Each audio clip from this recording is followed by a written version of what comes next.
program, the average car in CIG motors for LagRide is 30 million naira, and the program allows drivers to get a down payment of 5 million naira, which is very, very huge, of course, to enter into right to own. And then they spread the payments for over 5 years by drivers paying 15 to 25,000 daily. So they can spread the payment to 3 or 5 years to own the fleet.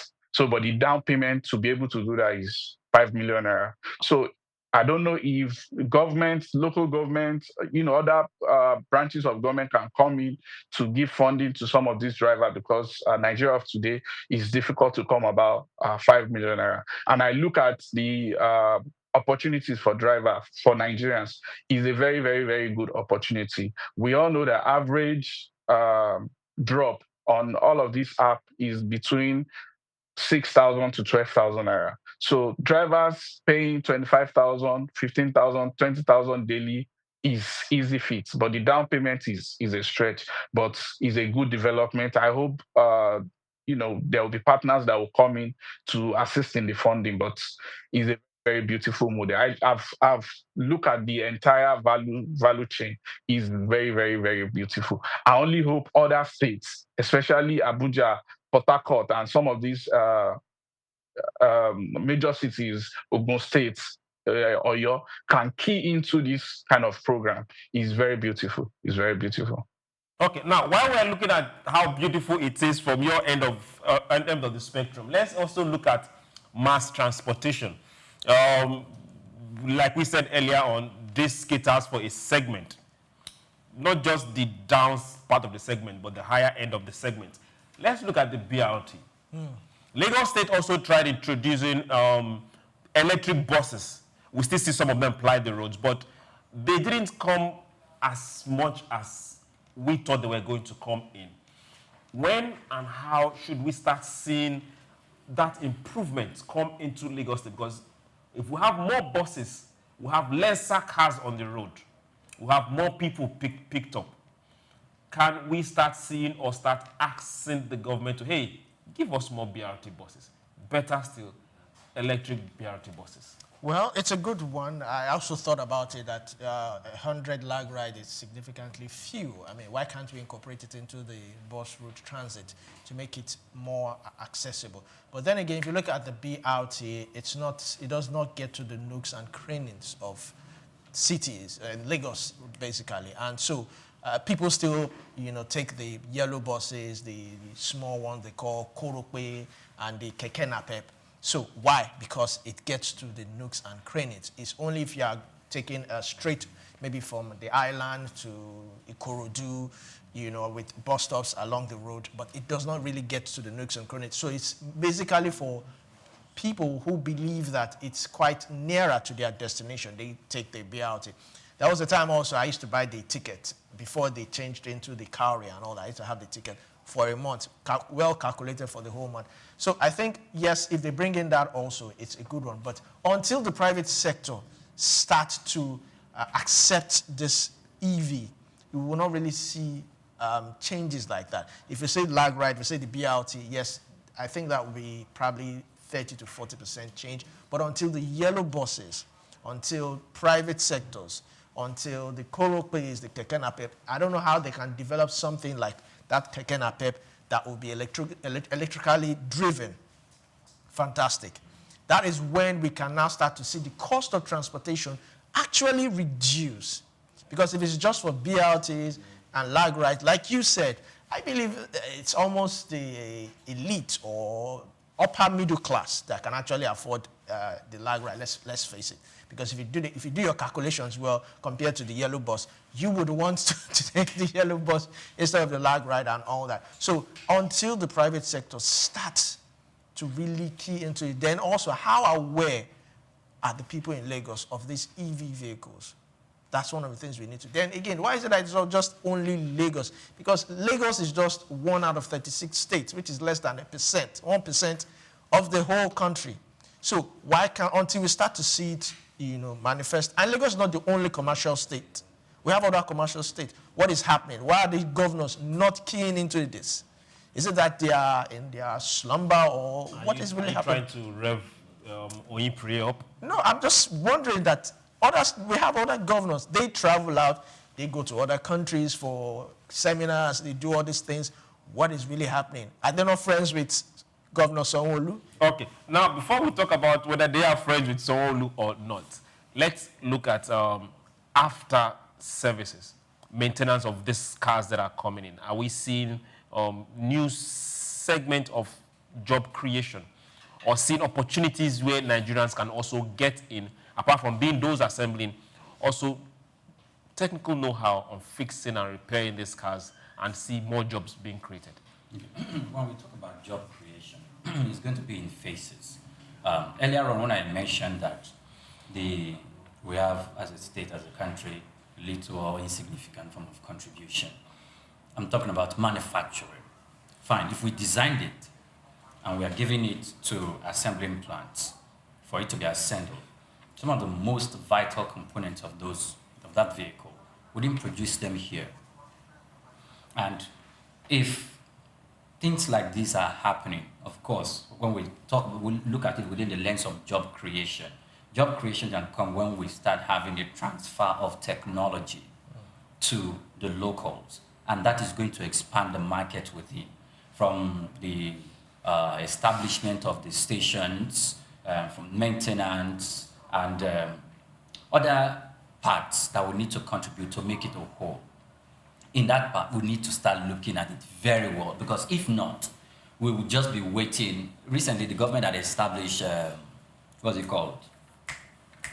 Renewable energy plant in Abuja, where we need to start producing those parts of renewable energy, most especially the solar energy panels.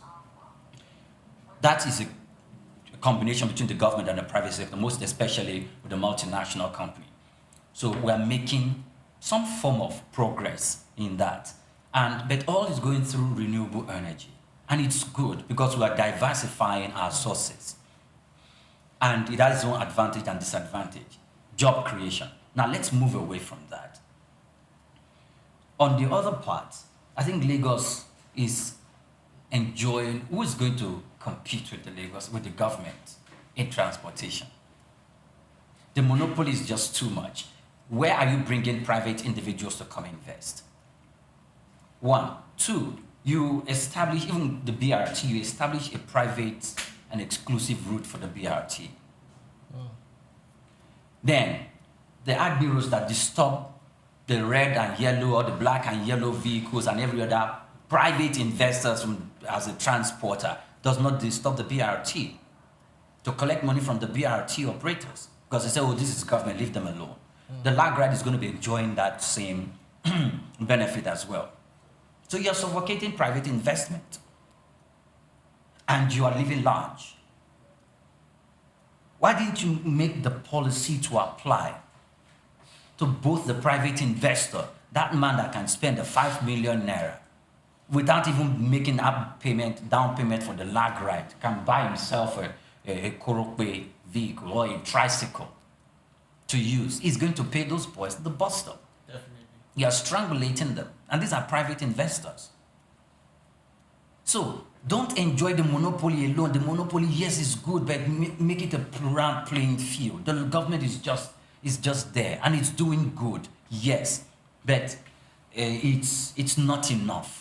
Are you saying government should get agberos? Now, for those that are wondering, agberos are, in quote, tiles on the road. Yeah, who are collecting, because the government will say, oh, when they collect the money, that we know they remit to the local government, and there's a way the money gets back to the government in way of tax. Okay, so how does LagRide pay its own tax? Well, maybe how do they pay their own tax? Or maybe they don't do that because they are owned by the government. I'm just asking a rhetorical question. And these are things that need to be addressed. So when you look at that vehicle, the people living, you mentioned the Kurudu and all other nooks and crannies. There are places where the government have not taken the BRT terminals to establishment to. And there are rumors that, look, sometimes there is a protest and a clamor from some of the people who operate those bus stations or public bus stations, preventing the government from establishing the BRT terminals there, because if they do, they would have taken food away from the mouth of those boys. They are bureaus. Yes, they would have taken food away from the mouth of those boys. So there's a protest and there's a clandestine bickering that, look, please don't bring it here. And you begin to wonder, you go to Yanoworo. Yes. It's a huge bus stop. Yes. You're coming from the island, that place is a center. You're moving away from the mainland on that part from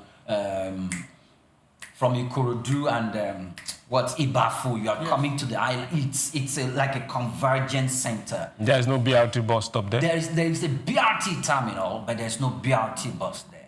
They don't go there? They don't go there. They don't load there. And you begin to ask your question, why?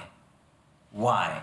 You're going to Mile 2, you're going to Badagry area, those places, the Festac area. Okay, fine. You see some BRT, but maybe we should give the government the benefit of doubt. Lagos is a big place where they're still trying to cover those places. For how many years? No. We can give it to them, because if you make comparison to them to other chief executives from other states, you just give them kudos. But you know what? They need to cover up those places, and these lapses that I'm talking about, the government need to start looking at it to make it. So if you can say, okay, this is a private route for the government-owned transportation vehicles to ply, then if others ply it, they get caught and definitely through their nose. Definitely. So that immunity should be extended to the private sector. It should be extended okay. in a specific way. Sorry, Mr. Chooks.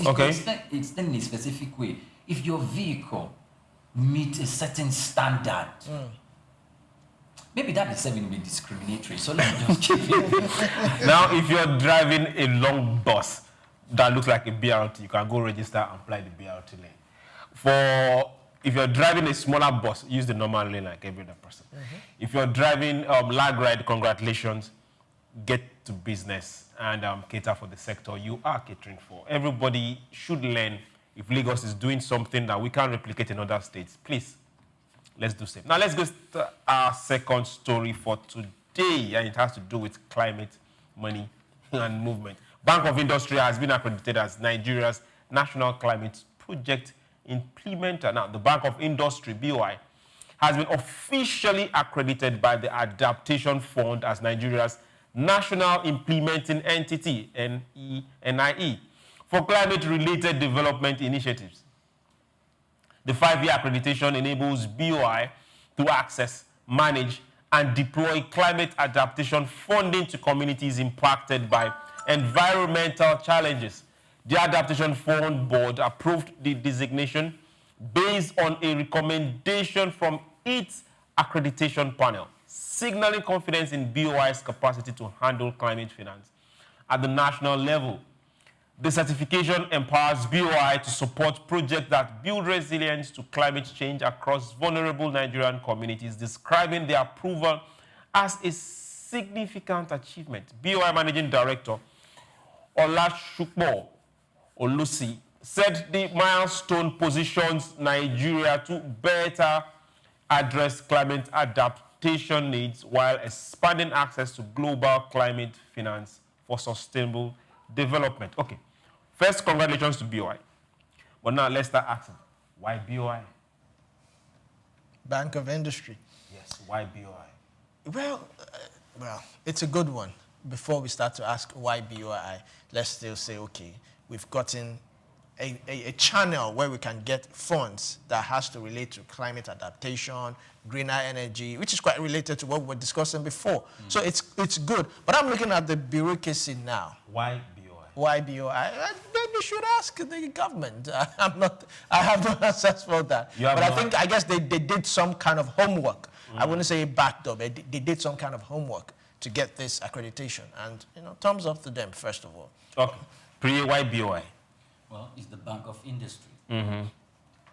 Climate-related, if you look at it very well, climate-related projects, government is bailing the cat. Before we get to who is bailing the cat, why BOI? Why BOI? It's the bank of it's an arm of the government. It's economically and financially and otherwise. It's an arm of the government who can manage the fund. NEMA doesn't have a bank. Okay, now let's manage the fund. Let's ask a question again. Now, how close is Bank of Industry to communities that are having issues? Communities that are currently suffering from climate-related issues. How close is Bank of Industry to them? Who would you have preferred? There is Bank of Agriculture. It's Bank of Agriculture. Yes. Bank of Agriculture, Bank of Industry. And these There's a mortgage bank. Issues that refer to our climate change. There's a mortgage bank. Is it climate change related? Yes. There's nothing different if it is. What will make it different or more effective if it is run by the Bank of Agriculture or the mortgage bank or the Bank of Industry? All of these that we are talking about, these are related to, these are government institutions. Okay, now, but let's look at BOI from this other aspect. Now, BOI is been saddled with growing the economy. Growing SMEs, growing bigger companies, funding industry, manufacturing from the start and monitoring them to profitability. Is the Bank of Agriculture not doing no, hold on. Bank of Agriculture is specific. Farmer, process, land, value chain on that particular. So who is closer to the people that suffer from this? That's just what I'm asking. It's not the Bank of Agriculture that's closer to them.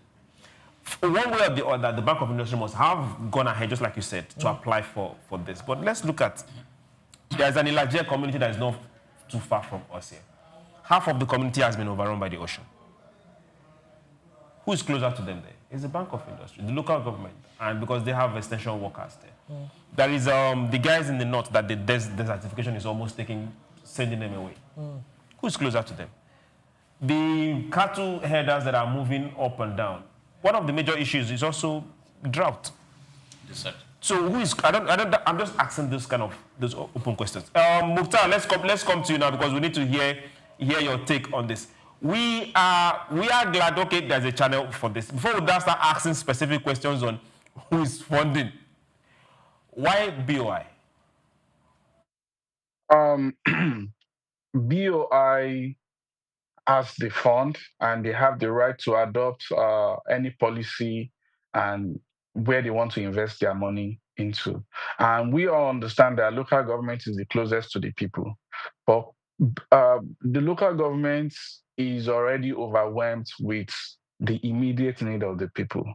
Road network, the little they can do to control flood, which is gutter channels, water channels, portable water supply, primary health care, and all of this. They are already overwhelmed. They are already overstretched. So I don't think the local government has the fund to invest in climate change policies.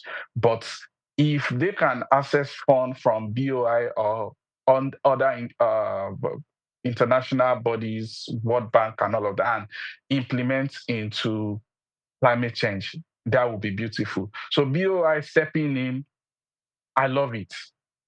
I love it if BOI can, because this is something that we need to look into. Even though a majority of our people, we argue that we have not eaten, you're talking about climate change. Even America, as big as it is, Donald Trump is saying that they will continue to drill crude oil because they need the money.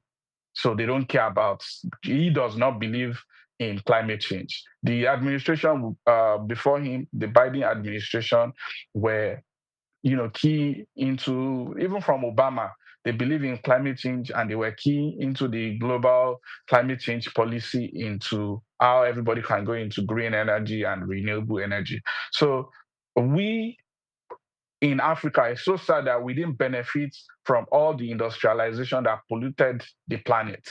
And we've not even developed till now. We are not fully industrialized. And we have to, we are bearing the bumps of climate change.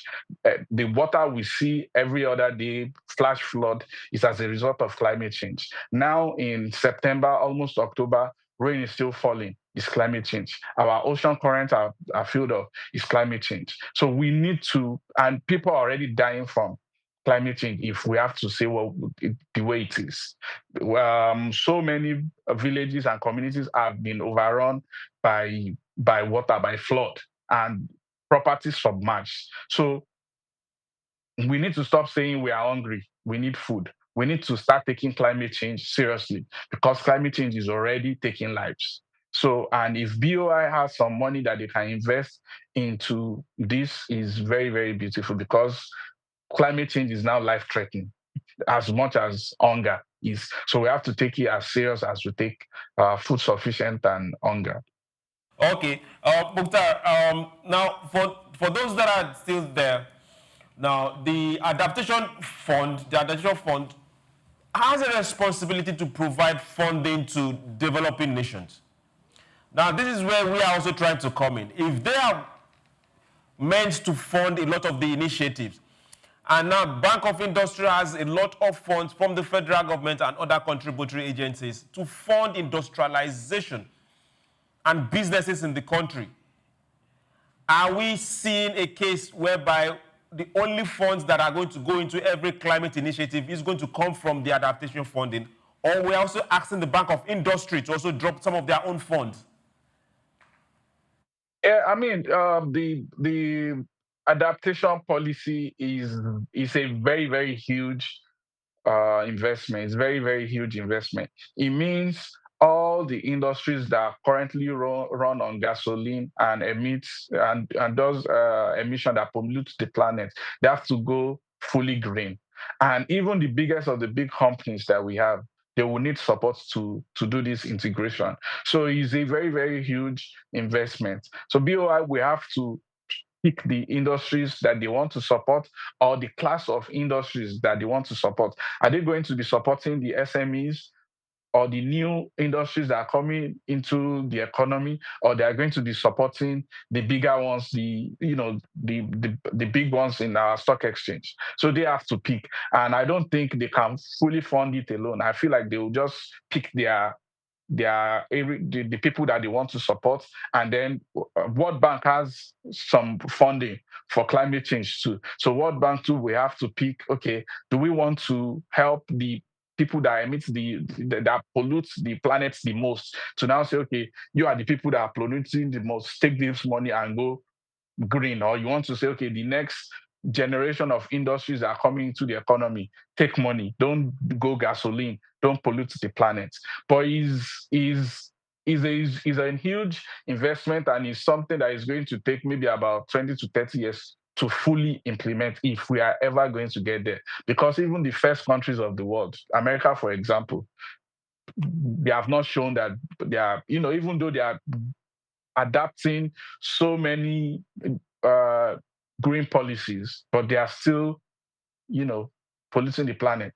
So, and we are just, I don't even know the percentage of our economy on the global scale, and our industrialization, we barely produce anything. So it's a good time for us to start early, and maybe we might be able to have an head start against other countries of the world in this aspect. If we have missed the industrialization in the last century, maybe in this green revolution, if we begin to do this early enough and we are true to what we are doing, the money does not get missing, the money is not mismanaged, we might have a head start in the global conversation of green energy. Okay, now while you are looking at us having a head start in that conversation, the night, let's come to you.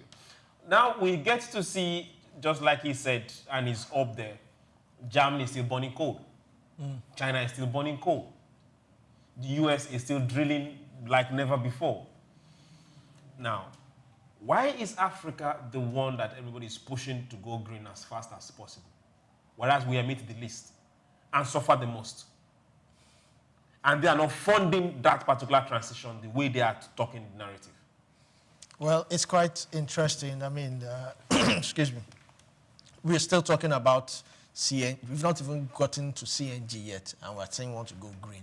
So what's going to happen to the CNG initiative? Are we going to just, leave that alone and say we're trying to go green? Or if we're actually going to go green, are we really serious about it? And how can we actually go into green energy?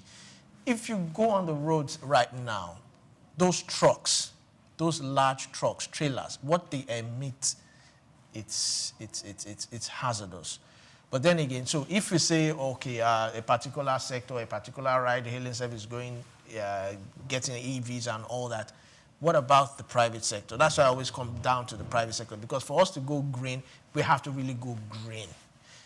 Thank God, I remember during the Fashola administration where they planted trees, they made sure trees were everywhere. That was a good initiative, but what's happening now? So for us to go green, I think it's something we should not really take to heart, because we are not really ready yet, because it has to do with implementation. That's the number one thing. If we are not able to implement it, if the government is really serious about it, then how aware, when you say you want to go green, green energy, well, I don't like to say the local man, but the man on the street, if you ask him now that what does green energy mean, do you think he has a grasp of what it means? The man driving the car, kabu, what we call kabu, a car that is almost close to wrecking, what does he understand by green energy?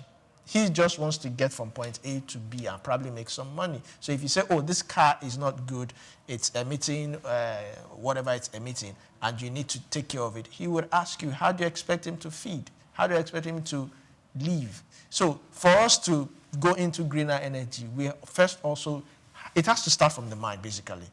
But I think we're not even ready there. We're not there yet. We're not there yet, because what will now happen to all the drillers, people drilling for oil and the rest of them? I mean, look at what it's coming out from these communities, the Niger Delta and the rest of them. Gas flaring, how do you take care of that? It's a whole lot. While we look for how to take care of that, Oyinpriye, let's ask ourselves these major questions. Is Adaptation Fund going to fully fund every initiative that they are partnering with Bank of Industry to give out funds for? Well, it's had to be projects that are related to climate change. Will they fund it fully? They have criteria and conditions that must be met for even the climate change-driven projects before they'll be able to fund or give out some form of grants or loans to that respect. And it is good because it's a way of proving to Nigeria and to prospective investors that, look, there's institutional backing and we're expanding the capacity of the institution to be able to handle projects like this. And they can do that. Fully funding, no, of course. That is why you mentioned some of the institutions. The Bank of Industry is handling projects that are related to climate change as well, even in agriculture. We're talking about climate-driven agricultural methods. The Bank of Agriculture will be also handling some form of those projects. So it's a collaborative effort coming from institutions that will now, at the end of the year, have the capacity to do that. And if we say we are not ready, we're not ready. We are never going to start. And it's a good thing that we can see actions coming from the government to provide some form of supplemental efforts to what's already existent on ground. Because if we keep back our hands and say we're never going to be prepared, we're not going to start. And the green rate that we're going towards, there's a specific time for transition to complete green, but I don't think that time is ever going to come. I'm saying that time is never going to come because we've not actually get into industrialization through the raw materials and through the power, the comparative advantage that we currently enjoy as a nation, which we have in abundance, in gas and in crude. And the world, the West, the first world, they can't really dictate to Africa. Africa must come to that place, Nigeria in this must come to that place and say, yes. The former President Muhammadu Buhari said by the year 2060 that we will be going 50% green, we would have done like 50, we would have cut down our gas emission, our carbon emission by 50%. If we can attain that and have a goal that we are also going to get to a specific point in our drive for industrialization using what we currently have as a comparative advantage, yes, That if not, we're just going to give them something to chew, just the way India, China, the United States told the world and the United Nations that, hey, we're going to be going green. We've cut down XYZ percentage in carbon emissions. We are going green. But yet Donald Trump is saying, drill, baby, drill. And we are just going to give them the same word, continue drilling, and, take advantage of what we are getting and make our own little effort.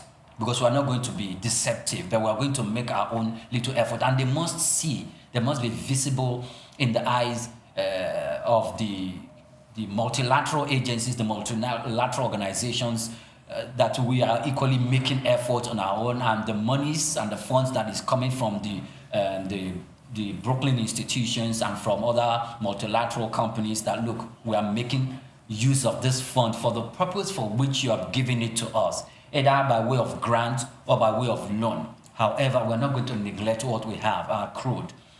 So we must begin to do that. And the other way for us to promote it is what we have done, what we are doing now, for them to come and establish some of their plants here, some of their factories here. They need to come and build it and manufacture here. And that's one of the best ways that our global partners, the United States and the multilateral organizations, can build this collaboration by coming to establish their companies here, their plants, their factories here, so that we can have a perfect transition of this technology, use it for the good of the world, because we are trying to save the planet. Okay, while you are trying to save the planet, let's save some breath and go on a very short break. Remember, go to all those social media platforms and follow us at SOUQ TV, SOUQ News TV, and we will join you in our conversation. Don't go anywhere. SBI will be right back. Think like that, because it's the mind that links to, first of all, the rebranding. Said it's going to be putting Nigerian labor, Nigerian content and materials first. It is still Nigeria first, and it is just us down here that, are pushing that agenda. It's going to be a big struggle. Do you think Nigerian firms, Nigerian organizations start looking at getting their staff involved in this matter? Why to keep for their staff? Within this side, let's also learn citizens. See something. This is SOUQ Business Landscape. Dr. SOUQ Adedeji, whose leadership has significantly transformed Nigeria's tax administration, is a distinguished first-class graduate in accounting from the prestigious Obafemi Awolowo University in Ile-Ife, and he currently serves as the chairman of the Federal Inland Revenue Service, FIRS.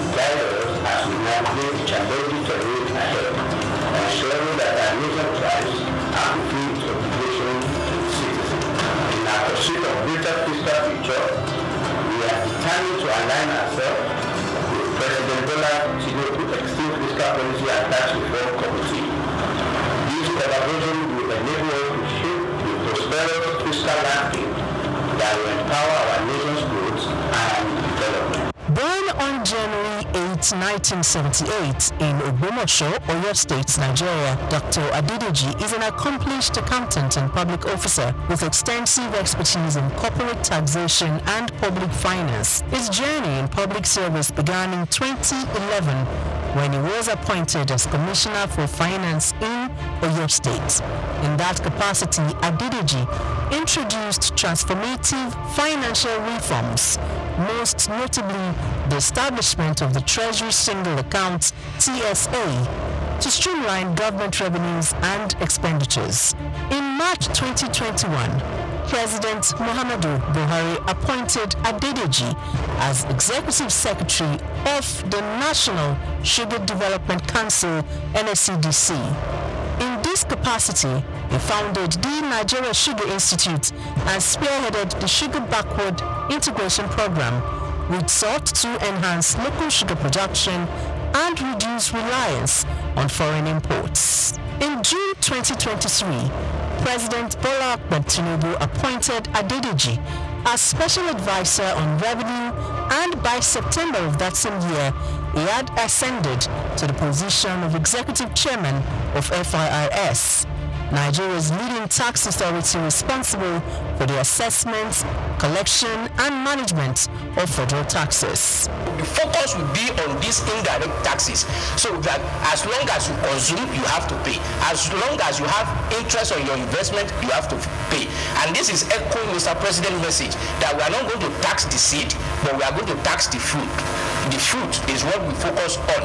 So all those things, when we have this holistic process, it will be captured, and that the vision is to have a progressive tax, that if you earn more, you pay more, and if you earn less, you will not pay. Under his leadership, FIRS exceeded its 2023 revenue target of 11.55 trillion naira.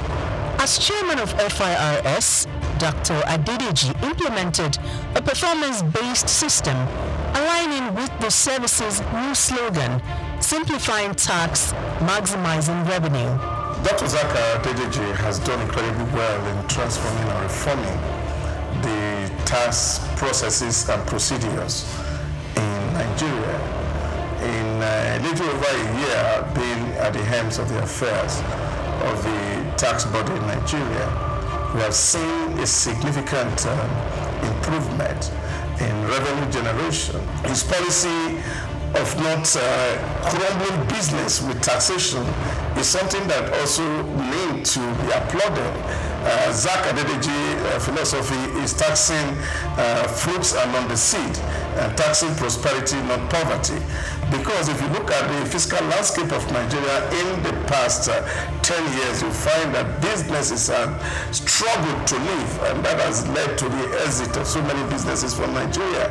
But with this new reform, we're saying that the businesses will profit from the reforms processes, and that will mean more business for Nigeria. We will have a lot of foreign inflow in terms of foreign direct investment that will actually drive the process of economic growth for the country. And I think he has done so well, and he deserves a kudos, especially for taking the giant stride to restructure FIRS for efficiency, for accountability, and for value for money.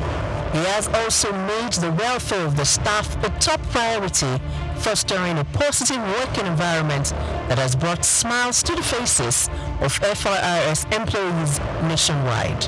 Supporters of the tax reform bills highlight several key benefits, harping on the need for streamlined tax processes that could reduce bureaucratic hurdles and foster an environment where businesses can thrive. He has initiated a lot of reform which dovetail into the tax reform bills that is before the... Think like that, because it's the mind that links to, first of all, the rebranding. Said it's going to be putting Nigerian labor, Nigerian content and materials first. If you say Nigeria first and it is just us down here that, are pushing that agenda, it's going to be a big struggle. Nigerian firms, Nigerian organizations start looking at getting their staff involved in this particular why to keep for their staff. Within this side, let's also learn see something. This is SOUQ Business Landscape. Welcome back. This is still SBL, SOUQ Business Landscape, and we are here live. Now let's go straight to our second segment, and the story begins. Now, poverty alleviation. ECOWAS is here, and ECOWAS is in the news. The Economic Community of West African States, ECOWAS, has launched a social protection framework and operational plan for 2024-2028 to strengthen social safety net and reduce poverty across its 15 member states. The initiative was approved by the ECOWAS Council of Ministers and is aligned with Sustainable Development Goal 1, no poverty. The framework serves as a practical roadmap for member states to develop and implement inclusive and effective social protection programs. It aims to address critical challenges such as inadequate financing, limited coverage, and poor coordination that has historically hampered social protection efforts in the region. Okay, now let's stop here because we are going to be very fast from now going forward. Yes. We have seen this particular style, let me call it the style, where the World Bank or IMF come up with an initiative and give African governments loans as handouts. Now, these particular loans will now wake up and governments from different African countries tell us, okay, they are giving initiatives. Nigeria gave 25,000 naira just some weeks ago, and they said 15 million people are expected to receive that. Same thing is happening across Africa.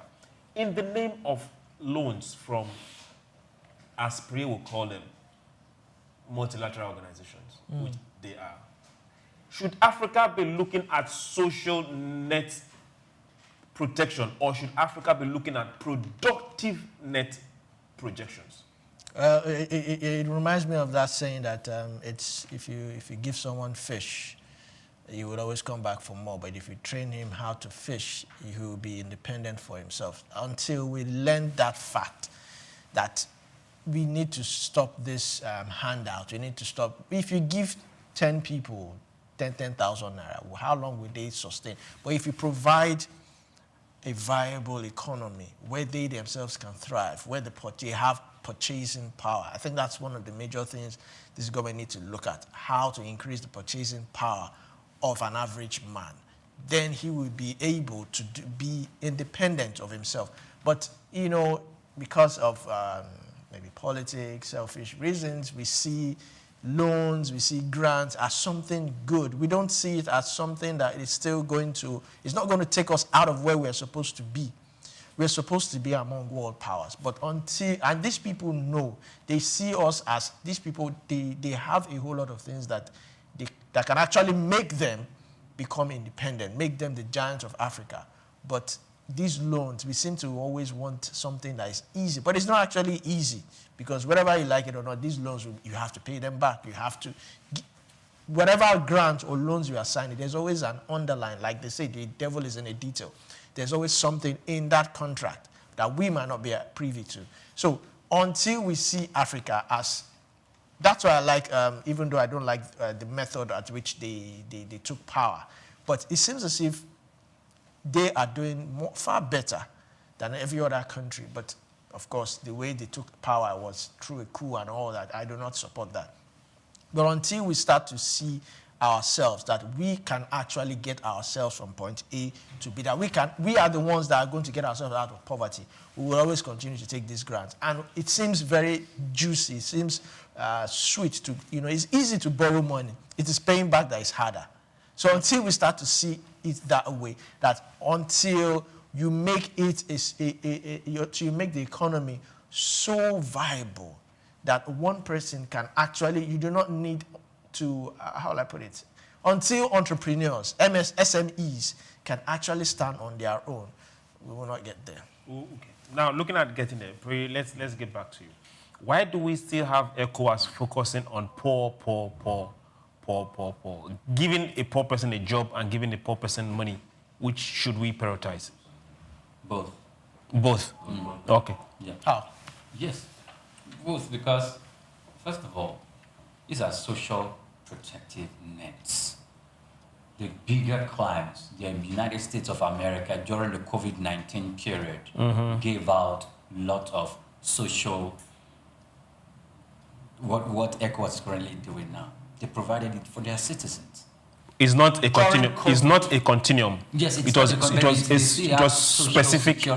Even now that we don't have, they have social security for people who are not directly engaged in government, in work. Good. So why can't we do for a period? Why can't we do the same for us? Now, hold on. Okay. The question we should now start asking ourselves: how productive is the economy in the first place? Why are we making it a dependable kind of thing? No, it's not. This is an intervention that it's not going to be there forever. Today, ECOWAS can be doing one. Tomorrow, we might have another initiative that can also be government-driven, or that can be private, individual-driven. It could be a multilateral agency, a multilateral But organization. have you considered where these monies are coming from? Okay, wherever it is coming from, it's going to boost the purchasing power of the common man at the ebb of society. Which common man? Which common man? Who are they making it for? They're making it for the common man, not for you. Then when the money is spent, what does it do? He waits for the next one. Okay, what are they spending the money for? Does it increase the purchasing power of the man at the ebb of society? Yes, it does. So does it enable them economic-wise? Yes, it does. Does it help them? Okay, fine. Does it now provide some form of small private the production or the productivity level of small private businesses that cater to the people at that strata of society? Of course it does. You are giving handouts to people, not to businesses. Okay, do they need help? The businesses or the people? The people, do they need help? We've had instances. What type of help should we be looking at offering people? But we have also, should we be looking at handout, monetary handout, or skill acquisition? But we've also had other situations where we've seen the ECOWAS and both private and government initiative driven, where they've given handouts, where they've given support, where they've given some form of financial enablement, even in the form of grants, to businesses at the ebb of society. So now if they are doing it both ways, I think they are doing the right thing. If they are doing it both ways. But what to businesses and to both individuals. Will you take a loan to go and do a party? That's irrational. But people do it. Oh, that is what people that do it. I said that's irrational. The people that do it, do they get back the money? Because we all know when we start talking about the event or party industry in Nigeria, you're not just going to take your money to do a wedding, to do a birthday. When you borrow that money, it means that you have a source where you can pay back that money, or you know that the people coming to that party are going to spray you some form of money, for which you're going to get more than what you use to borrow to do the party. That means you are looking at business. No, I am not promoting that, but that's a wise investment. Okay. As it was. Oh, of course, it is. You're going to get back the money. We need to run down on this now. For this particular social intervention, giving an example for the one that happened in Nigeria just weeks ago, that money came from one of the Bretton Woods institutions. Yes. And it's a loan. And that particular loan was not given to businesses or given to build an industry or to build one particular facility or the other where people can go, or a hub where people can go and learn trade. It was given out 25,000 naira to individuals, one person, 25,000 naira for 3 months. That's 75,000 naira. Yes. How is government going to pay back? Because at the end of the day, government is still going to pay back this money. This is not the first time, it's not the second time. And it's happening across government do it? Hold on. Because somebody somewhere told you to do it. No. Yes. No. If we look at it just from that perspective, we'll be very insensitive. Insensitive to the core basic functions of every government.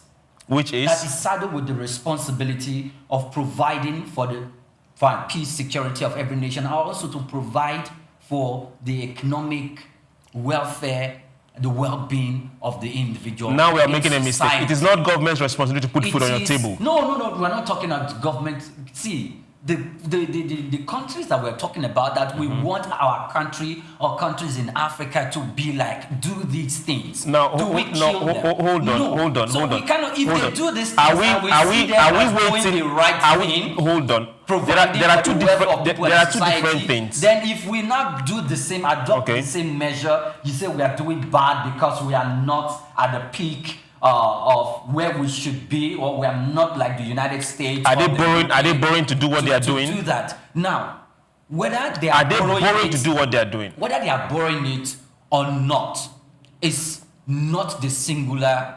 We cannot depend on that unilateral perspective to say because they are not borrowing to do it because they have everything. No, they borrow. Even some if of them are borrowing, some of them are owing more than African.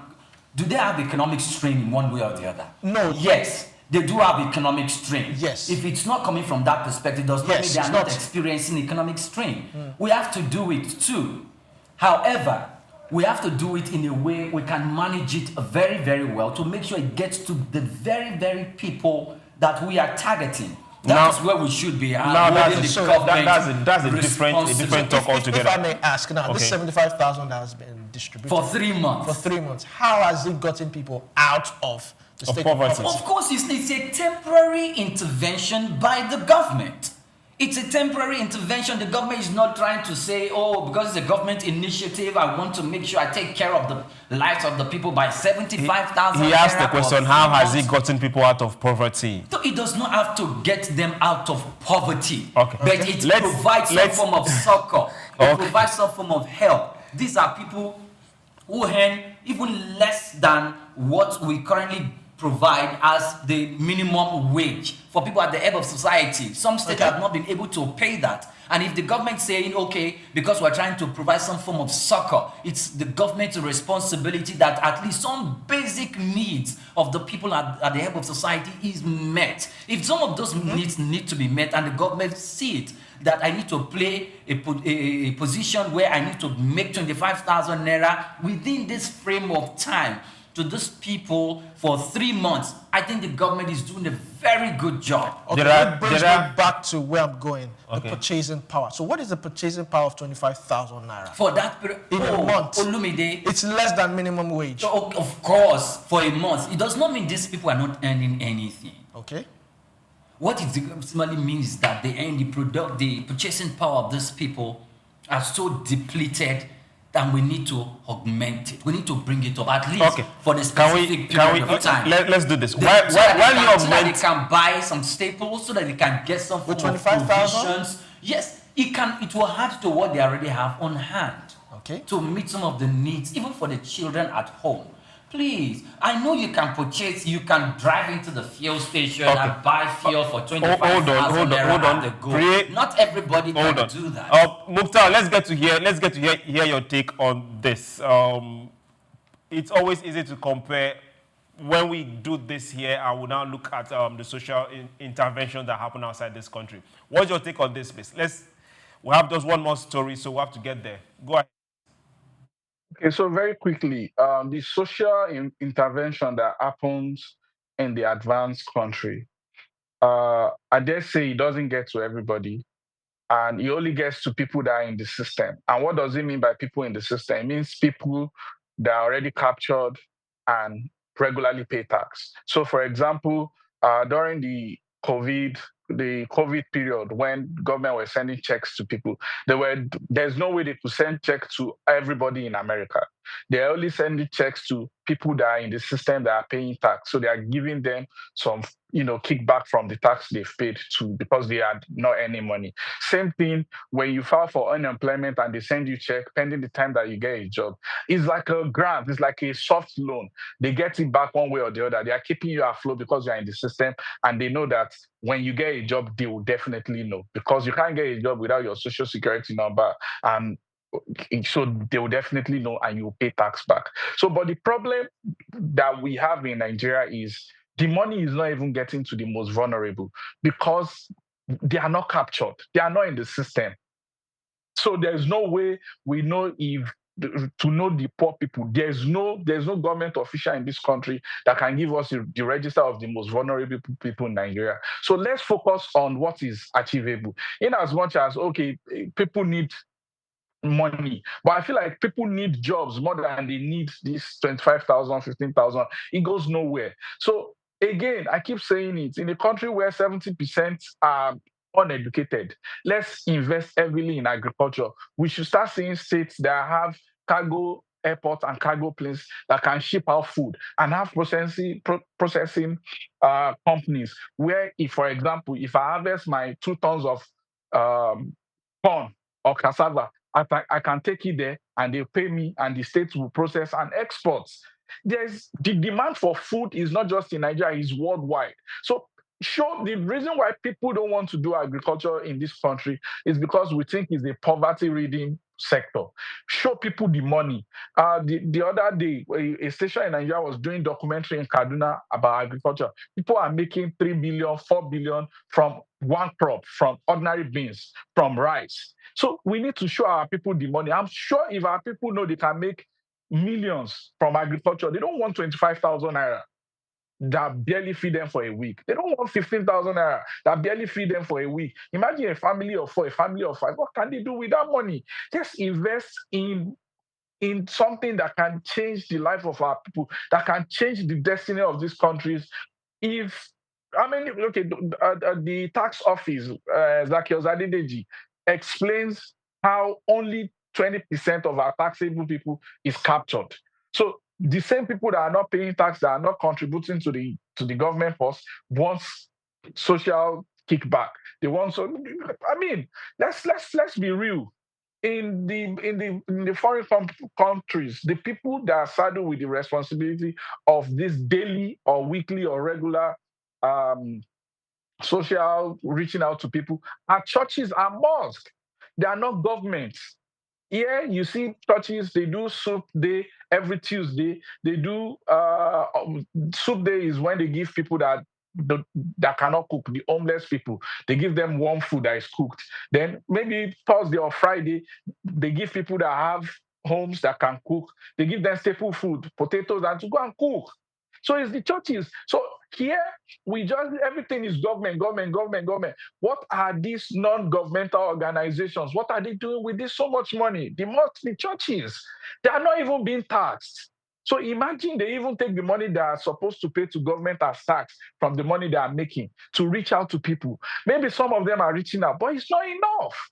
I don't see any church having free schools or free universities. What I see is churches and mosques. NASFAT has an Islamic university too, and students are paying millions. And these are organizations that are making money that are not taxed. So we need to channel some of this energy, and we all belong to all of these organizations.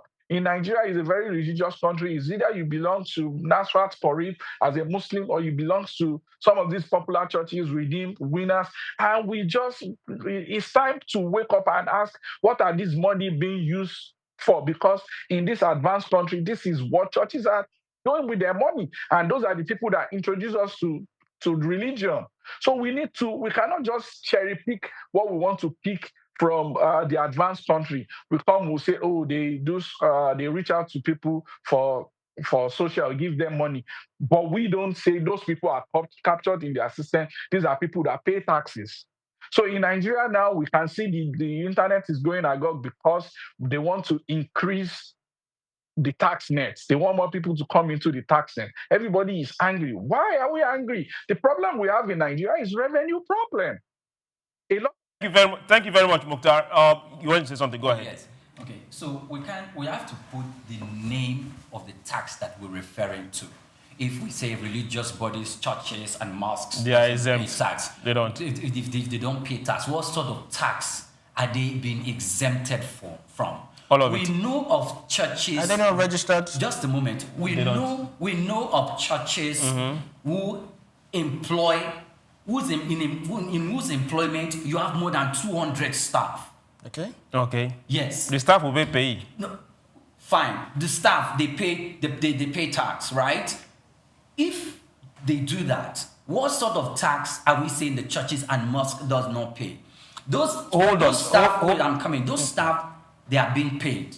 Churches don't pay income tax. Great. Then, because they are not supposed to be seen as an organization that is involved in profit. Can you bring us back to this place now? That is where I'm going. Okay. So, if we are talking, I think the problem is not even in revenue generation. We're talking about the core of our conversation. And I said it earlier on, and you said, no, that is a different aspect of the conversation. No, it is an intricate part of the conversation. Which one exactly? That money getting to the people. He talked about these persons who, in those other claims that they pay, and the government has a way of collecting that money back because they are captured in the system. So I said, like, this money, this 75,000 naira for 3 months that the government gave to Nigerians at that specific, within 3 months, just to help them because of the difficulty or to cushion the effect, is because if they're getting that money, who are these people? Do we have a system? Do we have a database? Did you get that? Because I said that earlier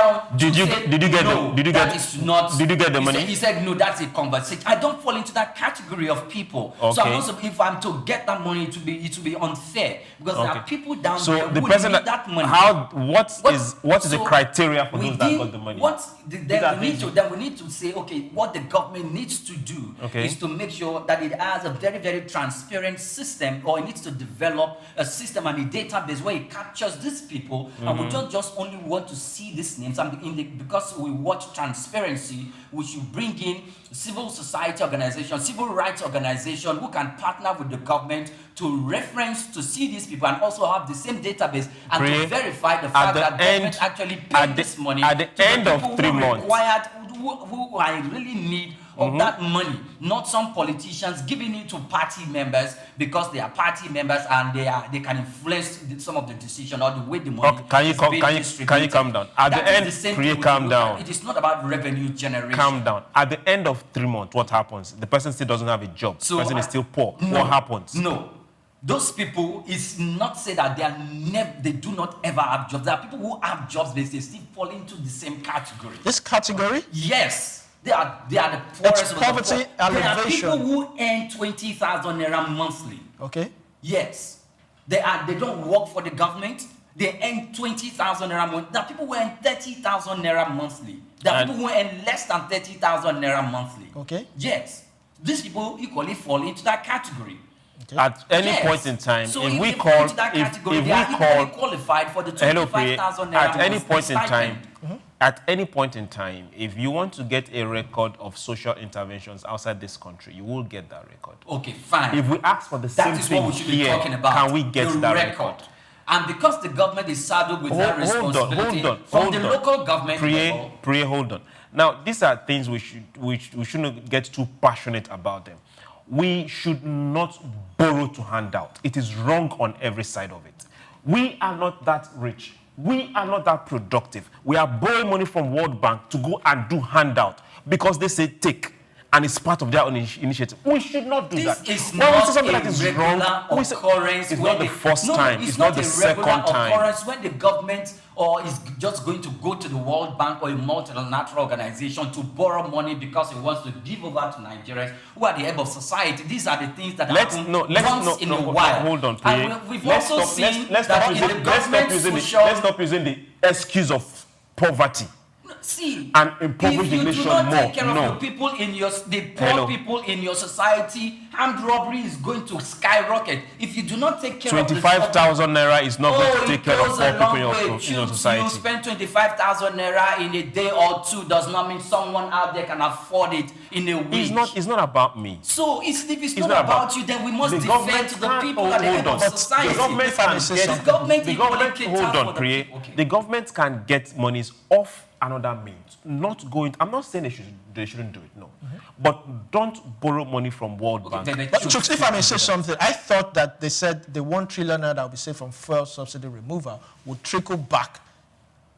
So while the government is waiting for why the government is doing business to save 1 trillion naira to bring it so that it can disburse the money in a way that it will get to people at the head of society. While the government is waiting for that, there is an issue that requires the responsibility of the government to respond to the purchasing power at the head of society. That's what I'm saying. So if the government goes up borrowing I'm coming. If it goes up borrowing to rectify that, having it in record that within X, Y, Z period of time, I'm going to get back some form of returns from my investment in crude so I can pay back this loan. The government is being strategic about it. No. I know there are going to come instances where the profit, or what's the word now, that the government is going to pay on top of that loan is going to mount. But yes, it's the same thing that has been happening where we were spending about 90% of our IGR on servicing loans. The same government, we have another government who came in place and has beaten down to about between 50-60% of our IGR. So are we making progress? Yes. Are we there yet? No. Let's look at it this way also. we are saying that, okay, the money, the 1 trillion that should have been spent on the fuel subsidy, we've saved it, right? That means it's money not spent. It's not as if it's money there, money saved. It's money not spent. But if we now go again to borrow, then it truncates every other plan. It's money not spent, but it is money that is...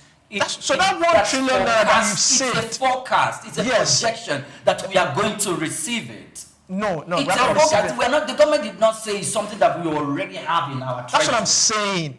It's money not saved. It's just money not spent. Do you understand? That we've saved 1 trillion naira means that you should have spent 1 trillion. It is also money that's going to come in. But what I'm saying, if you now go back to borrow, that money not saved or money not spent is depleted.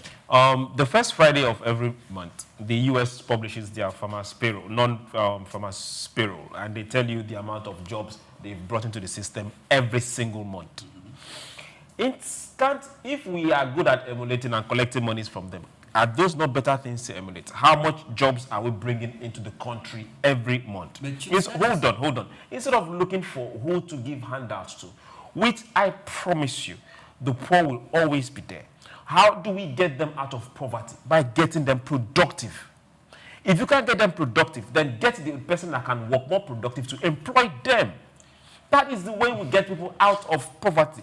Not handing out 25,000 naira in the economy of today. What is he going to buy? At the end of 3 months, what does the person do? Let's take. There's this perspective that when you don't look at it from this perspective, it completely blinds you to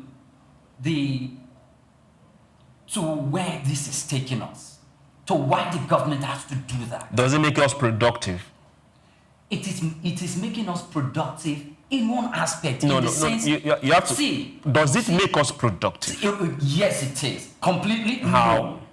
How does it make us productive? Okay, fine. If the government does that, does it in any way save that man from hunger? Does it in any way save that family? Yes, and it's significant as that amount appears. Does it in any way save that man? Does it in any way need that woman by the roadside to get 25,000 naira to go to Mile 12 International Market to buy a quarter bag of tomato and pepper, popularly called a tarudu, to start a little business? Does it enable that woman to do that? Does it enable that man to be able to buy his shoe-making appliances within that 25,000 naira to do a small box, get a brush, get a few brush, get a shoe shining tools to start what he thinks he can do to get a daily living with 25,000 naira? Does that shoe shiner, is he able to do that with 25,000 naira? That's the question we should be asking ourselves. These people, I don't even think, does it make the pure water seller who runs around with pure water in traffic to get few bags of pure water, provide himself a bath and go out working to sell bottled water and pure water to get a daily living? Does it make that man do that? With this analogy you give, I can assure you 99% of these people you talked about did not get that 25,000 naira. I want to say thank you very much to Mukhtar. I know you're still there, and it's been a very beautiful Monday. Thank you very much for being part of the program today. But I'll give you 30 seconds to round up your thoughts so that we can close for today. Go ahead, please. Thank you very much. Again, we need to, if we have not fully empowered the people that have potentials, we cannot say we want to take care of everybody socially. So we need to first empower the people that can fend for themselves. There are so many people that have ideas, that can do business, entrepreneurs. Let's put money into them, let them generate revenue. So then the little people that are left, we can say we want to lift them from poverty. But right now, we cannot just be giving free money, borrowing to give free money, when we can invest in people that can create jobs and be able to pay tax. Thank you very much. Thank you very much, Mukhtar. It's been a pleasure having you. For everyone out there, we really wanted to talk about Dangote Refinery. They are back, and they are resumed the gantry self-collection. That's from September 23rd, sorry. And remember, the free delivery still continues. So for everyone out there, Dangote is a free businessman, he's a private firm. So if you're angry with him, go to the court. If you don't want him to employ his tanker drivers, please go to the court. Let everybody do their business and let the nation grow. I want to say thank you to everyone out there for being part. Remember, go to the social media platforms. This conversation must not stop now. Let's continue there. Let's argue some more there. We want to read from you. So go to SOUQ Television, SOUQ News TV on all platforms. Follow us. Remember, share, and share again. Let's continue this conversation. My name is SOUQ, John Rogers SOUQ, and it's been a pleasure having you here today. Priye?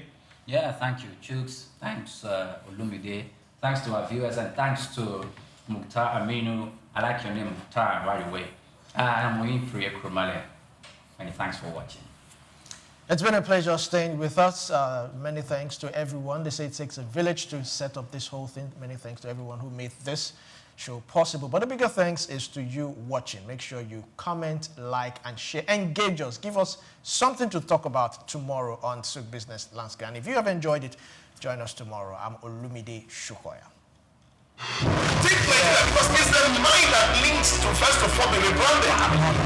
Said it's going to be putting Nigerian labor, Nigerian content and materials first. If you say Nigeria first and it is just us down here that are pushing that agenda, it's going to be a big struggle. Nigerian firms, Nigerian organizations start looking at getting their staff involved in this by keeping for their staff. Within this side, let's also learn see something. This is SOUQ Business Landscape.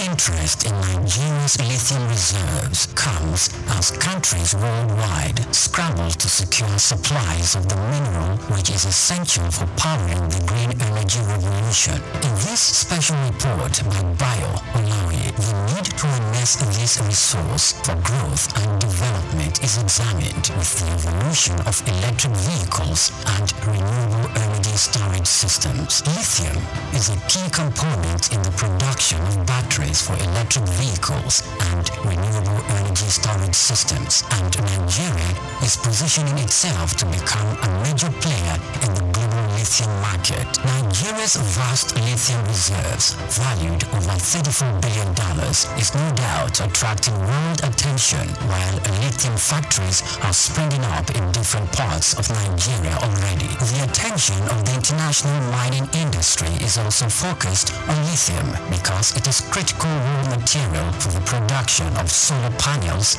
and electric vehicles. Analysts predict that global lithium market could grow robustly over the next decade, driven by the rapid adoption of electric vehicles and renewable energy technologies. Data from a global future market insight showed that the lithium mining industry has emerged as a cornerstone of the clean energy transition, driven by the skyrocketing demand for lithium-ion batteries. The surge in lithium demand is driven largely by the electric vehicles market, which accounted for over 70% of the global lithium consumption in 2024, according to an Iranian-based research firm. With countries such as the United States, China, and members of the European Union pushing for next zero emission by mid-century, lithium demand is expected to escalate further. The federal government, indeed, the Ministry of Solid Minerals Development, should intensify efforts geared at renewing and resuscitating the viable lithium industry in the country to its full potential. As Nigeria diversifies its economy into other sectors, the lithium industry offers hope and expectation that this sector would earn more revenue for the country. Nigeria should not just watch with folded arms, but must strive with the political will to develop and strengthen the country's vast lithium reserves.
Thank you once again for inviting me over. What would I say? Just do a lot of wonderful things all over the world, working towards development of humanity in the areas of most especially sports development, football management, football administration, and other businesses I'm involved in. So that's what I've been up to.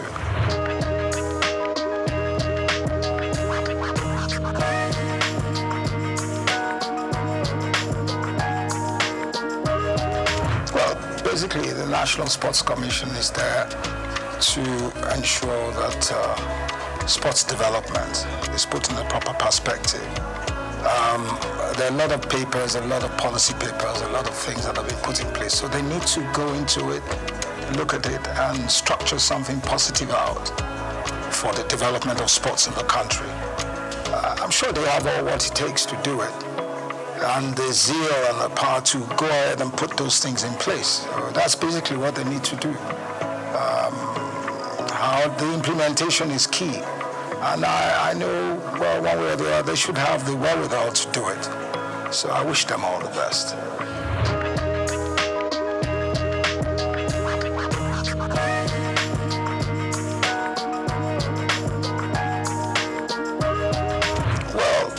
You see, I don't like criticizing. I think I've gone away from areas of criticizing, but the standard of the league is very poor, and they have to put all efforts together to improve on the league.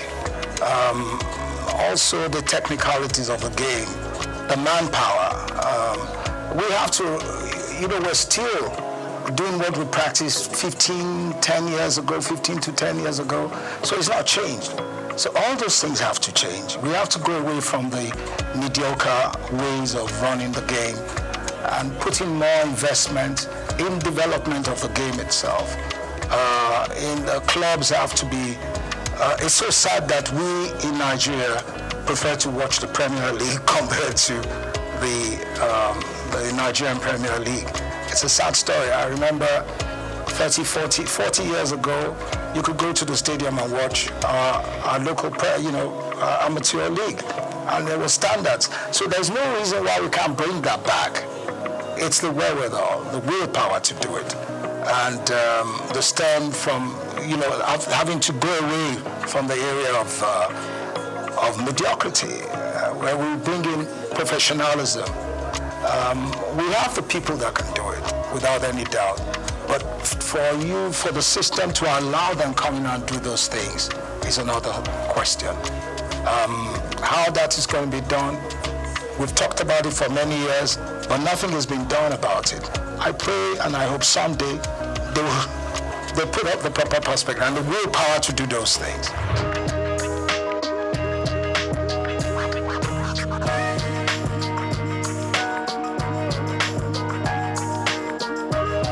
When it comes to grassroots football, we really have to start with kids from a very early age. We must have we have to start with them from age 5 to 16, to 18, to 20. So you have to have a sequence, a system where you build around from the very younger ones, and you have a uniform structure. Number one, we have to identify the kind of football we want to play in Nigeria, our type of flow, our ethos, what we want to play. And then we can now imbibe that, put it in our kids from a very early age. So from age 5, you go under 5 to under 8, under 8 to under 12, under 12 to under 16, under 16 to under 18. You have those structures in place. And it's spread around the nation. Now, where it's not the under 5 or under 18, where you put a 20-year-old or 25-year-old. We have to have a system where those kids are registered and we can monitor them from a very early age. You understand me? Where we don't cheat, where we bring in the right age and we train them to perform at different age group levels. And going in from there and then going into the national sides, so we can start playing the under 10, under 15, or under 16, under 18. You understand me? So those structures have to be in place, which we don't have today. There must be uniformity. You understand? So If we can do that in the future, we will progress. But there must be a system in place. We must have coaches that have been trained to work with the kids from that very early age. And those coaches are trained within the system, within the Nigerian Football Federation, and then they're sent out to work with those children all over the nation. The football academies we have today are only out to sell players. You understand me? So what I'm saying here is where we have, I'm not saying academies shouldn't sell players or not. Those players in the academies, if we have uniformity, should be playing in the league. And then we must have a cap where we say, look, until a certain age, you can't leave the country. You must play in that league because we've invested in you. We've invested in those kids. So maybe they will have to play till they're 20 or 18 or 19 where they can now go out, you understand, to play abroad. But there must be a structure in place. And there must be laws guiding it. That's the only way we can excel.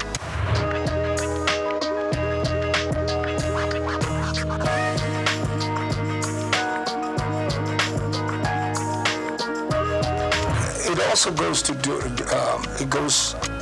it also goes back to what I've been saying. The girls, the female team in Nigeria today, I believe the girls, I call them girls or ladies, are the ones that will ever win the World Cup first. They got the capacity, they got the women football, they can win the World Cup. They've got what it takes. But then it now goes back to our attitude and the corruption in the system. You understand me? If you allow the other girls from a very early age develop, and you have the same system I'm talking about, that cap of under 5, under 8, under 10, and you structure and you do it continuously in uniformity, we will be world beaters. We will win the World Cup at any given time because the women have got the grit.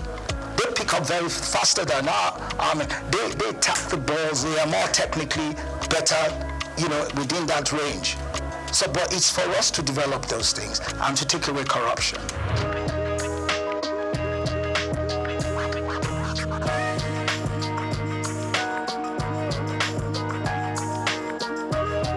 First, when we talk about indigenous coaches, what coaches do we have? You see, if you don't have a competitive league, a highly professional league, how do you want to get good coaches? You can't get good coaches.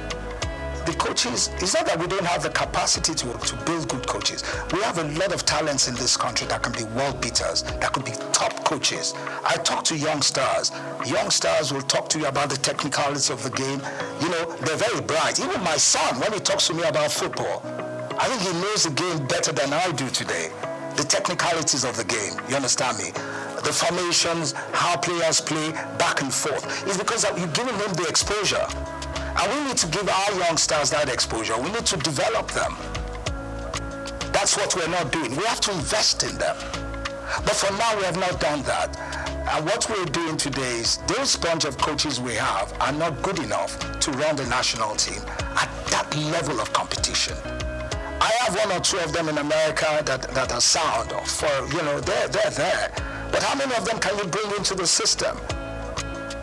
You understand me? Our local coaches, we need National Institute of Sports. Now, please, let's forget about the National Institute of Sports. That I use a word, it's been alamalized. That's a very poor system. It has nothing. We have nothing there. I'm serious. I'm not running anything. Our National Sports Institute is a disgrace. So we shouldn't be talking about that. Yeah.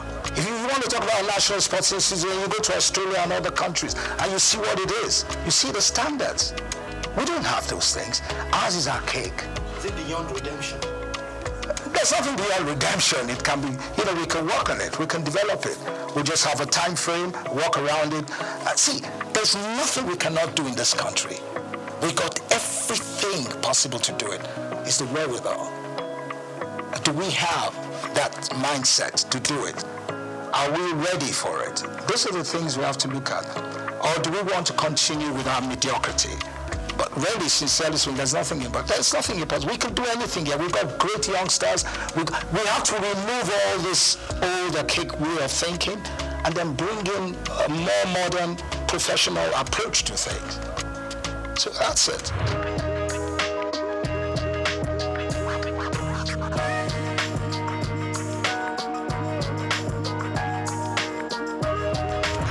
is one of the most corrupt anyway, I'm sorry to say. The sports media and all that, the sports writers, I worked in the system, I know how corrupt they are. Majority of them are corrupt. I'm saying it. They challenge me, but it's the truth.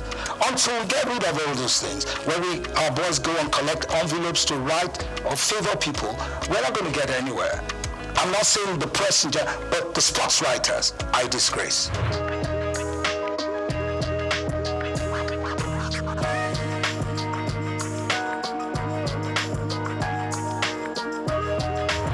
The supporters club is not going to do anything or develop football. This is just to travel, get things. Oh, it's fine. It's good to have fans. But what has that got to do with football development? Nothing. Supporters club is not going to do anything. They're playing their own politics. You understand me? They want to travel. That's it. Travel around the world, do things. But is that part of football development? That is not football development. So let's leave that aside. We're talking about the professional, the technicalities, what it takes to develop national sides or a proper league. Then the supporters club has nothing to do with it. Do you see, how many people do you see at stadiums in Nigeria instead of watching football? Scanty, there's nothing. It's not like in the days where in the 70s or even in the 60s, if we're going to play a game at 4:45 in the afternoon, the stadium is full to capacity. At 11 in the morning. We don't have that anymore.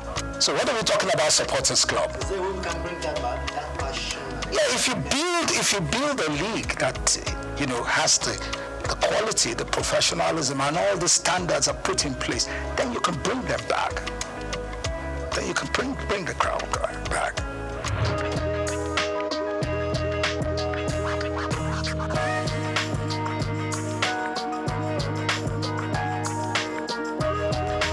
It's very unfair to call it lesser sports. All sports are tops. Yeah, it's very wrong to call them. They're top sports. Basketball is tops. Athletics is tops. It's very wrong. I think it's very unfair to call them lesser sports.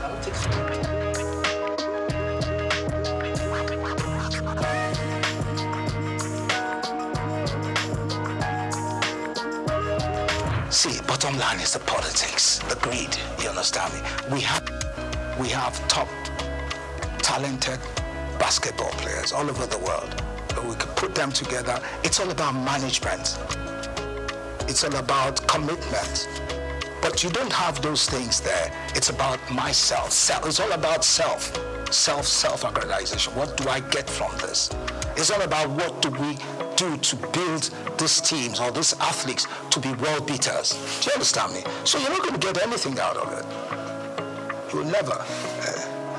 It's the bottom line. You never ever get anything. So you'll always have factions, you'll always have people fighting. Why do you fight for what?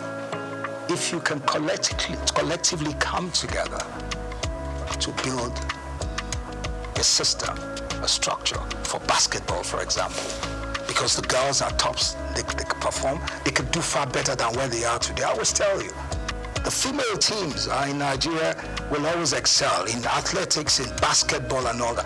Our male are a bit arrogant and clunky in doing things, but the ladies are always more committed. They've got what it takes, but they need good management. It's not that the men can't do it too, the men can do it, but it all also evolves with good management. Taking away politics, taking away greed, not a situation where a coach is collecting money from a player to put a player in the team, or a member of the football association fighting for their children or family to play in the national team, or a member of government is asking someone to put their kids in the team. No, that's not it. Where is the nationalism? Where's that patriotism? Patriotism. I don't care where you come from. If you're good, you're good. If you're better than my own people, then my own people have to sit down and you let them, the others that can perform. Where would you have quota system in football? Where's that done? Do you understand me? So we have a lot of issues we need to resolve.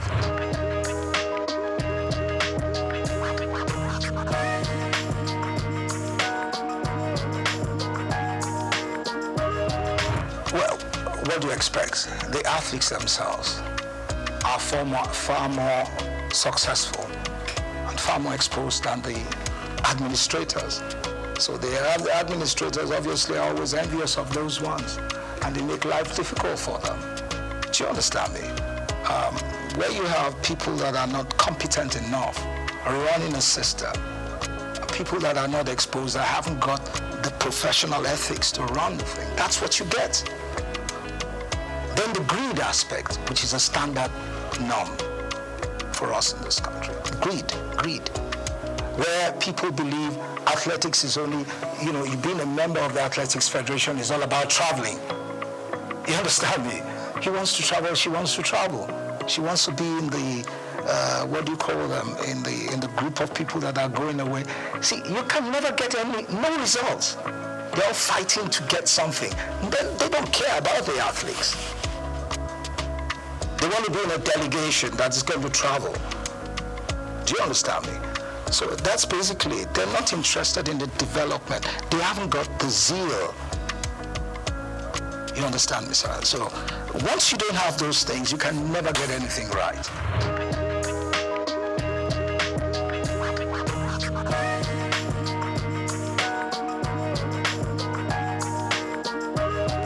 Yeah, the private sector is one. The cricket has more because, government involvement is not as, I think you have more of the private people, interested private people that have gone to schools, top schools, that played cricket in those days. Those are the ones that are promoting cricket. So you're going to get results, you understand it? Because they're far more exposed, they understand what it takes. So the commitment is there. They're using their own funds to push, to develop the game. You understand sports. So that's why cricket is picking up.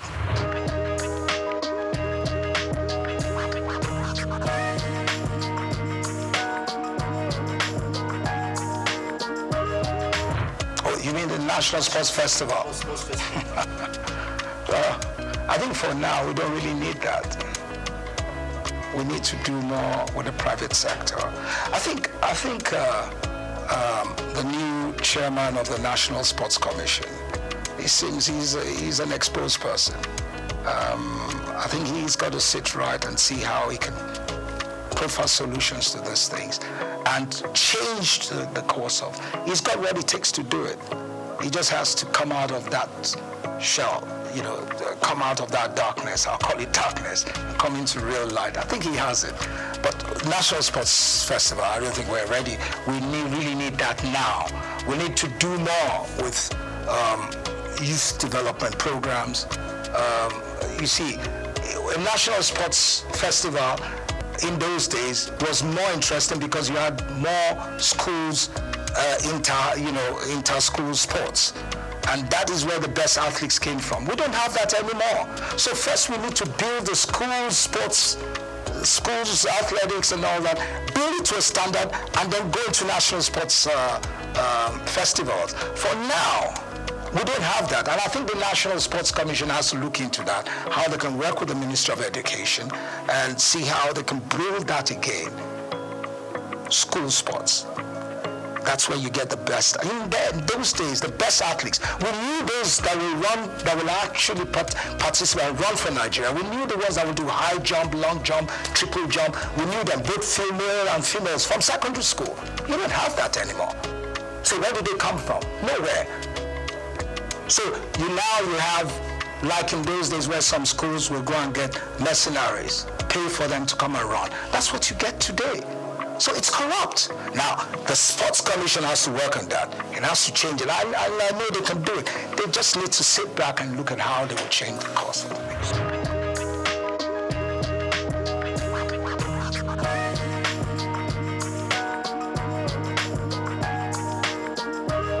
If you want to unite Nigeria with good sports, then you got to give them good results, good teams that can perform. You understand me?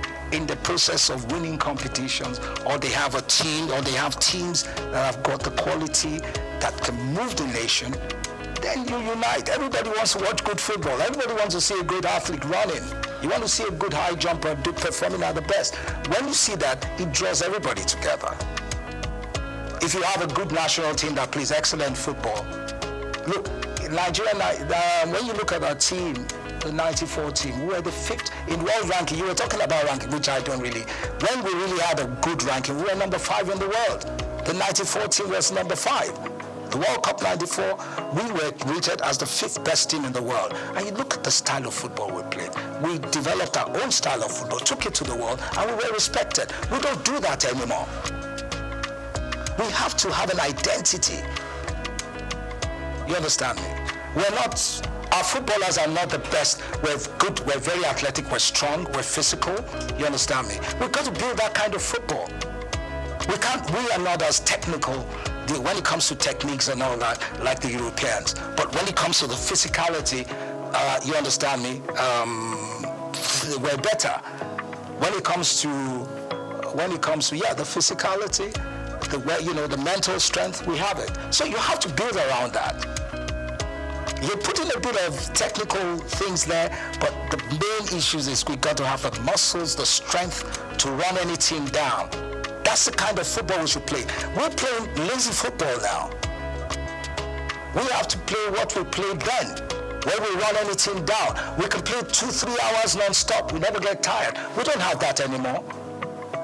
We can't even string passes. We can't play 2 against 4, 3 against. We don't do it anymore. We're lazy. It's got to do with the kind of coach. It's not only the coach. Yeah, the coach and then the association, the federation. They don't have a vision. You have to know what you want to present to the world. It's like any other top team in the world. In Real Madrid, Barcelona, they have their own type ethos, their own style of football. And this is what they sell to the world. We don't even know what we're doing. We have to have what it takes to sell to the world. This is what we want to do. This is how we can perform. This is a style we're going to play. And that style we believe in. And then we build the youngsters from very early to play that same type of football. We have the manual that we can work with. Uniformity. Simple. That's it.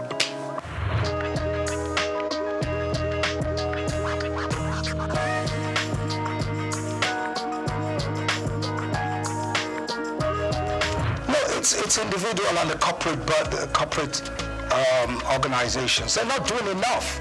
Everything can't just be government. Today, you don't even have Nigerians pumping money into sports like they used to do that. I'm sorry, I don't want to digress, and I don't want to say what my father did. I'm not promoting my family, but I knew how he invested millions of dollars building the national teams. Yeah, his personal funds. You don't get those things anymore. Do you understand me? You have to see the 94 team was done outside the outside government. It was done by individuals. That was why we were successful. But you don't have those things anymore. You just have a bunch of greedy leaders and greedy individuals or corporate bodies. It's all about them and their family. They're not giving it. So how do you want the kids to perform? How? All the kids are out there wasting away. We've got great talents in this country, but they're wasting away because we're not helping out. We're not encouraging them. We're not building structures, institutions where you can build those, you can develop those kids. Yeah. So they're on the street doing yahoo, doing all sorts of stupid things. Yeah. Because there's no competition. There's nothing to draw their attention. You understand me? Until we do those things, we can never ever change. We can't get it right.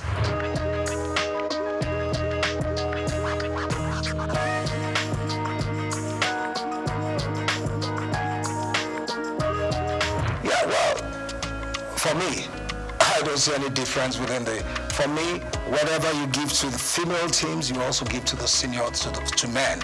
Because our team, our female team, at the world ranking today, we're tops, we're recognized. So you have to also allow, but for men, anywhere in the world, men always have an advantage.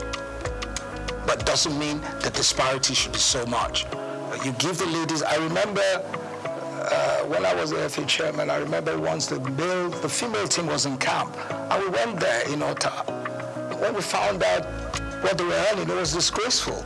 You couldn't even buy I'm sorry to say that, what you ladies use, your pads, you couldn't even buy it.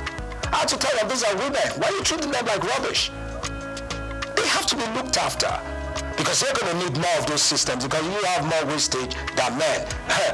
Don't let me go into what I'm saying, but I understand. So the women have to be well taken care of. Yeah, simple. So you've got to give them what it takes. Strike a balance. You have to strike a balance.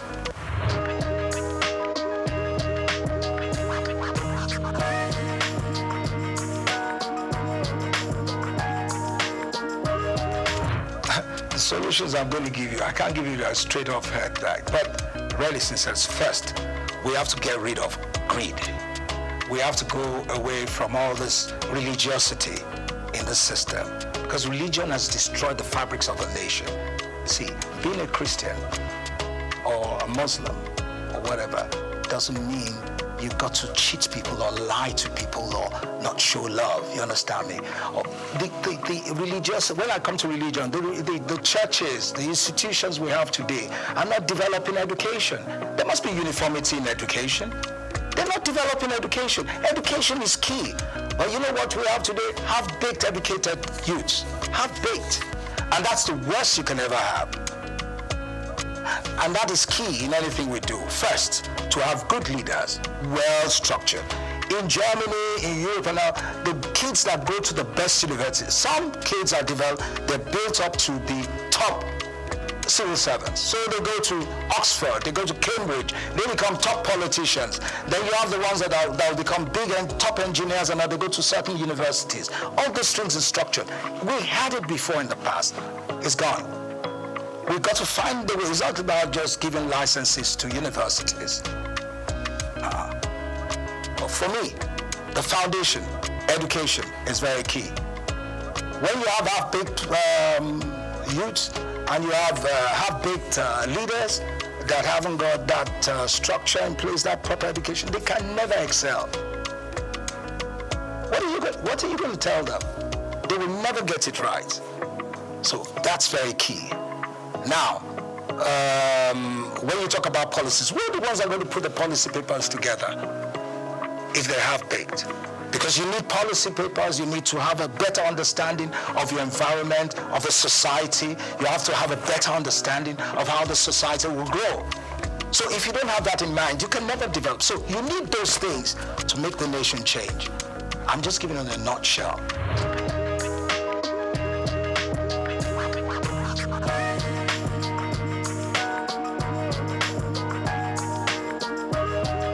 Yeah, you need more commercial, you need more private sector funding, you need more sponsorship, and then, like I said, you need more training. You need to train your coaches. Our referees are the most Nigerian referees. Do you see any referee participating in any African Nations Cup? No. Because are you telling me it's the best league? That's the most corrupt league in the world. Because our coaches are not even, our referees are not even allowed. They never invite them for any Nations Cup. So what are we talking about? What does that tell you? What does that tell you? Every match in the MPFL, most times, most of the games, all home teams win. You don't see away teams coming to win. So are you telling me that's a balanced league? It's not a balanced league. It's a corrupt league. So that has to change first. When that changes, you understand me? And then other things will follow.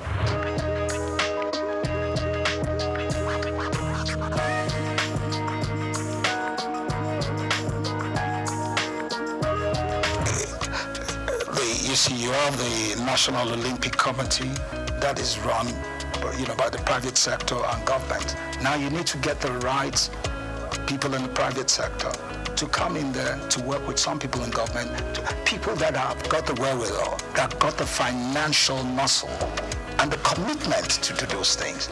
Not just people that are hustlers that just want to get something out of it. It's about people that want to give. That's what Olympics is all about. People that give, that are ready to give, to develop Olympians to be world beaters. People that truly want that mood, that soul of Olympics to excel. That's what we need. And that is what we have to work on. And that comes from leadership, that comes from the system, where you choose the right people that have got what it takes to build the Olympic team.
Thank you very much indeed.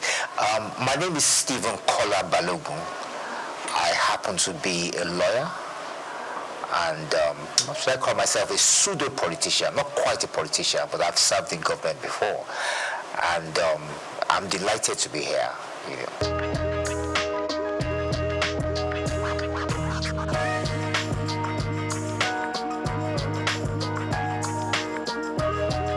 Well, thank you very much. Well, yes, is it my family or the wider family? Like I said, I'm the son of Chief Dr. Kolawole Balogun of blessed memory. Like I said, he was a former politician, a frontline politician. He was the General Secretary of the National Council of Nigeria and the Cameroons, later National Council of Nigerian Citizens. He was the General Secretary of that party for about 8 years. From there, he was appointed by SOUQ to become a federal minister. He was initially a federal minister without portfolio. Consequently, after that, he became acting minister for labor, social services, and then he became Nigeria's first federal minister for information in 1956. He held that portfolio to 1958. Thereafter, he resigned from government. He had disagreement with the party. And Tafawa Balewa felt that he was a useful politician that could be sent to Ghana. And he went to Ghana to find out what was Ghana was a bit ahead of us in terms of politics at the time. And I think it's fair to say they got independence just before us. And Tafawa Balewa wanted someone to understudy to find out what we were doing. So he sent Kola Balogun there. Initially, he was commissioner, and later, when we gained independence in 1960, he became High Commissioner. Shortly after that, when we became independent, he yearned to come home. He wanted to take part in the new political atmosphere at the time. He asked the Prime Minister to relieve him, to let him come back, and he did come back home. And immediately he took up the position of being chairman of the National Shipping Line. That was a position he held on to until the military struck in 1966. But even then, when the military did strike in 1966, he still continued. I think General Debayo of blessed memory invited him to join his cabinet, and he served as a commissioner for about 3 years or more. I think he was commissioner for health and was commissioner for education. Later, he also became chairman of this sketch group of companies as well. And that was about it. I think after his stint in government, he decided to go and do a PhD at the University of Ibadan. And then he went back into private legal practice. And then he started this agitation for the creation of Osun State. He and a few others set up the movement. He was the chairman of the movement. And then to the glory of God, in 1991, Osun State was created. And that's it. Tell us about mommy. Well, yes, my mother. Well, in those days, the women were not so much in the forefront, But my mother has been my bedrock. She stood by me, and she has backed me in most of the things I've set out to do. And she's still alive. She's 89 this year, and she's still doing well, and she's still and your wife and the kids? Yes, my children. Yes, I have 3 girls, 3 daughters. My oldest is 31. She studied at King's College London. She did reasonably well. She got a 7th class upper. Proud of her.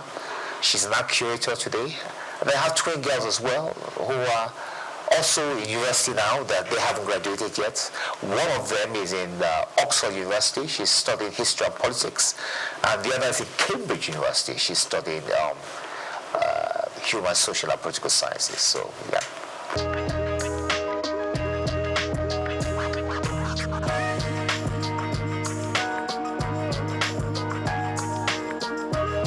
I did. My father, Chief Kolawole Balogun of blessed memory. Yes, he was in the first cabinet in the First Republic, the first ever cabinet Nigeria had. and he served as the Federal Minister of Information and Research. As a matter of fact, he happened to be Nigeria's first information minister. Later, T.S. Benson, of course, became the independent Nigeria's first information minister, but independent Nigeria. But Nigeria's first ever information minister happened to be Chief Kolawole Balogun, God bless his memory.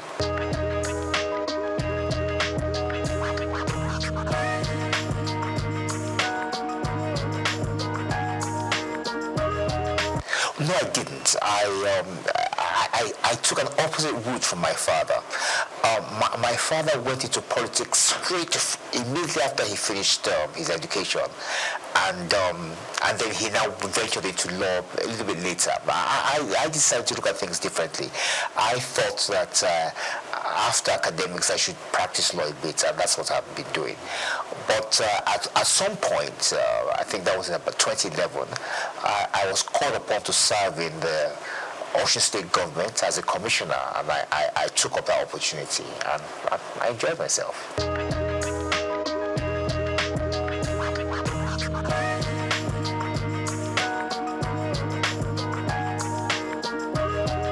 Well, I am in the sense that I'm 65 years old now, and I think it's fair to say that we belong to, well, I won't say the first set, but one of those who benefited from Nigerian education. I schooled here. I went to secondary school in the West. I went to the University of Ife, went to the Nigerian Law School. And I think it's fair to say that all the schools at that time were of high quality, produced top quality students who went on to make names for themselves, not just here in Nigeria, but also abroad. I think we still do that now, even though the standard of education has dropped. The sad thing about it is that Nigeria could have been a lot better in terms of the potential, because Nigeria does have a lot of potential. We do have very brilliant young men and women, you know, and I just think that if we had invested more in education, that we could have, the sky would have been the limit, actually.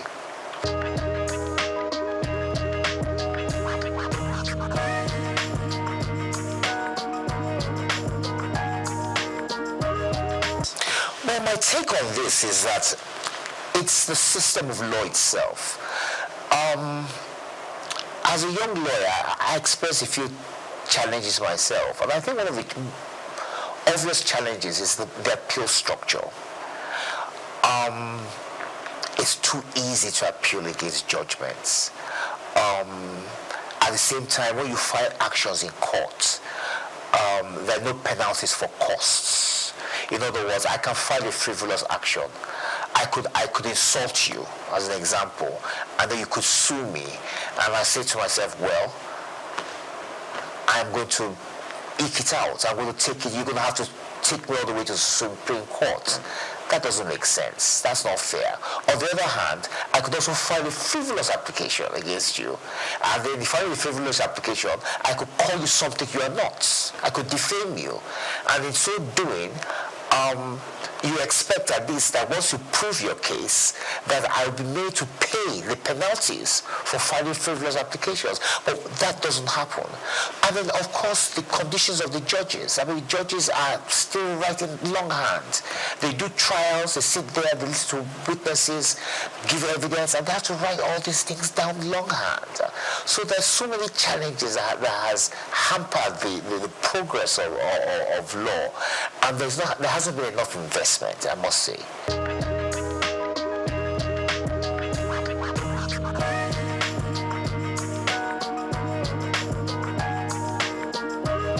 Well, I agree with that, and I'm going to give an example as to how that I think we could possibly do that. Now, the Supreme Court hears everything.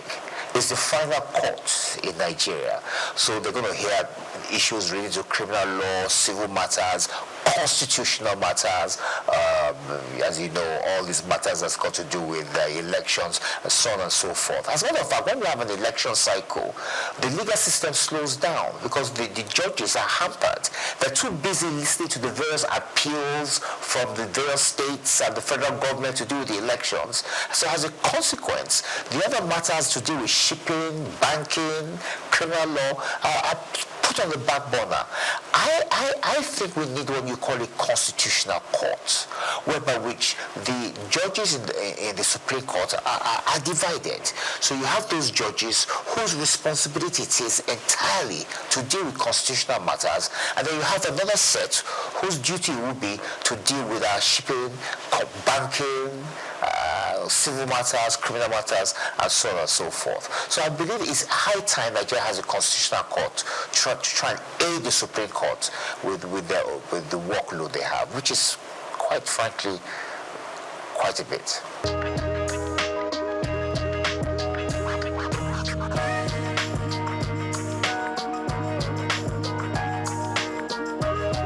Well, Nigerians, with respect, are very brilliant, very intelligent, and they are very aware. It doesn't matter who you are, whether you're a tailor, you're a driver, you're a lawyer, engineer, they're quite well informed. And the truth of the matter really is that this is the longest republic we've had. This republic started in 1999, and this is 2025, so 26 years. Nigeria's never had a republic this long. But the main flaw is the one you just mentioned. The fact that that constitution that was bequeathed to us by the military in 1999 was never really approved by the people. But that doesn't make sense, and that's unfair. In fairness, we ought to be able to look at the constitution, improve upon it, and put our own input into it. Now, there's a way around that, and I've always believed, many people oppose this, but I'm of the view that what Nigerians need to have is a referendum. Have a referendum to ask the Nigerian people whether they want to persist with the 1999 constitution, or do they want to draw up a new one. If the answer to that question is yes, we want to draw up a new constitution, then that puts paid to the 1999 constitution, and then you can now have a system, a constituent assembly, whatever the case may be, where people will sit around the table and fashion out a new constitution. If the people say no, that means that indirectly approved the 1999 constitution, and then we continue with it. But what we can't do is continue having this debate, these arguments as to whether the 1999 constitution has been approved by Nigerians or not, because it has not been. So I think the way around that is to ask the Nigerian people through a referendum, asking them whether they want to persist with this constitution. If they say no, then we have a new one. If they say yes, we continue with the old one. And that ends the debate.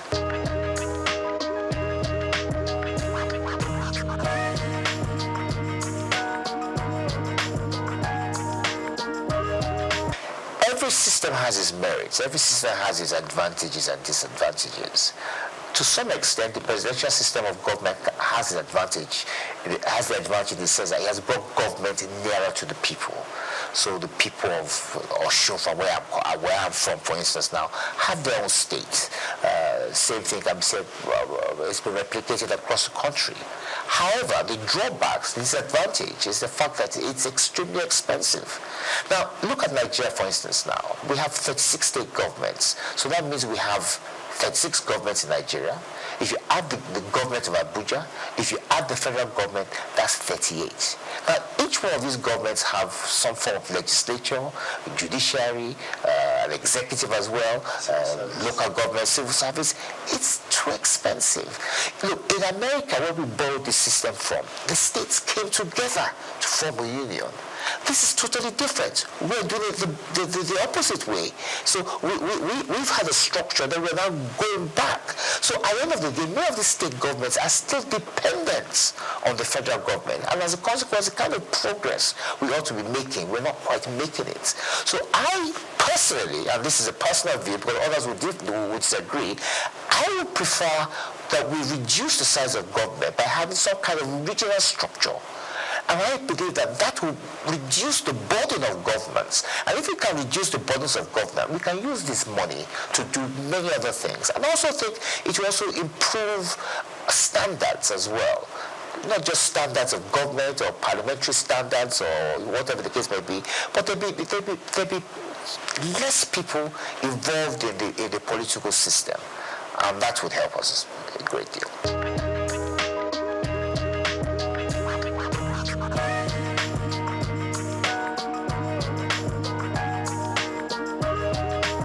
think it's fair to say that since 1999, we haven't had any new state creation. I know there's been agitation for the creation of states, but there hasn't been any. The process for creating a state is quite cumbersome. It's not easy. I think it's in section 8 and 9 of the Constitution. I don't think it's something we should be looking at. I think, like I said to you earlier, I think we should be trying to reduce the number of states, and I think some kind of regional structure whereby which we can monitor better what's going on rather than having more states. So I personally would not encourage the creation of more states, no.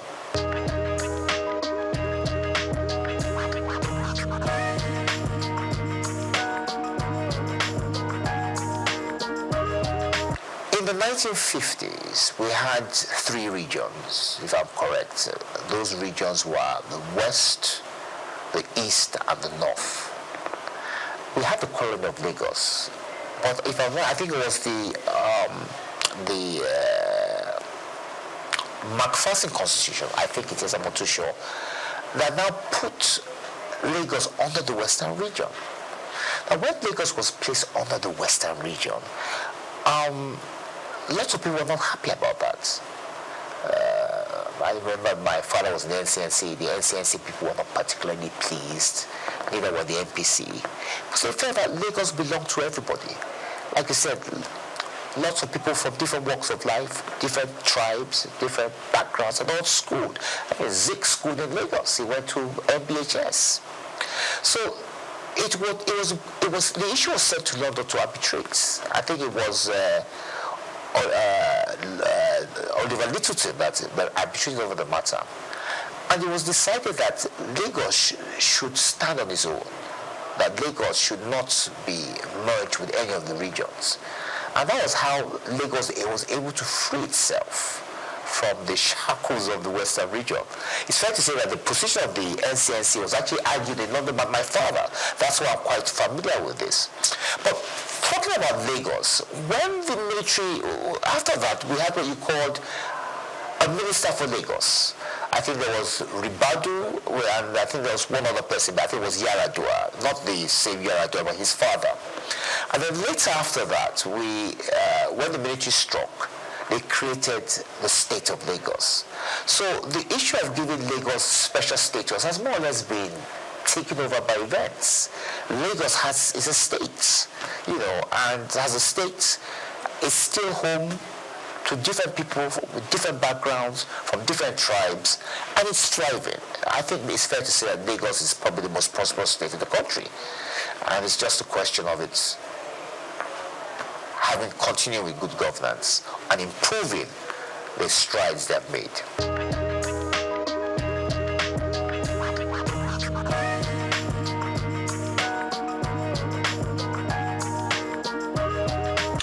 Once again, let's go back to the past. We had what we used to call the House of Chiefs, wasn't it? And in this House of Chiefs, many of the members of the House of Chiefs were people, were traditional rulers, chiefs from different backgrounds, and they had a say in the running of the affairs of state. It's like it was more or less akin to the House of Lords.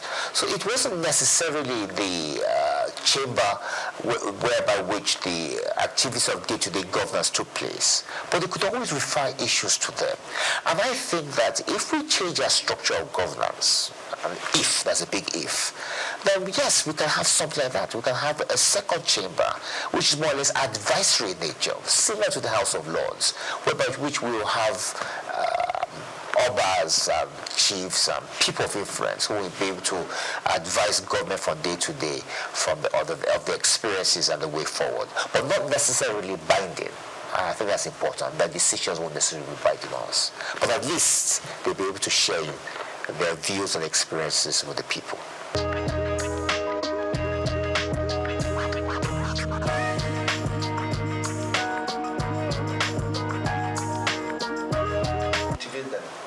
That's a big issue. I was commissioner for youth in Osun about 10 years ago under Rauf Aregbesola, and it was an issue we took quite seriously. In Osun State, we had quite a number of youths who are unemployed. And the governor thought, what can I possibly do to give them something to do, to keep them employed? So he created what we call the Osun State Youth Empowerment Scheme. Now, under the State Youth Empowerment Scheme, unemployed youths were given particular tasks in states. Help us sweep the roads. Some were part-time lecturers. Some were doing all sorts of things. They were given a stipend. It wasn't a full-blown salary. Well, the salary, although the stipend was enough to keep them to be able to buy things, to be able to buy themselves drinks and food, and kept them occupied until they could find themselves a job. And I think the federal government could follow that kind of scheme, set up a youth empowerment scheme whereby which unemployed youths are given things to do. There's so many things that need to be done in Nigeria. There's so many gaps whereby which the youths can help do that. In the interim, while they find themselves something more gainful or something more permanent. So it's a question for government to do. It's for government to think of a way of helping out the youths. And of course, there should be partnerships, a partnership between the government and private enterprise to try and encourage them to take on more of our youths, and not necessarily those who have schooled abroad, who they think are probably the best in terms of employment. No, we have many here who can do a good job as well.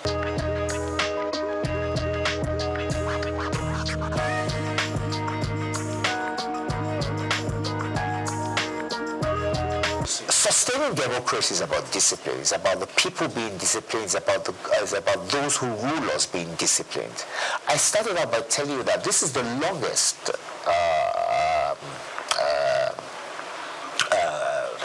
government we've had. It's the longest republic we've had. We've had democracy now since 1999, 26 years. If you go back to the days of independence, there's been no republic that has been this long. So it shows that the people have embraced democracy. They've come to it's part of us now. They've come to enjoy it. Yes, there are hiccups in terms of the fact that we could do a lot better in terms of how we implement things. But in terms of the people yearning for democracy and imbibing it, I think we've done very well. And what we just need to do is just to try and perfect it. One of the ways, like I said much earlier, is to perhaps take a second look at the Constitution, see where areas where we can improve, and try and make people happy, and at the same time reduce the cost of governance. But I don't think democracy is going anywhere. I think it's here to stay.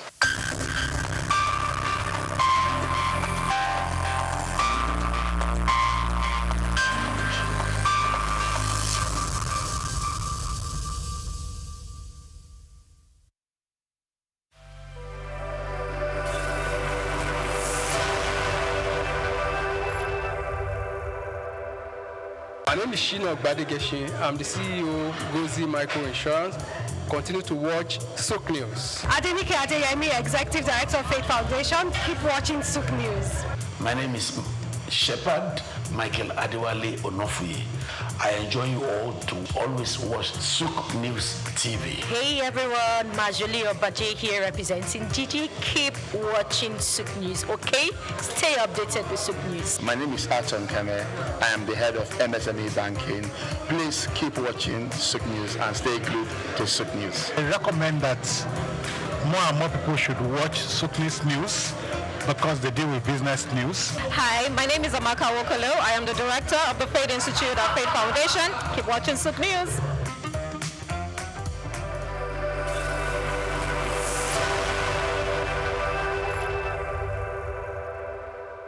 We've got just what you need right here at Venue Wash Media. Call it the Midas Touch, and you wouldn't be wrong. Let us record, produce, mix, and master your audio like nobody does. Reach us on our contact today for the best quality job.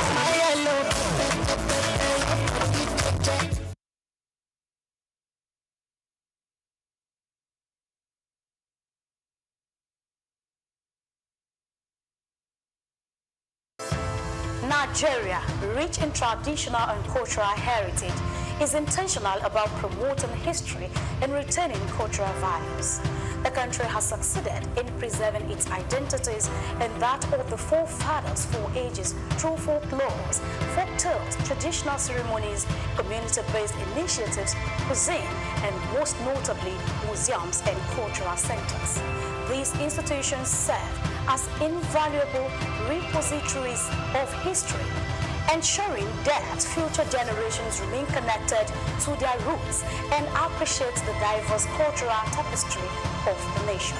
In Nigeria, there are over 38 museums comprising national, state, and privately owned institutions scattered across the country. Each of these museums plays a crucial role in safeguarding Nigeria's vast historical wealth, with collections that reflect the uniqueness of different ethnic groups, traditional practices, and historical transitions over time. In Lagos, the National Museum, located at the center of the city in Onikon, claims a notable collection of Nigerian art, including pieces of statuary, carvings, archaeological and ethnographical exhibits, among others. Of particular significance is the terracotta human head, known as Jema head, dated between 900 and 200 BC, which is part of the renowned Nok culture. The piece is named after Jema, the village where it was discovered. The museum is administered by the National Commission for Museums and Monuments and remain a key educational and historical attractions for visitors.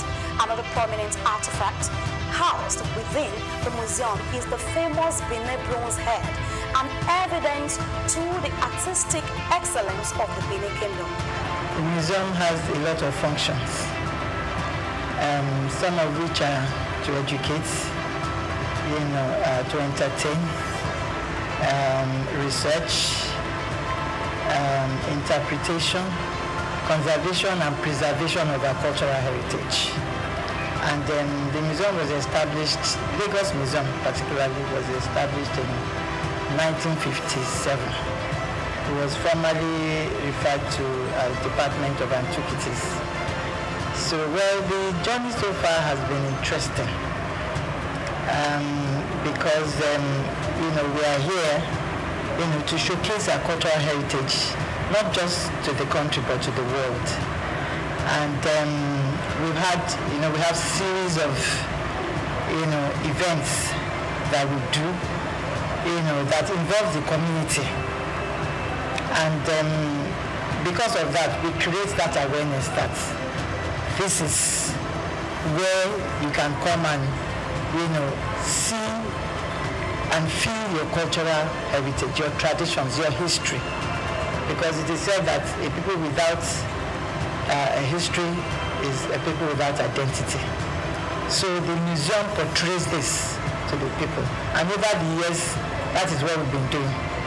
Through education, community participation, we have galleries, that we display some of our objects, our antiquities, that showcase our patrimony and all there is to know about our cultural inheritance. And so the museum, has been doing that over the years, and we still keep doing more. The Lagos National Museum was founded in July 1957 by English archaeologist Kenneth Murray, following the submission of architectural sketch in 1948 at a conference on museum policy in Nigeria. Kenneth Murray collected several traditional masks from Cross River State to display in the museum's early years, according to historical records. The primary purpose of structuring the museum was to preserve Nigeria's historical artifacts and cultural heritage. Fortunately, that vision has remained alive to this day. The museum serves as a significant tourist attraction for Lagos residents and international visitors alike, offering an immersive glimpse into the nation's past. Some of the remarkable artifacts currently on display at the museum include the bullet-ridden car in which former Nigerian head of state, General Murtala Muhammad, was assassinated, pictures of previous rulers and presidents of Nigeria from different eras.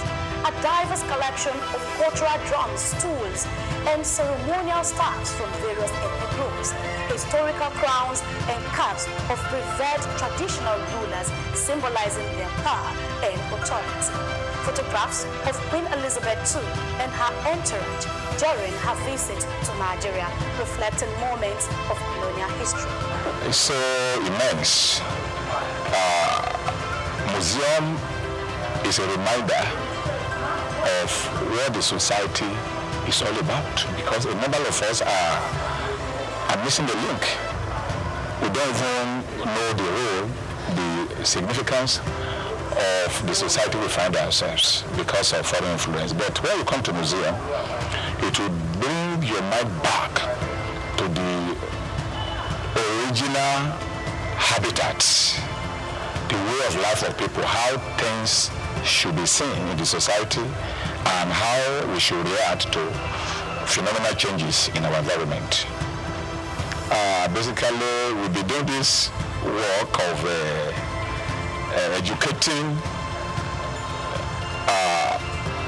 the general public, not only Nigerians, over 20-something years here, and the impact has been so tremendous. To the point that what we do at the museum is in consonance with the curriculum of our institutions, from primary, nursery, primary, secondary, even tertiary, even people in their corporate organization. They do usually to come to National Museum anytime they feel like we are missing the link, we have missed a lot of things concerning the way of life of our forefathers. You know, even here, apart from that, we do have what is called seminar. We organize seminar for expatriates, for individuals to come around on Wednesdays, to come and listen and learn on cultural-based subjects. I think it's great. I mean, I particularly like the circle of life that are presented in here, right? From birth to reincarnation to external influences. I think I gave a good history of Nigeria. I learned a lot about that. There seems to be some real big connection between Nigeria and Benin in terms of the history that I wasn't totally aware of. I was able to see the different artifacts and stuff that were presented. So it was quite interesting. They did, I think, a pretty good job doing a comprehensive tour or a comprehensive history of Nigeria and its culture and its surrounding areas. A visit to the Lagos National Museum offers an enriching experience, transporting visitors back in time and allowing them to connect with Nigeria's rich and diverse history. The museum provides an opportunity to explore stories of resilience, artistry, and governance that have shaped the nation. Whether you are a history enthusiast, a student, or simply a curious traveler, stepping into this museum promises a nostalgic journey through Nigeria's past, fostering a deeper appreciation for its cultural legacy. Nigeria continues to reflect the stories that shapes its people, steadfast in its commitment to promoting history and preserving its cultural values for generations to come. Grace Komalafe, SOUQ Perspective.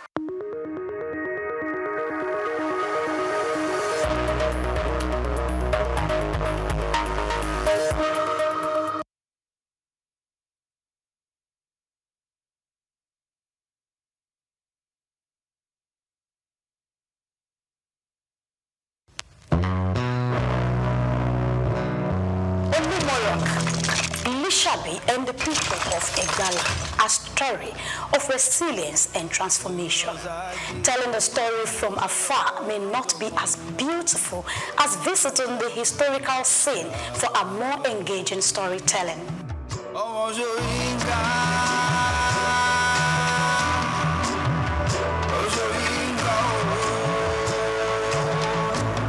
I welcome you to the foot of Olumo Rock. So climbing the rock is in two ways. Either you go through the panoramic elevator or the stairs, but whichever way you choose to go through, I'm assuring you are going to land at the topmost part of Olumo Rock safely. So Olumo Rock is like every other rock you've ever climbed or know about. But play an important role in the life of the people of Egba during an intertribal war between the Egba and Oyo Empire.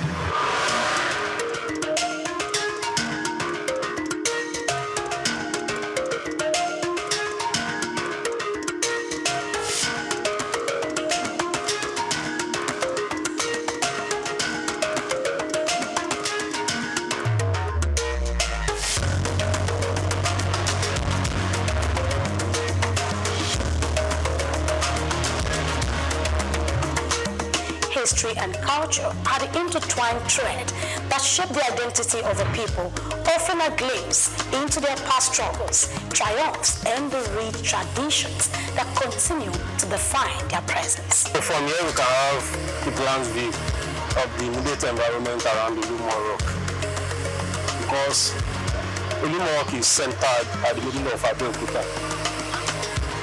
But when we get to the topmost part on Olumo Rock, we are going to have the 360 degree of the view, which means the more you go, the more you see. So I want to encourage you to raise up.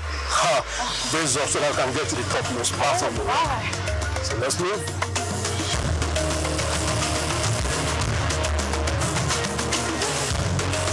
History is what we bring to you today. What is the connection between Olumo Rock, Lishabi, and the Egba people? My name is Grace Komolafe, and this is SOUQ Perspective. Let me take you on an inspiring journey through the history of one of Madras' most significant landmarks. Come with me. I welcome you to the first level on Olumo Rock. Thank you. So this is the first level on the rock. Olumo Rock is in 3 stages, from the ground floor to the first landing scape. I want to inform you that you have climbed 120 stairs to come this far. Can you give yourself a round of applause for that? And I'm sure you are fit to climb to the topmost part in Olumo Rock. I'll try. That's great to know. So the first level of Olumo Rock is called Lishabi Garden. Lishabi Garden is named after one of our past warriors called Lishabi Agbungbakala. Lishabi was one of the warriors that fought for Egba to gain their freedoms from old Oyo Empire. It is a natural garden set aside for people to take relaxation after climbing the first level of the rock. Also at this spot, we have 2 trees that we can talk about. The first one is Dongoyaro tree. This is it here. Dongoyaro tree. English call it neem tree. It botanicals as Adirata indica. If you get from its leaf and cook cassava and drink, it kills malaria. And if you chew from its stick, it clears bad breath from mouth. Also, its name is derived from an Hausa face, which means Toboy, Duku, Yaro. This is a flamboyant tree. Its botanic is Dilonis regia. It produces some lump. Look at the branches. If you get from those brown pods, there are some seed inside it. When it dries up, if you tap a sheep, give a kind of sound sheke sheke. And that was where the Yoruba derived its name from. That is why we call it pansheke in the Yoruba land. The pods serve as a natural musical outlet for traditional dancers, nursing mother to play with, before the invent of tambourine and some other musical instruments. When we go up on Olumo Rock, we are going to travel and visit all historical places. There are some shrines and worshippers around Olumo Rock. They are not harmful. They are here to showcase our cultural and traditional heritage. So I wish you a pleasant trip as we rock.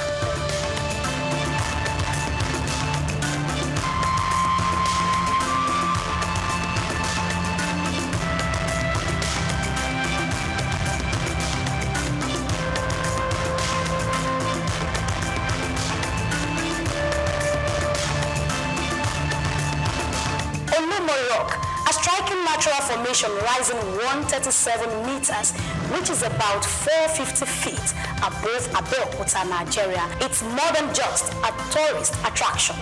It is a symbol of Egba people's endurance.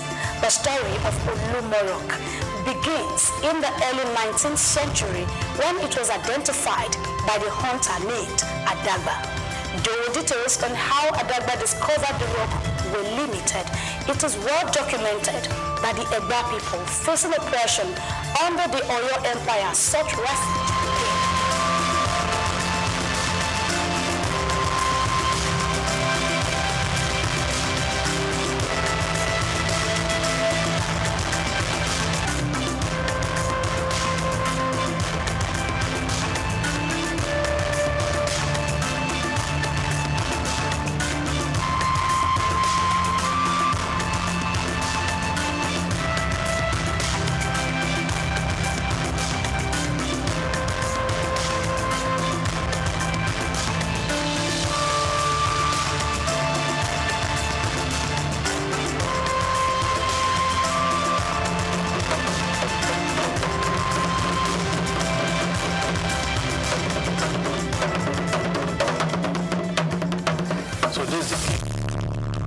This was where the people of Egba took refuge during the war.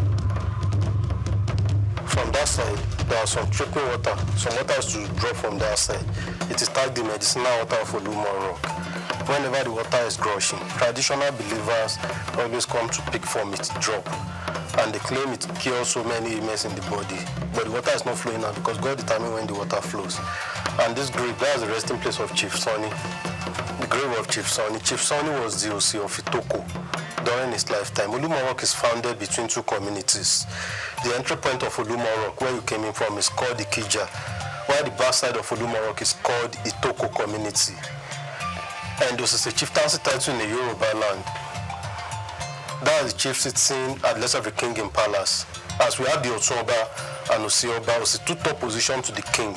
According to the custom and tradition of Yoruba, when a chief died, they bury the chief either at the front of his house, at his bedroom, or at his backyard. He must never be taken to a cemetery.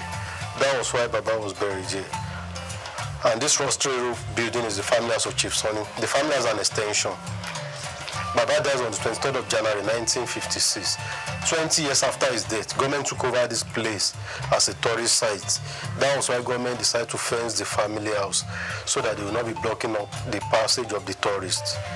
So the people of Egba took refuge here during an intertribal wars. The war started in 1830. Then the people of Egba were under old Oyo Empire. They basically want freedoms and where to settle. That was why they consulted the Fareku for lead. Ifa instructed the Egbas to come and settle there. On their way coming down, they met a man on the road. The name of the man is called Adagba. Adagba was a great hunter farmer. He was the one that discovered Olumo Rock during his hunting process. During those periods, the entire city of Abeokuta was thick forest. Only the powerful ones and the warriors that could come around to do anything and return back home alive. But when the Ifa instructed the Egbas to come, Shodeke, who was one of the founding fathers of Egba land, led the people of Egba down here. And they were here for years. During their stay, they took the natural suspension shape of the rock advantage and built their rooms. The rock is naturally standing. They only took the advantage of the shape and built their room. So the rock served as the roof of the room. 4 of the rooms they built has collapsed, remains only that. Those are the sign of the fallen rooms. That was where they kept wives and children. Men and warriors will surround the rock so that the enemy will not gain access to this place. All these holes we are seeing on the surface of the rock, that was where they do their grindings. Like we use blenders now, Yoruba call it Oluata. So the process of their grindings make the holes dip like this. After the war in 1833, the people of Egba from Ifa to confirm maybe they should leave this place to go back to where they came from. Ifa told them to keep on dwelling here, that this is where God has put an end to their problems. And that's how they derived the name to the rock, Olufimo. Olufimo means where God put an end to all our tribulations. Ibi tí Olúwa fi ogun wàhálà àti ìdààmú ayé wa mọ̀ sí Olufimo. But people later shorten it to Olumo to gain a very short word. Another meaning to Olumo, Olu in the Yoruba land means God. That's God Almighty.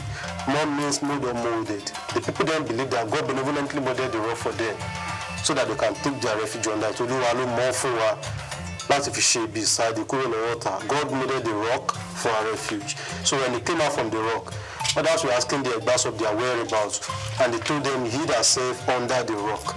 Under the rock or beneath the rock in Yoruba means Abe Okuta. And that was how the name got changed from Egba, and they started referring to them as Abe Okuta. Also, the popular city of Abeokuta started from here. So if you have been anywhere around the town and you have not visited here, you haven't been to Abeokuta. The name Olumo is derived from the Yoruba words Olu means God and Mo meaning molded, signifying God-molded rock. This reflects the deep spiritual connection the Egba have with the rock, seeing it as a divine creation that shaped their destiny. Today, the rock remains not only a historical site, but a place of cultural rituals, including annual sacrifices. Over here, we have the main shrine of Olumo Rock. The main shrine of the rock. The main shrine is a local temple where the people of Egba worship and make sacrifices to the deities of Olumo Rock. Olumo Rock is an historical monument. It's also a symbol of Egba unity, strength, and unfailing protection. Because under the rock, the people of Egba took refuge during an intertribal war. And after the war, the rock has become a deity. That is why Egba people offer sacrifice to Olumo Rock once in a year with a big black cow. During the festival, only 2 people have access to enter the shrine. That is why the shrine is always locked.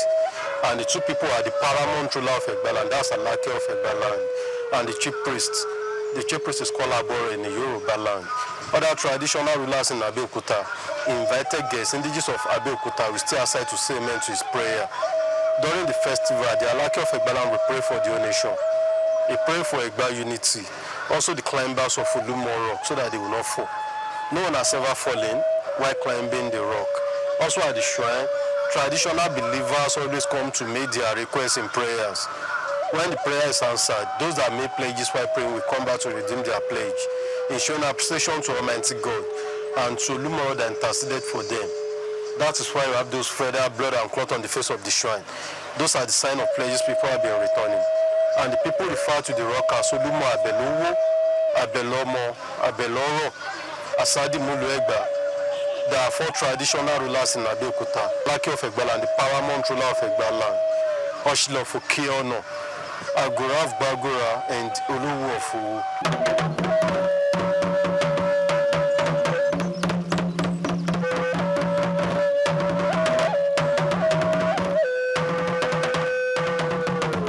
Traditional believers always come to make their requests in prayers. Maybe they are looking for words, children, or anything in life. So when the prayer is answered, those are made pledges where people usually come back with their pledges. That's why we have those feather, blood and stuff on the face of the shrine. Those are the sign of the pledges. And the people refer to the rock as Olumo Abelowo, Abelomo, Abeloro, Asadi Mulu, meaning a deity who can pray through for words, children, and every other good things in life.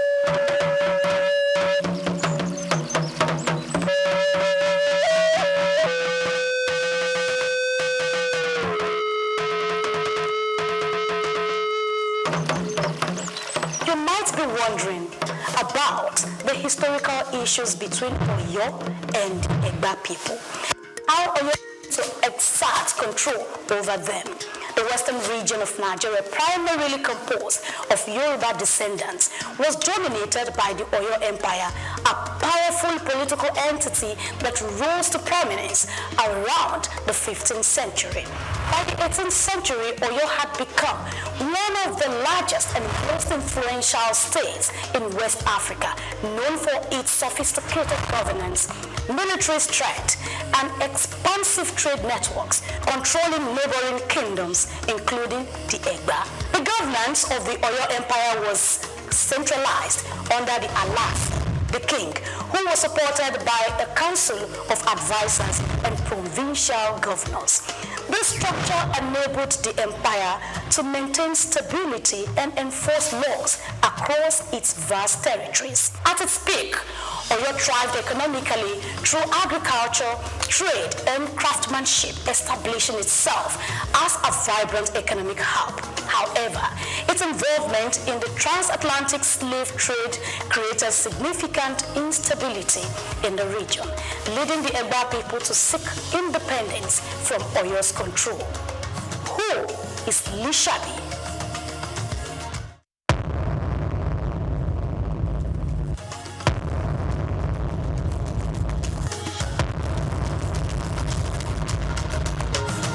No story about the Egba people is complete without mentioning Lishabi, the legendary warrior whose courage and strategic leadership freed the Egba people from the oppressive dominance of the Oyo Empire. Lishabi heroism is etched deeply in the annals of Yoruba history, as he led a rebellion that broke the chance of subjugation and paved the way for Egba autonomy. Lishabi Agbongu Akala, a native of Itoku, Abeokuta, was not just a fearless leader, but also a tactician. In the late 18th century, the Egba were subject to heavy taxation and constant exploitation under Oyo's rule. To resist this, Lishabi secretly mobilized a group of Egba farmers and hunters into a covert warrior society called Egbearu, a vital step in organizing the rebellion.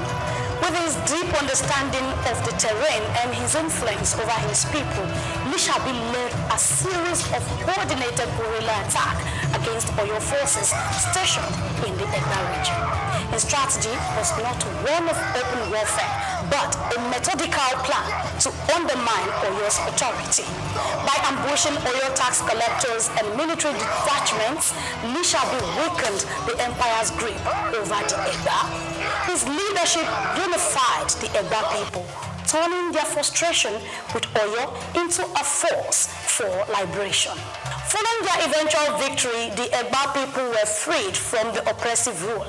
In 1830, this newfound freedom led to the establishment of Abeokuta, meaning under the rock, a city founded under the protective watch of Olumorok. Olumorok provided both a literal and symbolic refuge as it sheltered their people during their struggle for independence. From this safe haven, the Egba built a thriving community rooted in agricultural trade and craftsmanship, becoming a key cultural and economic hub in the region. Today, Lishabi Agbongbo Akala's legacy is celebrated not just as a warrior, but as a symbol of unity and resilience. His actions not only ensured the survival of the Egba people, but also contributed to the rich historical and cultural fabric of Abeokuta and the entire Yoruba as a whole. By the mid-19th century, Abeokuta had attracted European missionaries like Thomas Freeman, whose introduction of Western education and Christianity left a lasting influence on the community. Inscription about the just a little write-up.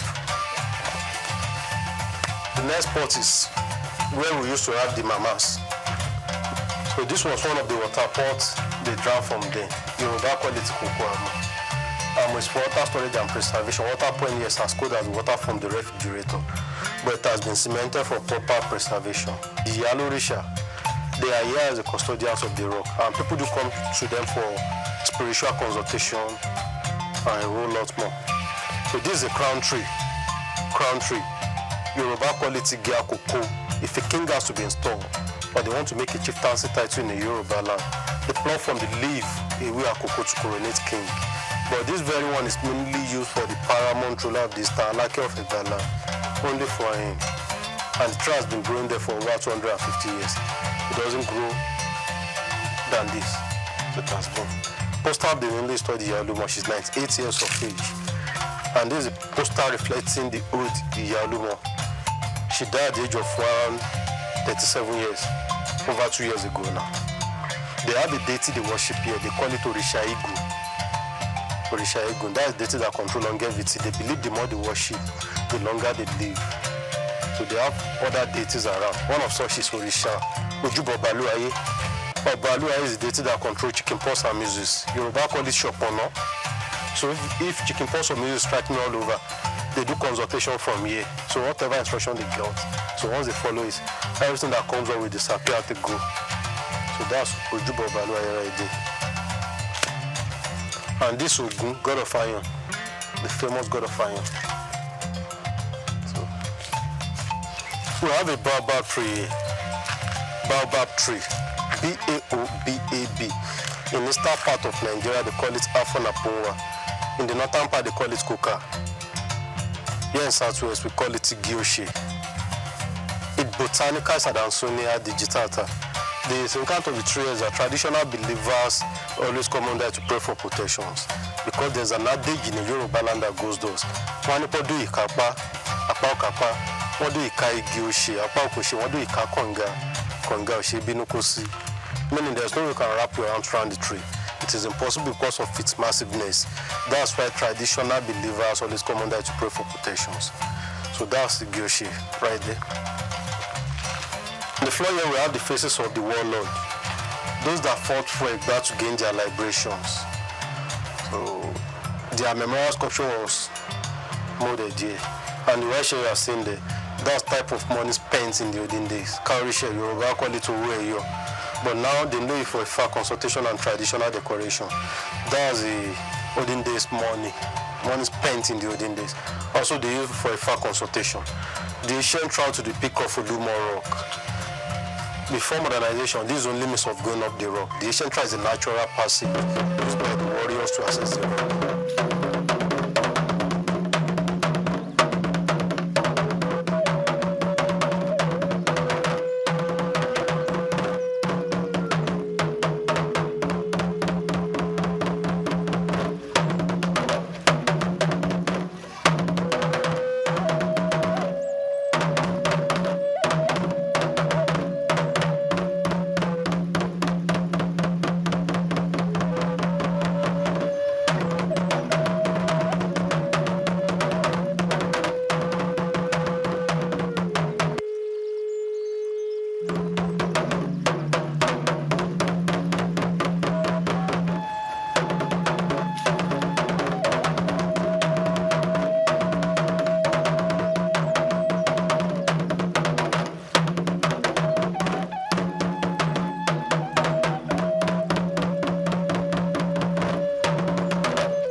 as a beacon of history, attracting visitors from all over the world who seek to understand the resilience of the Egba people, showcasing various historical pieces, traditional items, and, on the other hand, the establishment and continuous celebration of the Lishabi Festival. In the evolution of the Egba from warriors and hunters to craftsmen, traders, and national leaders, their history illustrates the power of unity and determination. Lumoro continues to tell the story of a people who overcame oppression to build a vibrant, self-sustaining community.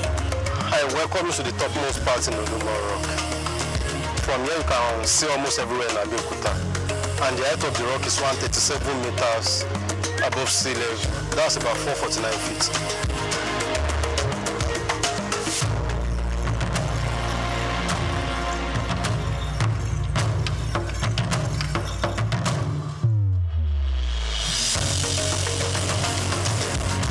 This is the rich, unyielding legacy of Olumorok, Lishabi, and the Egba people. A narrative of survival, courage, and transformation. Now you see the connection. You see the missing link. I am Grace Komalafe, and this is SOUQ Perspective on SOUQ News Television.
Optimism is a strategy for making a better future because unless you believe that the future can be better, you are unlikely to step up and take responsibility for making it so. Responsibility is the price of greatness. How else can one explain the thought process of a 24-year-old youth leaving the luxurious comforts in the United States to fill in for his incarcerated father in sub-Saharan Africa, Nigeria, and run a family business holding the fort till stability was achieved? This is the story of Abdul Samad Rabiu, an unassuming, silent achiever.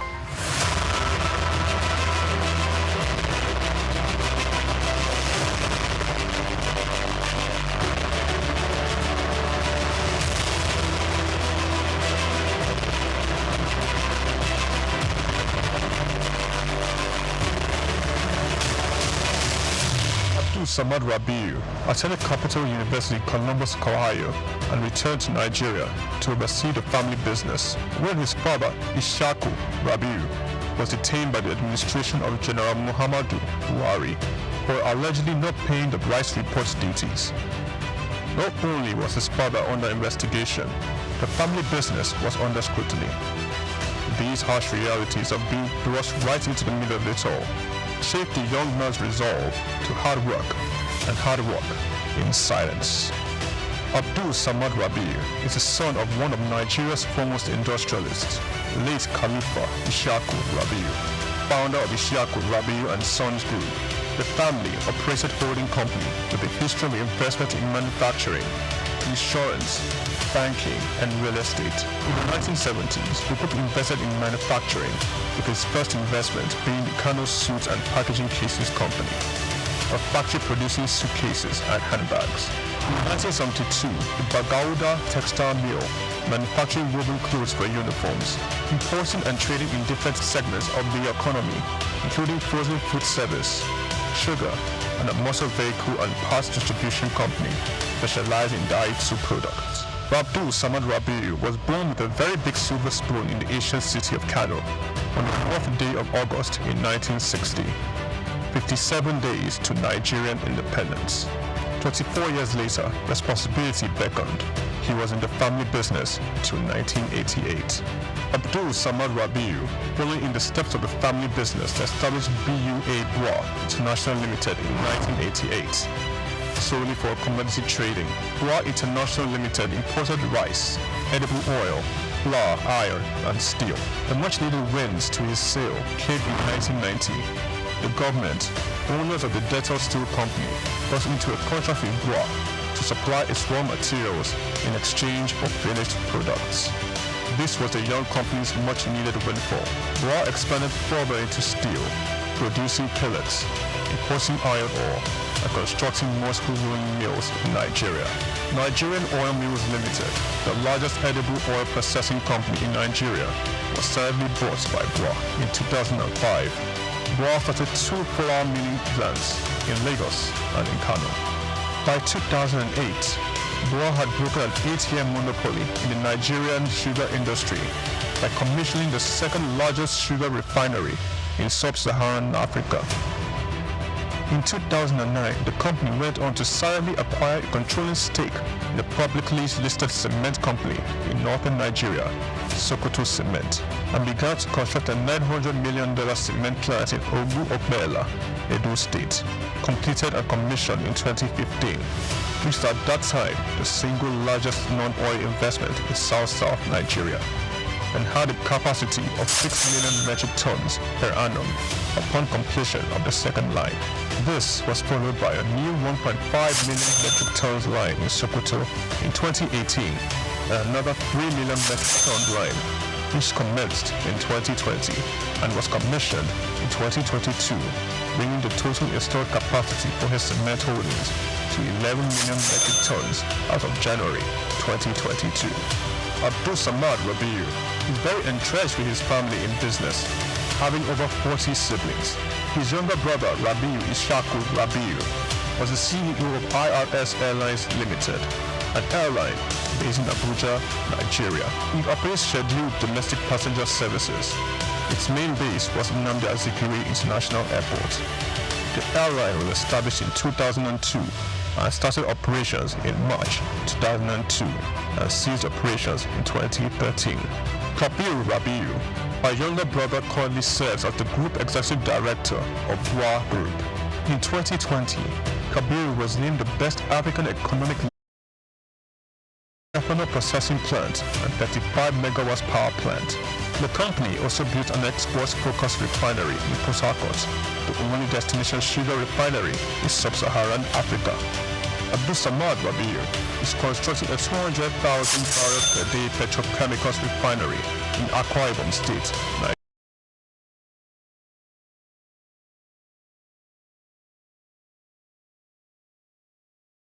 West Africa's petroleum refining needs. It is expected to be completed and operational by 2025. The privately owned Obela Cement Company was in January 2020 merged with the publicly listed cement company of Northern Nigeria, where Abdul Samad Rabiu already held a controlling stake in the $3.3 billion transaction, and BUA Cement PLC was born. Abdul Samad consolidated all his food businesses in sugar, edible oils, rice, flour, and pasta milling into a new company, BUA Foods PLC. In December 2021, it was listed on the Nigerian exchange. BUA Foods emerged as a consumer goods leader in market capitalization, experiencing a phenomenal 206% year-to-date appreciation.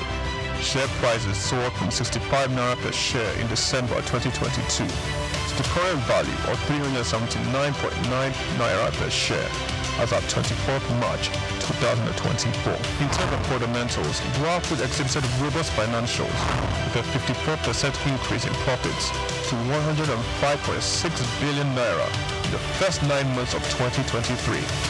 Revenue witnessed an impressive 80.95% year-on-year growth, reaching 524.428 billion naira, and return on average equity stood at 43.42%. Despite challenges, Rabiu strategically increased his direct shares in BUA Cement by 56.37%, totaling 96.12% ownership. This move, executed on June 26, 2023, demonstrates Rabiu's confidence in his company's future growth. BUA Foods PLC and BUA Cement PLC companies are among the top 10 most valuable publicly listed companies in sub-Saharan Africa. From a relatively small company in 1988, BUA Group has grown to a world-class conglomerate, contributing significantly to the country's GDP, while providing employment opportunities for tens of thousands of Nigerians. Abdul Samad Rabiu's philanthropy is silently second to none. He founded the Abdul Samad Africa Initiative, ASR Africa, and an African-focused fund for social development and renewal which seeks to support Nigeria and other African countries in the area of health, education, and social development. In October 2022, Abdul Samad Rabiu, through ASR Africa, donated $500,000 to the United States Agency for International Development, partner on tuberculosis control, HIV, and gender-based violence prevention efforts in Nigeria. Development of a 7.5 billion naira 200-bed specialist hospital in Kano State during the global COVID-19 pandemic. Abdul Samad Rabiu championed Nigeria's donation to this COVID-19 intervention by a single individual or corporate donating, amongst other things, 1.35 billion naira to the COVID private sector coalition, 300 million naira to the Presidential Task Force on COVID-19, over 1 billion naira in cash donations to 10 state governments across the country, 70 ambulances, medical equipment, face masks, provision of foodstuffs for over 1.5 million persons in Kano, Lagos, and River States. ASR Africa Initiative donated a 4 billion naira police hospital in Abuja and donated 1 billion naira each for 6 universities across Nigeria through the ASR Africa Tertiary Education Grants Scheme for infrastructural development. The beneficiaries of the 6 billion naira tertiary education grant schemes are Ahmadu Bello University, University of Ibadan, University of Maiduguri, Nnamdi Azikiwe University, University of Ilorin, and the University of Benin. CSR Africa initiative also donated 2.5 billion naira each through its tertiary healthcare development grants for health projects across 4 geopolitical zones in the country. These are in addition to 5 billion naira donated to build the first teaching hospital in Akwa Ibom State, donated 10 billion naira to the Security Support Fund of the Nigerian government. Abdul Samad Rabiu was awarded the 2022 CEO of the Year at the African CSR Awards, 2016 African Industrialist of the Year Awards by the All African Business Leader Awards, the 2022 Sun Man of the Year Awards, 2020 Vanguard Business Person of the Year, and the New Telegraph Philanthropist of the Year, 2021, a recipient of several honorary doctorate degrees from various universities, including the University of Benin, Nasarawa State University, Sokoto State University, and Crescent University. Abdul Samad Rabiu is a fellow of the Institute of Directors, and he currently holds the prestigious Nigerian National Honors, Commander of the Order of the Federal Republic, CFR, Commander of the Order of Niger, CON, as well as the highest civilian national honor in Niger Republic. Abdul Samad Rabiu is married with children. His children are Mustafa Khadija Kuki Rabiu, Ishaku Khalifa Rabiu, Junad Rabiu. On the 22nd of January 2024, Forbes estimated Rabiu's wealth at $5.9 billion, putting him as the 6th wealthiest man in Africa and 508th in the Global Billionaires Club. The family man, the silent achiever, the giver, Abdul Samad Rabiu.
Was totally gone, so there was nothing to say they had.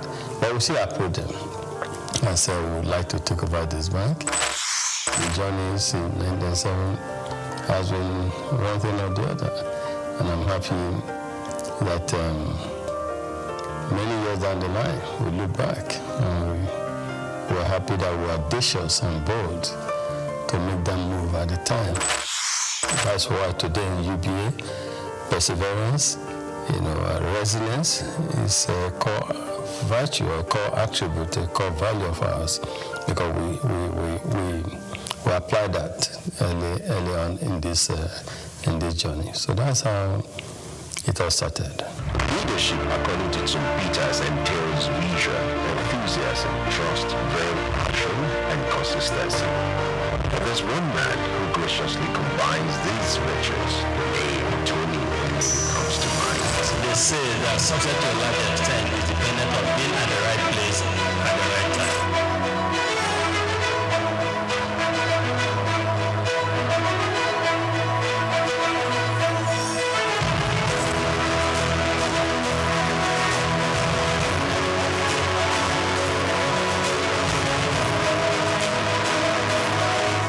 I say to people, my elder brother who is 7 years older than me, you don't have gray hair. I have gray hair. My gray hair is over from the complete merge because making it work, serving your customers, making sure that everyone in the universe or the institution, which was 428 branches at the time, that the same level of service across board. customers of standard trade that were used to a certain level of delivery, you will not want them to come to the new institution and have a drop. From the womb of time, Tony Elumelu has been an embodiment of nobility and excellence. He remains one of the flying eagles and shining eggheads of the banking industry. The life and times of Tony is an inspiring tale. He is one Nigeria who is unmoved by material wealth and self-aggrandizement. Tony's noble qualities were on from his humble background. Growing up with 4 siblings in Jos Plateau State, the cowboy of the banking industry who hails from Anocha North local government area of Delta State, believed in the democratization of law combined with hard work. He began his career as a copier salesman. The Ambrose Ali University graduate of economics also bagged a master's degree in economics from the University of Lagos. In 2019, he received an honorary Doctor of Business degree from Bayer University, Kano. Going to university, I just thought I wanted to be a businessman because my mom's brother, my mom and his brother were just 2 of them. So my uncle was a businessman, in Nigeria, and was quite successful at the time. And I was influenced. I thought he was very rich, and also I wanted to be a businessman, but not just a businessman, for me, because he was described then as a businessman. And but in university, that was why I read economics, just to see. But in university, I got more enlightened because I knew how things operated.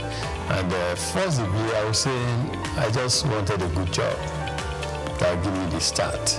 But when I came to do my master's at Unilag, being in urban or Unilag, a lot happening at the time. And that was the era of new generation banks, a lot happening. Our friends, in banking, our friends, some got jobs in some banks. And so that's all of us who were doing masters at the time. I did masters in economics. Who were doing masters at the time, we just became interested and fascinated. We were interested in working in a bank. New generation bank, not old generation bank, not. And so that was how it all started. And we started applying for jobs in our banks. And I got, yes, at the master's level, it was clear I wanted to work in a bank. And yes, that was started.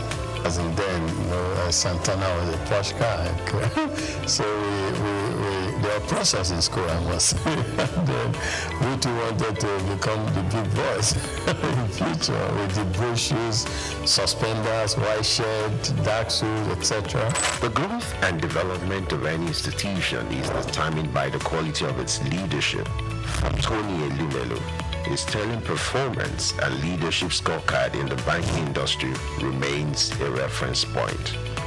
He rose quickly to become the youngest bank branch manager at All-State Trust Bank at the age of 26.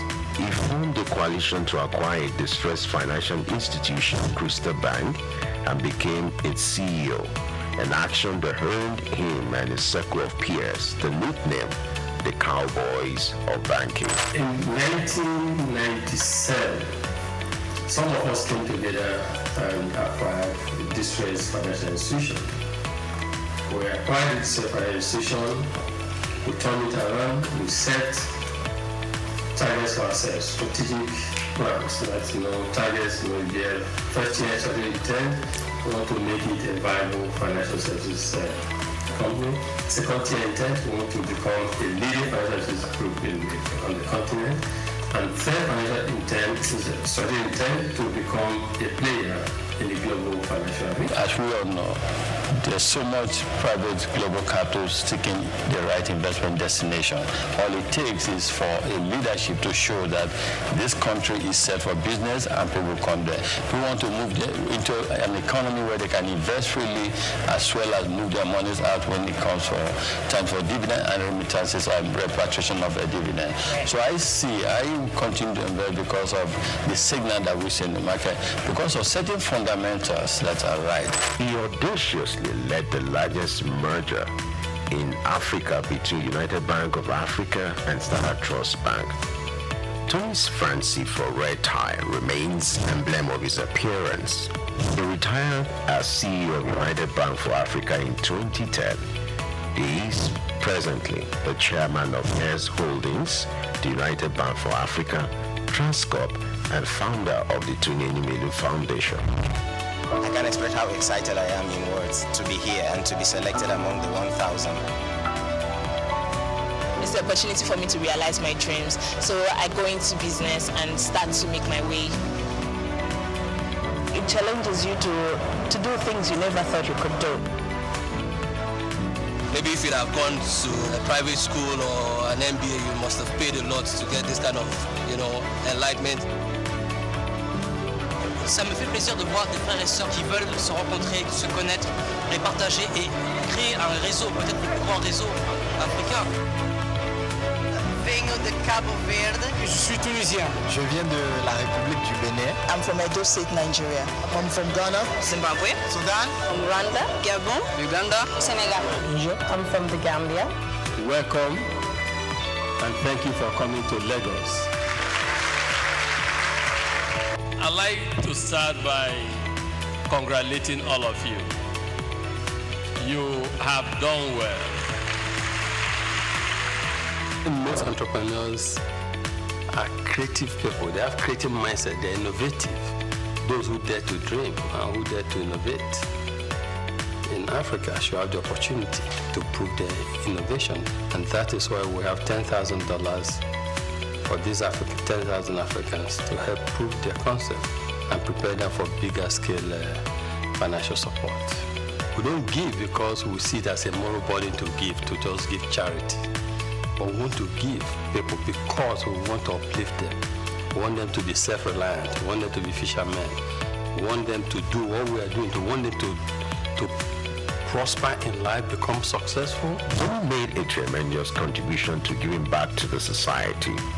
His selfless efforts and huge investment into humanity through the Tony Enumelu Foundation is widely adjured as the leading philanthropy empowering a new generation of African entrepreneurs, driving poverty eradication, catalyzing job creation across all 54 African countries, and increasing women economic empowerment. Since the launch of the entrepreneurship program in 2015, the foundation has trained over 1.5 million young Africans on its digital hub.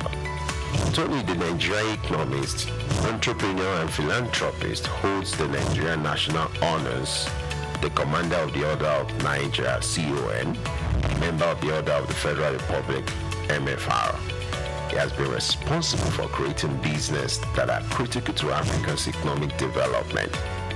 He is a proponent of Africa capitalism, an economic philosophy which advocates for the private sector's commitment to Africa's development through long-term investment in strategic sectors of the economy that drive economic prosperity and social wealth award.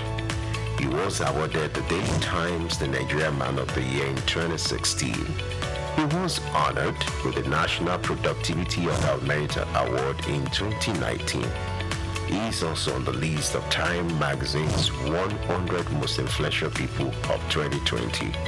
On October 11, 2022, Enumelu received the National Honor of Commander of the Order of the Federal Republic of Nigeria. Tony, as a staunch professional and chairman of Foremost Bank, may understandably runs a busy daily schedule like that of a bee, but he balances the equation with creating time for sports. His love for lawn tennis and football stands undeniable. My workout is, I think I would say that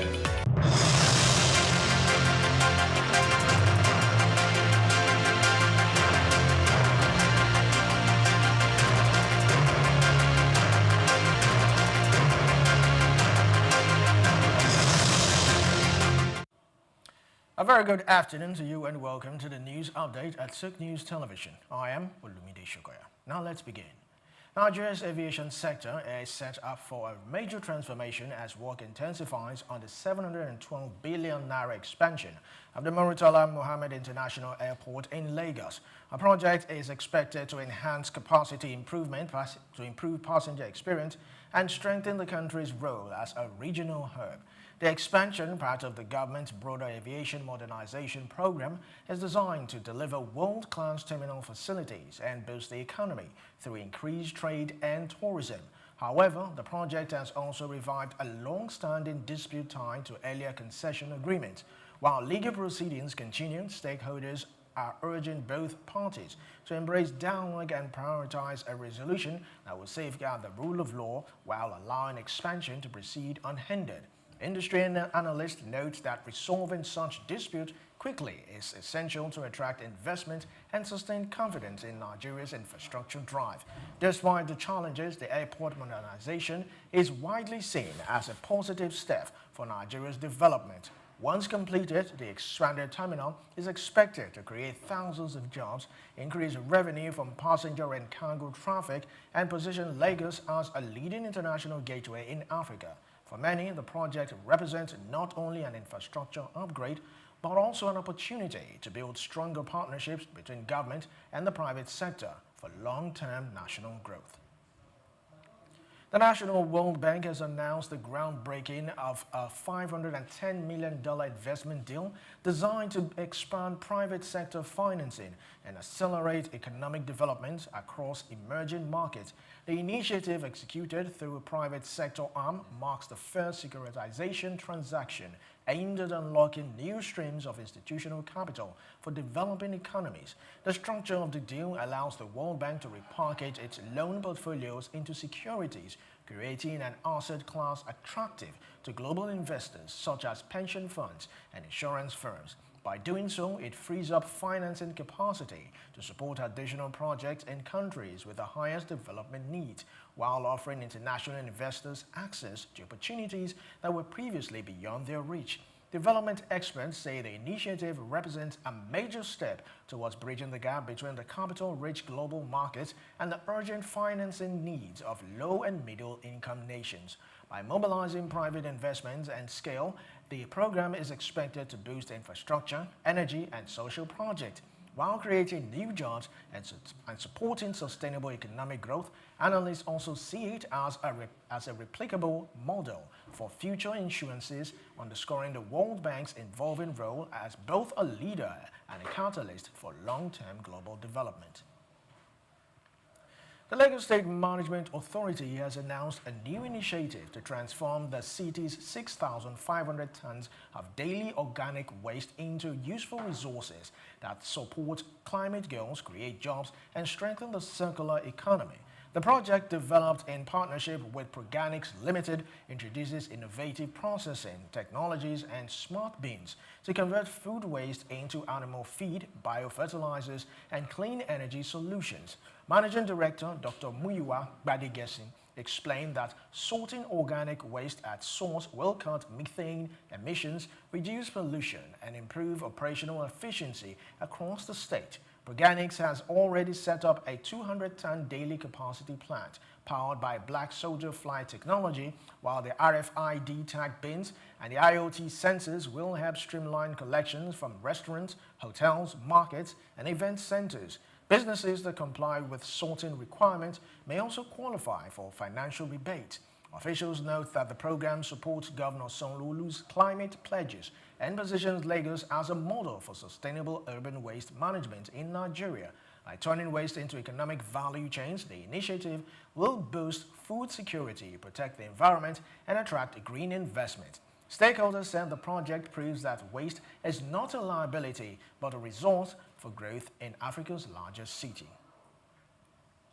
South Korean President Lee Jae-myung has reaffirmed his commitment to pursuing the balanced trade agreement with the United States that protects the nation's economy while strengthening its global partnership. Speaking ahead of his United Nations General Assembly visit, Lee emphasized that the $350 billion investment deal must include safeguards such as foreign exchange mechanisms to ensure financial stability and long-term growth. Lee described the ongoing negotiations as an opportunity to deepen economic and defense ties with Washington while ensuring that investment projects remain commercially viable. He highlighted that South Korea's proposals are designed to minimize risk, support innovations, and boost bilateral cooperations in ways that benefit both nations. Beyond trade, the president underscored South Korea's role as a democratic and economic leader in Asia. He expressed optimism about fostering dialogue with global partners while promoting peace, stability, and sustainable development in a rapidly changing geopolitical landscape.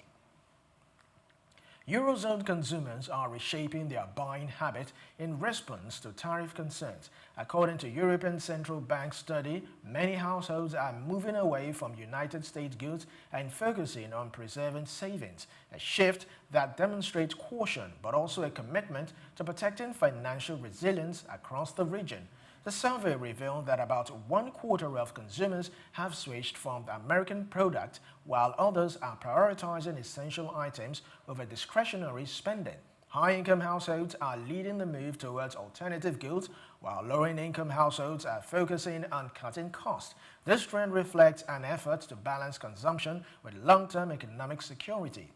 European Central Bank noted that consumers are also adjusting their expectations of inflation, preparing for potential future price changes. By safeguarding savings, limiting non-essential spending, and exploring new product sources, households are actively contributing to stability and adaptability of the Eurozone economy in the face of global trade uncertainties.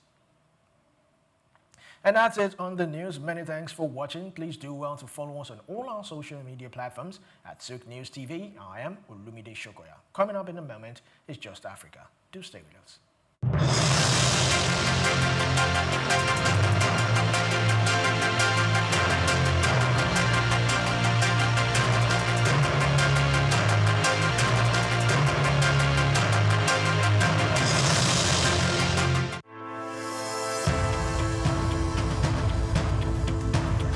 Plastic waste is a mounting crisis, but it also presents an opportunity for business and government to lead the vanguard for systemic change. While regulations, corporate initiatives, and citizens' engagement have made progress, much more is needed in how businesses shape consumer behavior, how governments enforce environmental policies beyond rhetoric, and how public perception is managed through strategic communication. For decades, Nigeria's reliance on single-use plastic sachets, bags, and food packaging has grown, driven by affordability and convenience. However, this has come with a cost. The country generates an estimated 2.5 million tons of plastic wastes annually, with only about 12% recycled. In urban centers like Lagos, Abuja, Ibadan, Port Harcourt, waste is a leading contributor to clogged drainage systems, flooding, and environmental degradation. In this special report, Bayo Olawiye examines the challenges facing efforts to tackle the menace of plastic wastes in the country. Despite past government efforts to curb indiscriminate plastic use, such as Lagos environmental sanitation laws under former Governor Babatunde Fashola, enforcements have been inconsistent. The challenge now is moving beyond periodic government crackdowns and isolated corporate initiatives to a coordinated long-term shift towards irresponsible plastic use, recycling, and waste management. Leading Nigerian manufacturing companies are taking active steps to integrate recycling and responsible disposal into their operations. Key initiatives include investing in recycling hubs, with Coca-Cola of Nigeria, Nestle, and Guinness setting up plastic recovery and recycling hubs, creating an ecosystem where post-consumer waste is collected, processed, and refused. Retail retailers and distributors are being encouraged and in some cases incentivized to set up collection points where consumers can return used packaging for responsible disposal. There is also brand-driven consumer education. Organizations have introduced citizen advocacy campaigns to influence individual waste disposal behavior. This kind of messaging, when amplified by large brands, can have a ripple effect in shifting cultural habits. Beyond environmental responsibility, investing in circular economy models enhances long-term profitability, strengthens brand equity, and aligns with global environmental, social, and governance standards. To effectively shape consumer behavior and stakeholders' engagement, businesses must leverage communication strategies that go beyond compliance reports. Employees should be active participants in sustainability efforts. Companies can integrate sustainability training, incentivize waste reduction, and implement office-wide plastic reduction policies, engaging suppliers, investors, and partners in sustainability commitments such as reducing excessive packaging or co-investing in recycling solutions to create an ecosystem-wide impact. Mass communication campaigns, social influencers, partnerships, and media collaborations can help educate consumers on practical steps for responsible plastic use and disposal. While Nigeria has engaged in international climate and sustainability conversations, the government must go beyond policy declarations and foreign aid incentives. The priority should be local, long-term economic and health benefit, rather than reactivate bans that are often poorly enforced. The government can provide tax incentives for businesses, investing in recycling infrastructure while enforcing stricter regulations on reduction and disposal, expanding waste management facilities, establishing more government-led recycling centers, and integrating waste picker into a formalized economy can improve efficiency and create jobs. The administration of Governor Babatunde Fashola demonstrated that when the government takes waste disposal seriously with clear penalties for violations, citizens pay attention. The government must invest and consistently engage public education on the economic and health impact of plastic waste. A cleaner environment leads to lower public health costs, fewer disease outbreaks, and increased workers' productivity due to better air quality and more usable public spaces. The Nigerian plastic waste problem is not just an environmental issue. It is an economic and reputational challenge for businesses and a government issue for policymakers. By adopting strategic communications, businesses can shift consumer behavior, governments can enhance enforcement, and citizens can embrace a cleaner and more sustainable future.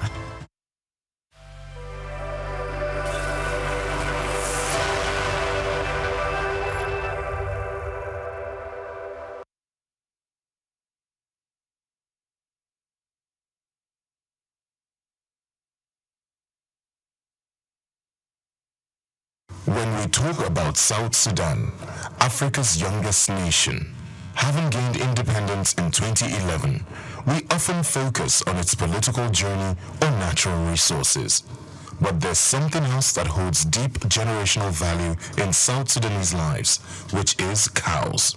In South Sudan, cows aren't just animals, they are everything. They are currency, they are status, they are identity. Among groups like the Dinka and Nuer, a man's wealth isn't measured in cash, it's counted in cows. Cows pay dowries, settle disputes, mark the birth of a child, and even the death of an elder. Boys grow up in cattle camps, learning not just to herd, but to lead. Songs are written about prize bulls. People name themselves after their cows. It's love, not ownership. And no, they don't eat them. Not casually. Cows are sacred. They are milked, admired, and even mourned. Only in rare ceremonies, funerals, farming, or great misfortune is a cow killed for food. To eat one is to part with a piece of your soul. I'm Moyosore Adebi for Just Africa, only on SOUQ News TV. Lesotho, a country like no other on the African continent, and in fact, like no other in the world. Nestled entirely within the borders of South Africa, Lesotho holds a unique geographical distinction. It is the only independent nation on Earth located entirely above 1,000 meters in elevation. Its lowest point, at 1,400 meters above sea level, is higher than the highest points in countries like Netherlands, Denmark, or even the United Kingdom. This extraordinary altitude earns Lesotho its nickname, the Kingdom in the Sky. Lesotho is one of just 3 countries in the world that are completely surrounded by one other country, the others being San Marino and Vatican City in Italy. But unlike them, Lesotho is not a microstate. It boasts a proud population, a strong cultural identity, and a landscape marked by rugged mountains, deep valleys, and fast-flowing rivers. What also makes Lesotho stand out in Africa is its climate. While much of the continent is known for its warmth, Lesotho regularly experiences snowfall, especially in its highland regions. In fact, it is home to Afriski, Africa's only ski resort south of the equator, drawing tourists who seek winter sports in an unlikely location. But Lesotho's uniqueness goes beyond geography and weather. The Basotho people are known for their iconic wool blankets, worn with pride across the country. These are not just for warmth, they are deeply symbolic, representing milestones, rites of passage, royalty, and social status. No traditional ceremony is complete without the presence of these beautifully patterned and color-coded blankets. The traditional Basotho hat, or mokorotlo, is another national symbol, so important that it appears on the country's license plates and currency. Lesotho also harnesses the power of its water. Its Lesotho Highlands Water Project exports fresh mountain water to South Africa while generating electricity for domestic use. Water, often called white gold, is one of the country's most valuable resources. In many ways, Lesotho defies expectations. It is a country of heights, both literal and cultural. In a continent known for deserts and plains, Lesotho offers snow and slopes. In a region often shaped by lowland agriculture, Lesotho rises up proud, elevated, and unshaken. Lesotho is not just unique to Africa, it is unique to the world. This is the uniqueness of Africa, and today we spotlight Lesotho, the kingdom in the sky. I'm Moyosore Adebi for SOUQ News TV.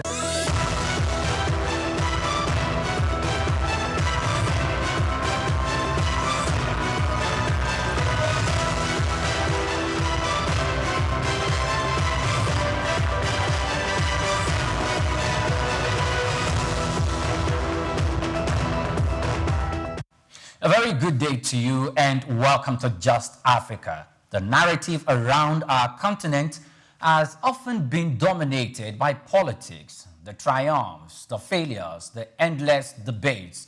But what if the true key to Africa's prosperity lies not in the next election circle, but in the hands of its people and the power of its ideas? Today, we are shifting the focus from the political chessboard to the economic engine room. We are asking a fundamental question.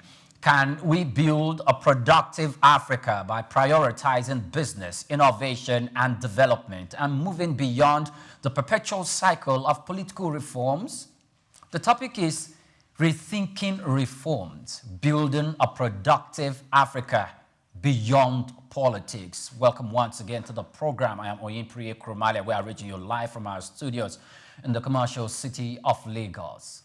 Good afternoon, Olumide. Good afternoon, Onyipriye. Yes. I love this topic because we're not just witnessing reforms right now. We've been witnessing reforms from back in the 80s.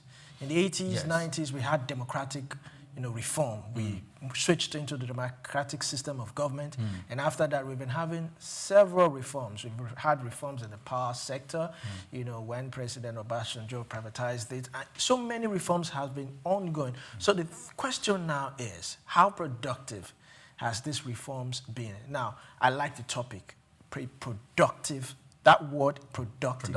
For any nation to be productive, you first have to produce. Okay. So what does a productive Africa looks like? It must have strong industries. Strong industry. Yes. I like the fact that this particular dispensation, we are now diversifying, which is another quality or another element in reform.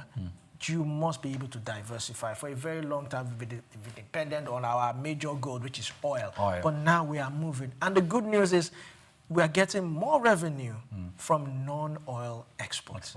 So we are taking a good path. So I like also what you said at the beginning, moving from elections, because during elections we are always sold reforms. A particular candidate will come and tell you, no, I will do this, I will change this, I will change that. And sometimes when they get in, it's the other way around. But I like the fact that Nigerians are also now looking at how we can also reform. We've had different reforms: education, health, power. We are having a whole lot of reform, transportation, every other thing. So I think we are in the right path. And I believe with the guest that is coming on board, we'll be able to explore all the areas in which we can move into a productive nation. Great. I can't wait for us to have the guest. But first of all, let's intimate you a little bit more about the topic of our conversation, after which we're bringing in our guests. And our conversation is focused on rethinking reforms, building a productive Africa beyond politics. And that means we need to move the conversation about Africa's development away from an exclusive focus on government and political change. Traditionally, reforms have been seen as top-down political actions like constitutional changes, anti-corruption campaigns, or shifts in governance. While these are important, our focus will be to align with the argument that a productive and prosperous Africa must be built from the ground up, with a focus on economic, social, and cultural development driven by Africans, by the people. And that's an acknowledgement of the fact that while political stability is a good thing, we can't wait for politicians to solve all our problems. True productivity comes from creating an environment where businesses can thrive, economies can grow, and individuals can innovate regardless of the political climate.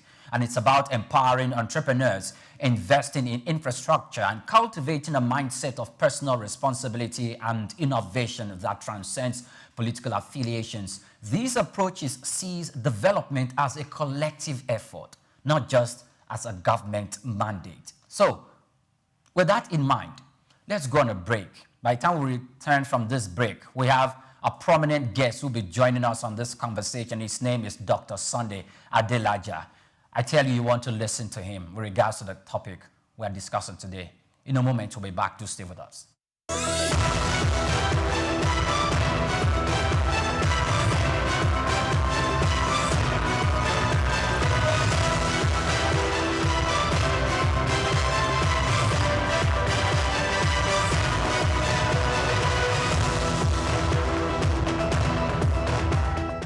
Welcome back. Many thanks for joining us on the program. Now, today, our guest is Dr. Sunday Adelaja. He's a multifaceted thinker and a leader with a global perspective.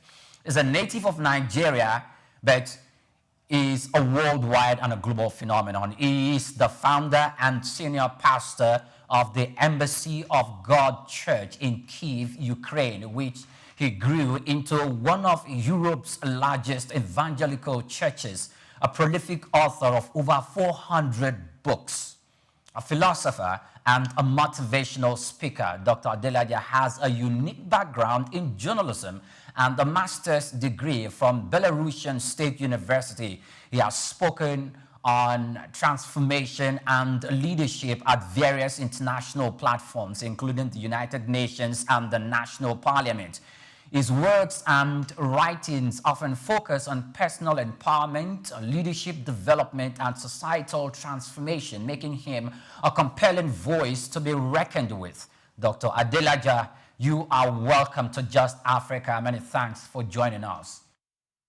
Thank you so very much, Just Africa, for having me. It's my pleasure to be with you today. How are you all doing? Oh, very great. Thank you. Much further ado, let's jump into the conversation. Now, you have written over 400 books, and maybe time will not afford us to talk about all the 400 books that you have written, but we'll make references to a few that you've spoken about. But before then, just like the way the topic says, we are rethinking reforms, going beyond the several election cycles that we depend on in Africa. When you heard that topic, what actually hit you?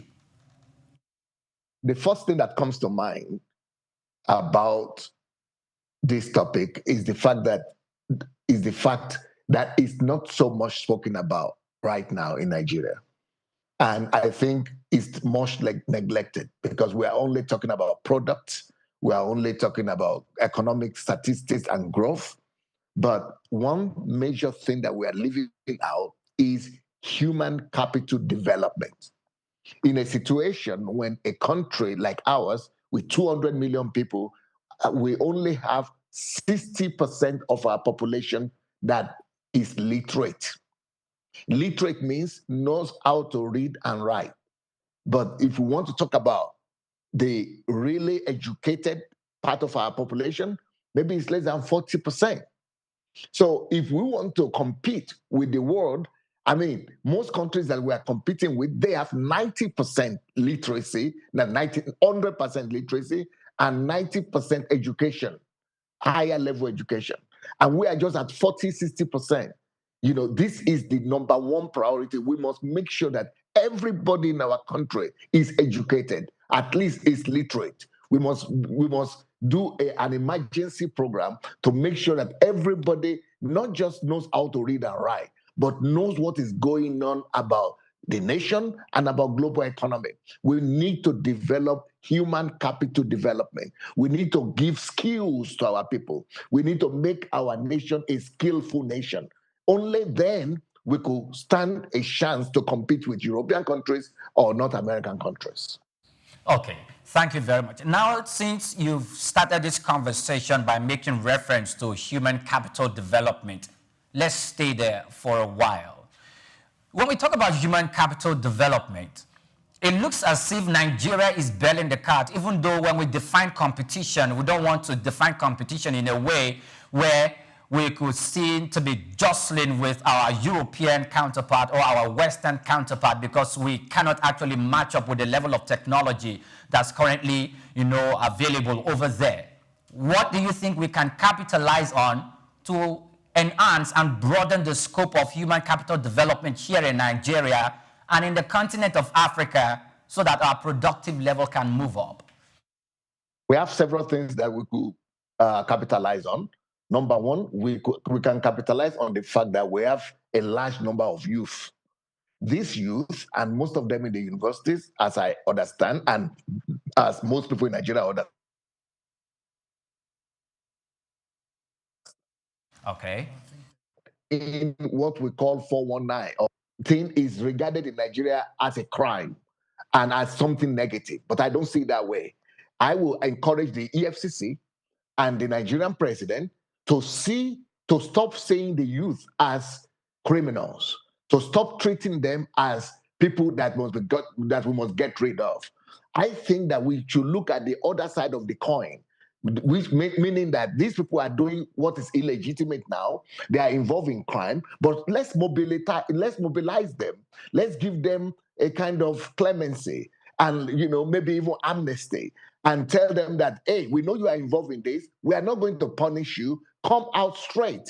Come out and let's equip you. Instead of being involved in negative activities on the internet, let's equip you to have internet skills, to have ITC skills, to develop them and reorientate them in being specialists in computer and internet and technology. You know, right now it is all about internet, ITC technology, IT. The whole world is under IT right now. Why don't we mobilize these our young people that are hiding, that we are chasing, you know, from day to night, but Monday to Friday, EFCC is chasing these people, elter skelter, and they are hiding. Let's just give them clemency and amnesty and tell them to come out in the open and equip them for productive activities rather than for the criminal activities that they are involved with right now. All right, thank you very much, Dr. Adelaja. Very beautiful area we're touching, human capital development. But we still have some impediments. One of which is a lack of funding in the education and health sector. Another one, which is also cropping up or has become a bone in our necks, is brain drain. A lot of people, because of lack of opportunities in Nigeria, a whole lot of them are leaving. I mean, there was a viral video of a particular man who came out, who was accused by a particular state government of running away after the government had sponsored his education and the health sector and all that, and he came out to debunk that. So we have brain drain. We also have lack of funding. I mean, if you look at the budget in education, it's nothing to write home compared to other sectors. How can we begin to, you know, take care of this from the ground up? Okay, those two things you mentioned are actually the areas where this new government is doing better than most other areas. Like, for example, you spoke about the area of health. You know, the new Minister of Health that we have right now, and Nigeria must know and learn to celebrate their own heroes. This man is being celebrated on a global stage. Professor Pate is somebody that is one of the most intelligent, one of the most brilliant medical operators in the whole world. And even right now, he has already secured so much investment into Nigeria's health sector. He has secured up to $10 billion of commitment from international donors because he's so well connected. He used to head a World Health Organization in Geneva, but out of the 10 billion that he has secured, is they have given 2 billion already to Nigeria, and this man is building 8,000 new primary health facilities all across Nigeria already. And Nigerian media is not talking enough about this. And by the time it's true, we will have an health center almost in every 1 kilometer or few kilometers walk or travel. So it's a good reformation that is going on in the health sector. Now, we don't have enough personnel, but right now, scholarship is going to be given and funding is going to be given to people who want to study health-related courses like medicine, nurses, and things like that to produce more health professionals. But that is on one hand. On the other hand, talking about education, that is another area where this government is doing a good job. I mean, we all know about the scholarship and the opportunity for student loans that has been opened. Now, almost 1 million Nigerian youth have now applied for student loan to be able to study. I saw a video sometime from the northern part of Nigeria where students were celebrating and rejoicing and dancing into the music of the president and say that, no, this president must come back because now they could study in school and get not just tuition fees, but also pocket money from the government. When I was growing up in Nigeria 40 years ago, there was no opportunity like that. That is actually the reason why I left Nigeria, because I had admission to the then University of Ife, but I couldn't pay the school fees, talk less of to sustain myself in the university. So I had to apply for a scholarship, and thank God, thanks to Nigerian government as well and the Russian government, I got a scholarship. That's why I left Nigeria. If there had been opportunity to get a loan from my own country, just like in America or even here in Europe, that's what people do. They get loan, and the fact that the government has been able to provide that, the better future is ahead of Nigeria. We shouldn't inch Nigeria to the past. We should begin to see the prospects of what is waiting for us with these new policies that are being enrolled, are being rolled out by this government. And I think those two areas, things have started moving in the right direction. All right, thank you very much. Another question I'd like to ask. Same on this program, we had a guest, an entrepreneur, who said while he was studying a program at the University of Lagos, he got a grant from the University of Lagos, the alumni of University of Lagos, to sponsor his work. He was an entrepreneur, and he got, I think, about ₦1 million. So by the time he even graduated, he was already empowered on his own. Do you think that these are one of the ways we can also take care of human capital development by empowering some of our students right from the universities?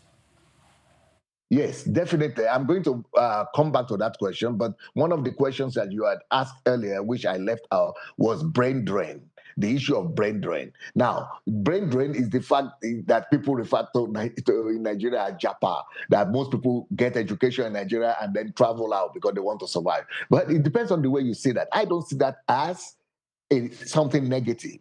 If you look at America today, most of the names, the last names, surnames you see are coming from Ireland. In fact, more Irish people are in Ireland, are in US than in Ireland itself as a nation. Why? Because most of them Japan there earlier when there was bad situation in Ireland. The same thing, you hear a lot of Germans there, you hear a lot of English people there, Scottish people there. Why? Because they all moved to Japan. But thanks to those people, that is the reason why their countries have also been developed. Right now, as we are talking, the second highest source of income for Nigeria is the diaspora funds. Over $20 billion are coming in to Nigeria every year, more than oil. More than oil, it only follows services. So it depends on the way we say it. I don't see the Japan syndrome as something negative. It is some other people also are moving to Nigeria. We have some Chinese moving to Nigeria, the Lebanese moving to Nigeria, Syrians moving to Nigeria. You know, it's just the new world we are living in now. It's a global village. But we should work with our diaspora community and see them as our asset. And they could be sending more money to Nigeria, even more than the budget of Nigeria, if we worked with them very well. Now, concerning the issue that you have raised about supporting students in higher education, in advanced countries, there is something they call school or university or college endowment. And I would like to use this opportunity to talk to Nigerian philanthropists and rich people in Nigeria.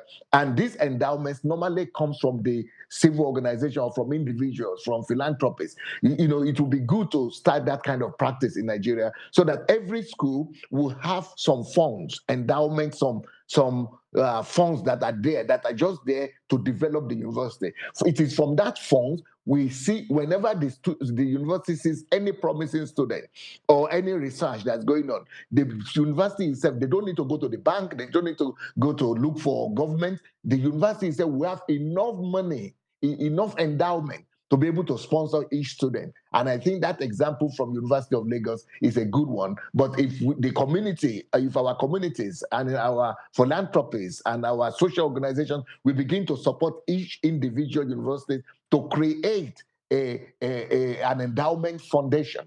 And then, you know, the problem of where to find job when people finish, or people who are talented not being able to find themselves in the society, will be a thing of the past. Okay, thank you very much. Now, Dr. Adelaja, whilst I was looking at your profile on the internet, you have one of the largest congregation in Europe, in Kyiv, Ukraine, to be particular. And it is written about you that you've actually built your church and the organization from the ground up. You are 58, you have written you have written 400 books. That's a lot of feat to attain at your age. And we'll also learn about you that you've brought in community development into your system. How can we replicate these systems that you have developed in the continent of Africa to look beyond the election, to galvanize and mobilize the Africans and adopt the same system and strategies for a collective development in our continent? First of all, I personally plan to move back to Africa by the grace of God. I've been living here in Europe now for 40 years. And I think it's high time for me to give back to my continent and my country in particular.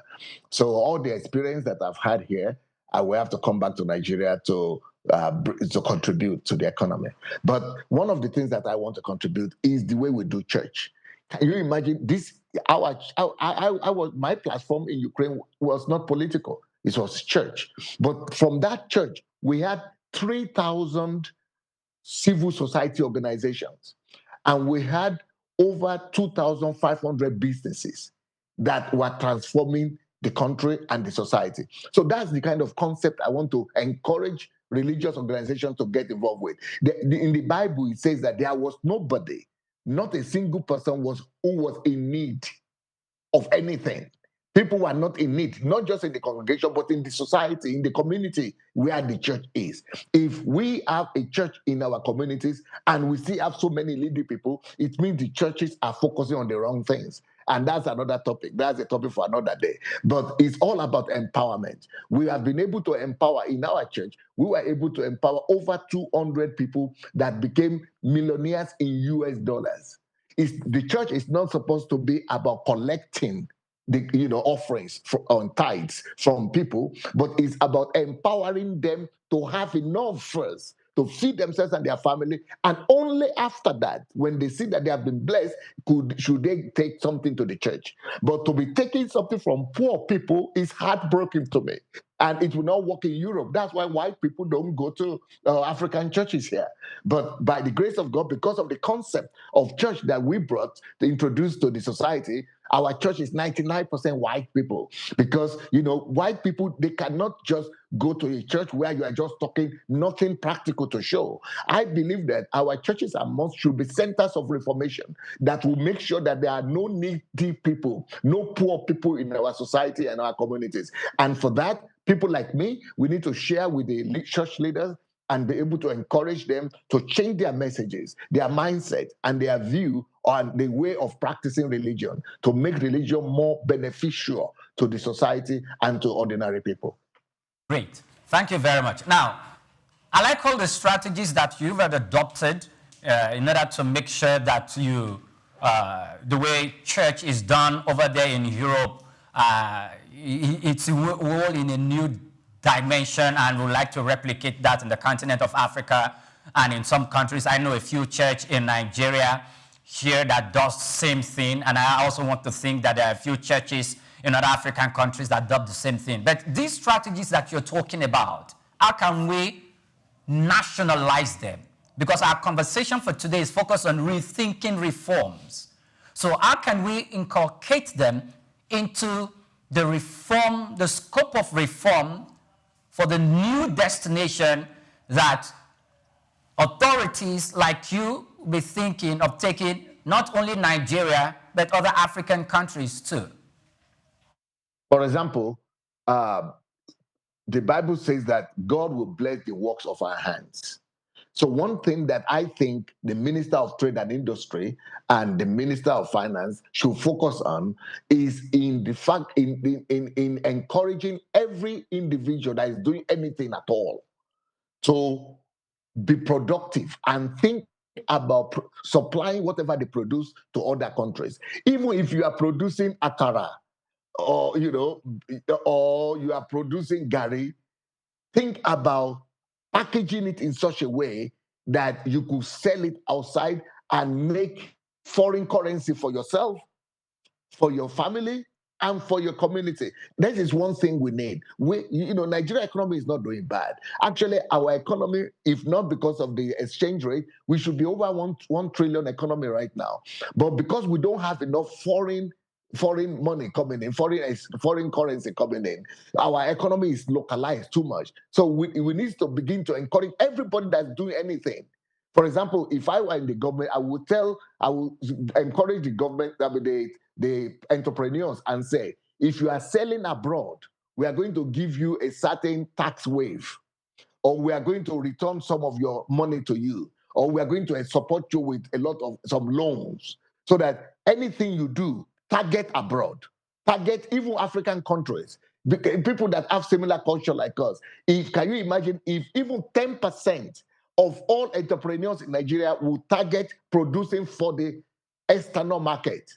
It will bring down the rate of the dollar, and our money will not be costing 1,500. It will make it maybe be about 500. That way, our economy will be stronger, and more foreign currency will be coming in. That is one concrete way. And if not only government should do this, even pastors. For example, if I pastor 100 people, I want to encourage them. What are you doing? What do you do? What do you do? Okay, let's now bring in professionals to teach you how to package, how to market, and how to standardize your product for it to be sold outside of this country. And we'll give them, can you imagine if 1,000 churches train their members to sell their product outside of Nigeria? That we are making the economy grow, and we are making our own standard of living better as well. This is just one little example.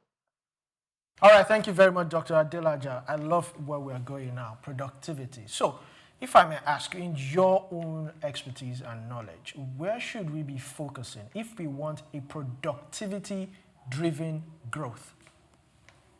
Now, first of all, I think the biggest producers in Nigeria are big businessmen, and we shouldn't deny this. If not for Dangote, our economy would have been much worse than what we have right now. But you know, what happened with Dangote, if not for government, there would not be Dangote as well. I think Obasanjo played a big role in making Dangote who he is now. If I were in the position of President Tinubu, I will put it as a target that between now and 2026 or 2027, in the next 2 years, we must make sure that we raise up at least 100 billionaires in US dollars. So how do we do that? Gather all the people who are already making maybe $100 million in revenue a year, and empower them, give them loan from the government, from the budget. Let's put 10% of our budget, let's empower them. Let's produce another 10 or 50 Dangotes. If we could produce another 20 or 50 Dangotes, we will just go and relax about Nigeria economy. Those are heavyweights. They alone will conquer not just Africa, but the world. Now, Dangote alone has been able to conquer the cement world in Africa. He has been able to conquer the oil, fertilizer world. They have been able to conquer the refinery world. Now he wants to conquer the deep sea and make it the biggest in the country or in the continent even. Can you imagine that we have 100 other individuals doing the same thing? And the reason why they are not doing it is because they don't have the capacity.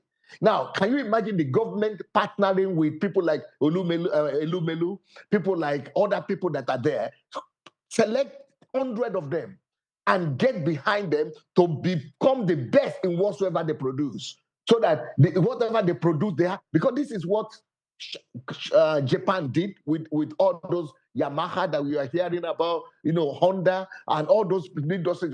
Government partner with them, got behind them, gave them government money to use to build international industries. But if we could have 100 Nigerians, and Nigerians are competitive, let them, each one of them, take one subject, one area of expertise, and let us put the weight of Nigeria behind them. After that, Nigeria itself will be reaping from them. They will be working for Nigeria. There is a film in America they call The Men That Built America. These are men. There were about 10 of them. By the time they had the financial capacity, they built the railways, they built the banking industry, they built the America we know now. The whole country just followed them. We need those kind of heavyweights. And Dangote has shown on the way, but we need at least minimum 10 big people like him. But I will go for 100. Dr. Adelaja, resurrecting 20 more Dangotes, Tony Elumelus, and all that. But for the government to step forward and try to do this, there has to be an enabling environment. And one of the impediments to enabling environment, we have power, we have the FX stability, We have so many other factors that are impeding all this. So how can the government begin to raise other Dangotes if they cannot take care of these other impediments? That is the problem of Nigeria, because we are waiting for government to do something for us. When you go to United States of America, tell me, or even Great Britain, even South Africa, tell me, is it the government that produces the electricity? No, they are entrepreneurs. This is what I'm saying. Let's raise one person who has passion for electricity and empower that person. Let them put their own money, 50% of their own money, 50% of government money. Let's just help them. They will fight for it like government. Like government is waiting for this minister, or they are corruption, they are stealing money, they are not effective. The most effective people are individuals that have interest in the thing, that have their own stake, their own money. That is their passion. That is their calling. They know that they want to bring that is their own area of calling. That's their own area of specialty. There is one Kogi man, a man that is a prince from Kogi State. He is an entrepreneur that is producing electricity for Mexico, for I think United States, for at least up to 20 countries, and he's from Nigeria. But someone like that who is already producing electricity for 20 countries in the world, we could bring him back and say, what do you need? We give you all the support. He will handle it and do a better job that the whole country has not been able to do in 40 years. We need individuals who will put their own money, their skills, their passion, their energy behind what they believe in. Just like Dangote. Nobody needs to encourage him. The government doesn't need to come and be telling him, are you making money here? Are you making... No, he himself is the one that is putting his own life down. We need somebody like that will handle our electricity. And the government is doing right now is just it's the same thing like MTNs, or what do you call them, the telephone lines. Before, when the government was in charge of telecommunication, nothing worked in Nigeria. But when they privatize and give to individuals, see what has happened to our telecommunication. Something we need to do the same thing with, not just privatize to people, but give to someone who is already successful, someone who is already proved, is met that no, he is a successful person, not just to give to your relatives and to privatize. No, we need to empower those 100 Dangotes and one of them or two of them or three of them to be in charge of electricity. Thank you, Dr. Adelaja. This same Dangote that you are mentioning, even you said that Obasanjo was part of the people who pushed him to where he is right now. And if you look at Dangote, he has enjoyed so much in the present government, the past government, and every other government. I mean, he got a sort of loan from his uncle where he used to start his business, and it wasn't just, we're not talking just 1 millionaire, we're talking of a whole lot more. So what about those who do not have this opportunity to be in bed with government, to enjoy certain rebates, certain incentives from government? How will the government be able, or how can they also be able to create wealth, create jobs for themselves? And for the people who are already, you see, Nigerians are some of the most enthusiastic, some of the most entrepreneurial, and some of the most enterprising group of people you will ever see in the world. Some of them are not even waiting for government. Most of them are already doing one thing or the other. Like I said, if the people who are already producing little by little, even the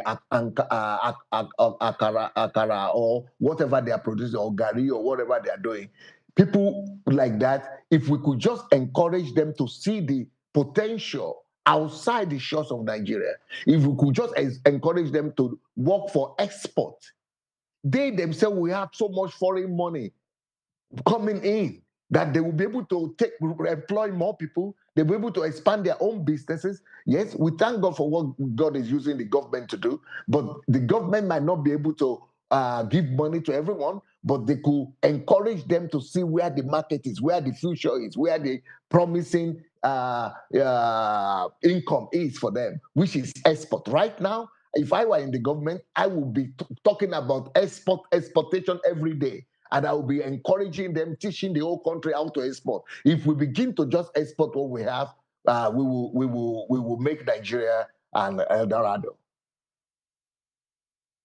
Adelaja, now we're due for a break, but before we go on the break, I would like you to quickly look at this question I want to ask.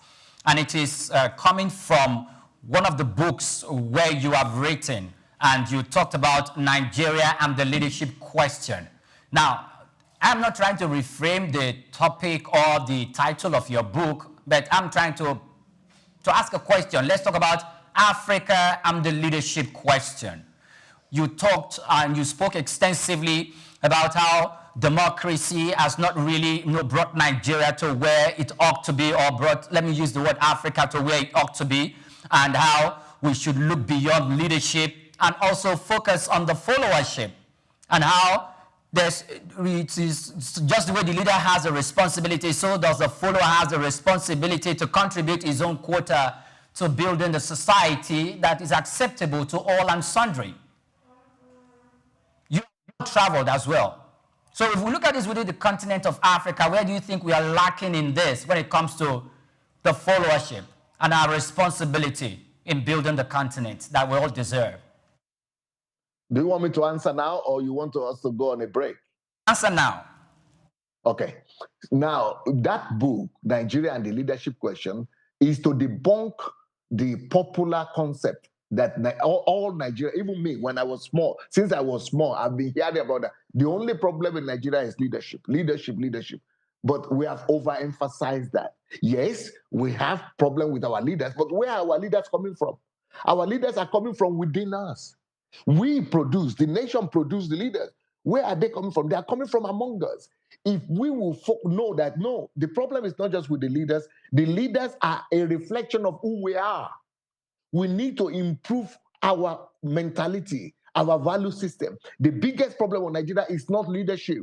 The biggest problem of Nigeria is the faulty value system of our people, of all of us. Why is it that for 65 years, new leaders are coming, old leaders are going, new ones are coming, we still have the same problem? It's because we are coming from the same place. We are coming from a place of lack of values. It is values that is our biggest problem. And we need to form a mechanism, a whole system of creating values in ourselves, from childhood, from the family, to schools, to television, to media, to religious houses. We need to form a system of instilling the right values of Nigeria. We don't even have values, because we don't even know what values are. Most pastors that I've spoken to, they don't even know what you are talking about when you talk about values and virtues. But you see, only strong people build strong nations. Only virtuous people build a great country. We need to, first of all, make ourselves virtuous. We need to come together and say, what are the values that develop nations? They are specific values that develop nations. If we know those 10 or 20 values that make nations to become developed, that is all we need. Nations, every nation that develops, you can trace the values, and I have them. I have a whole book on that. The values that can make Nigeria become great. It's in one of those books that you spoke about, Nigeria and the Leadership Question. Let's make a list of those values. Let's inculcate those values in all of us. By the time we begin to behave and live in accordance to those values, you will discover that the leadership question will just fall up. It will just disappear by itself, because we will all be virtuous people. And once you have virtuous people, the people who will be coming to leadership are already virtuous from wherever they are coming from. So you already have virtuous people everywhere. And that is what guarantees great nations. It is the lack of values and virtues that have brought Nigeria to where we are right now. And there is no way we could get out of this problem without addressing that problem. And that is our biggest challenge. It is not the government that is going to vandalize the electricity that the government itself built, or the wire pipeline that they put there, or something. It is we Nigerian people are the ones going to destroy the work that even the government is trying to do. Why? Because we don't have values and virtues. In the Yoruba ethos, when I was growing up, they used to talk about omoluabi. That is the highest kind of respect anybody could have. If they could call you Omoluabi, it means that you are a virtuous person. That attitude of Omoluabi, or whatever you could call it, the ability to be able to live a life of integrity and virtuous life by every citizen. We need to take it as a national assignment. This is what Thomas Sankara did in Burkina Faso. He even changed the name of the country from Upper Volta to Burkina Faso, the land of virtuous people. We need to make ourselves virtuous first before we could begin to talk about leadership that is wrong. No, the foundation of our problem is lack of values. Thank you so much. Now, the country where you are, or the continent of the country where you are in Europe, their work systems, their legal systems, their political systems, they're all built on values. Irrespective of your religious leanings, irrespective of your religious affiliation, they're all built on values. But when you come to Africa, we cannot, even in those claims, you cannot take away leadership from the prosperous level or prosperous states and the level of development that is available in those countries. If you remove leadership from the equation, the leaders or the followers or the citizens of the country will become blind and everyone will do whatever they please. I know scripturally you know that reference. But the thing is this: Africans copy their leaders. Most Africans who are the head of society now, they are aspiring to be politicians so they can steal away the money because they've seen their leaders do the same. And it's as if, yes, we have values, but the values, or which will be a reflective of the law that we currently operate, is only applying to the people or to the poor man or to the man at the head of society. It looks like the leaders are exempted from working in that virtuous or that value system. How can we align this together so that both the leader and the led are governed by the same principle? Very good. You see that the people that are being led today will be leaders tomorrow. The ones that are trying to copy somebody today will be in that position tomorrow. So they are all coming from down. They are all coming from down. So it is not up, down. It is from down, up. That is the progression of life. So if we don't set up a system that will begin to deal with the populace and from down up, things will never change on top. It's not the opposite. The way we've been looking at it in Nigeria is that it's the opposite. It must come from down from up to down. No, it must come from down to up. Because in Europe now, where I live, you cannot, nobody, I don't think there is any one of you that can name 10 presidents in Europe. They are not necessary. They are not needed. We have them. We have prime ministers. We have presidents, but nobody knows them. Even in their own country, nobody knows who is the prime minister. Why? Because it doesn't matter. Anybody could become prime minister because they are all bringing the same virtues. They are already virtuous people from downstairs. So you can change them every month and you will put another person, it will still be the same virtuous person you have. It doesn't matter what is the name of the leader.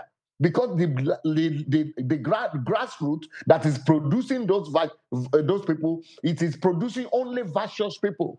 So anybody you pick will become the leader. Nobody needs to know their names. So the thing I think the government needs to do regarding this is to pay attention to, first of all, the terminology. What are those values that develop countries? Now, you say we have values, but those values is only for those people at the end of the table. No, we don't have them.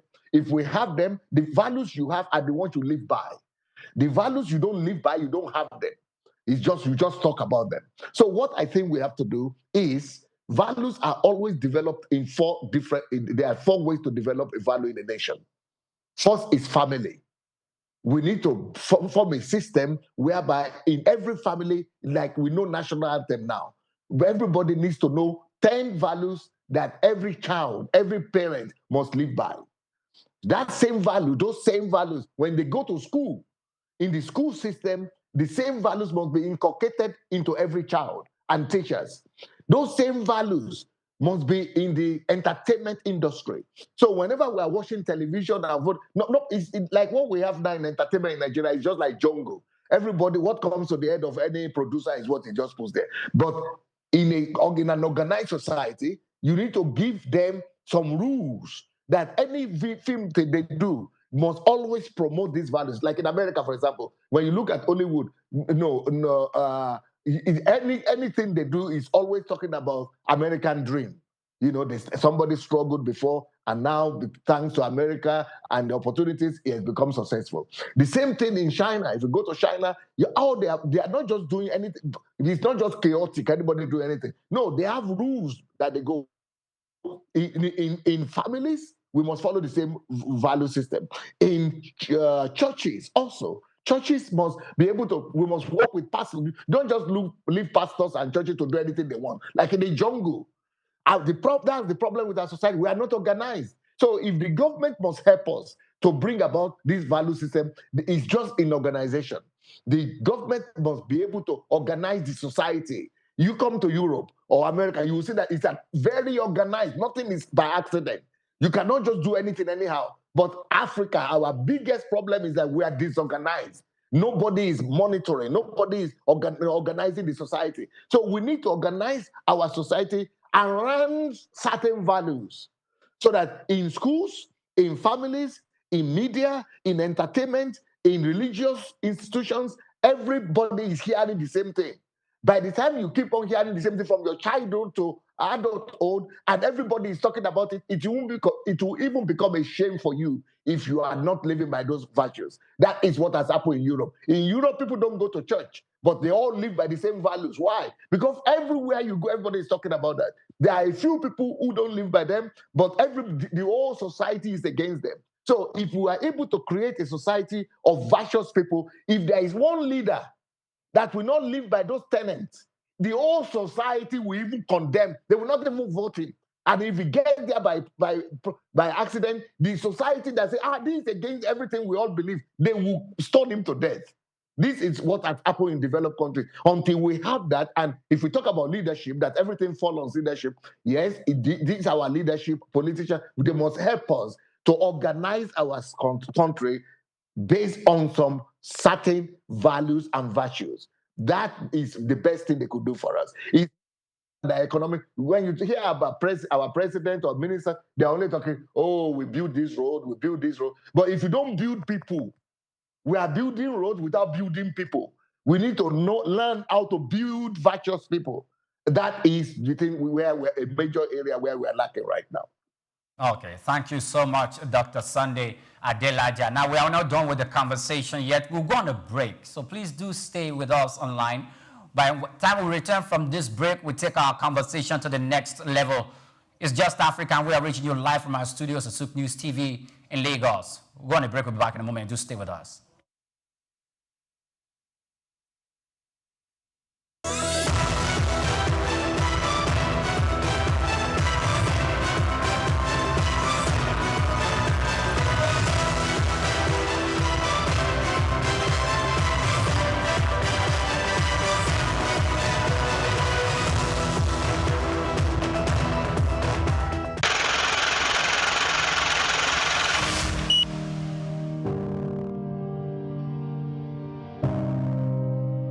Wale Soyinka, born Akiwande Oluwole Babatunde Soyinka on July 13, 1934, in Abeokuta, Ogun State, southwest Nigeria, stands as one of Africa's most celebrated literary figures and a global icon of resistance against oppression. His life and works reflect an unwavering commitment to justice, culture, and the transformative power of arts. Soyinka was born into a Yoruba family in colonial Nigeria, an environment that exposed him to both traditional African culture and Western education. His father, Samuel Ayodele Soyinka, was a school headmaster, while his mother, Grace Eniola Soyinka, was a devoted Anglican. This blend of indigenous and colonial influences deeply shaped Soyinka's world. Soyinka attended Government College Ibadan and later proceeded to the University College Ibadan, where he studied English and literature. Soyinka completed his education at the University of Leeds in England, earning a degree in English and later a doctorate degree. In the late 1950s, Soyinka began working as a dramaturgist at the Royal Court Theatre in London. However, his passion for storytelling and cultural preservation drew him back to Nigeria, where he founded two theatre groups known as the 1960 Masque and the Orisun Theatre Company. Soyinka's works, often a fusion of Western dramatic techniques and African themes, address universal issues of justice, freedom, and human dignity. His early play, titled A Dance of the Forest, which was introduced in 1960, written to celebrate Nigeria's independence, critically examined the nation's socio-political trajectory, setting the tone for his career as both artist and activist. Soyinka's activism became more visible during Nigeria's post-independence years. In 1967, during the Nigerian Civil War, he called for a ceasefire between federal forces and Biafran separatists. This led to his arrest by the military government, and he spent 22 months in prison, where he wrote a short drama titled The Man Died, Prison Notes, a harrowing account of his imprisonment and a profound critique of authoritarianism. Soyinka has authored more than 20 works, including plays, novels, poetry, and essays. In 1986, Soyinka became the first African to win the Nobel Prize of Literature, an achievement that brought global recognition to African literature. Soyinka remained an outspoken critic of oppressive regimes, often at great personal risk. His activism extended beyond Nigeria, addressing global issues of injustice and human rights. During periods of military rule in Nigeria, he went into exile, continuing to write and speak against tyranny. Today, Soyinka is celebrated not only as a literary giant, but also as a symbol of resilience and moral courage.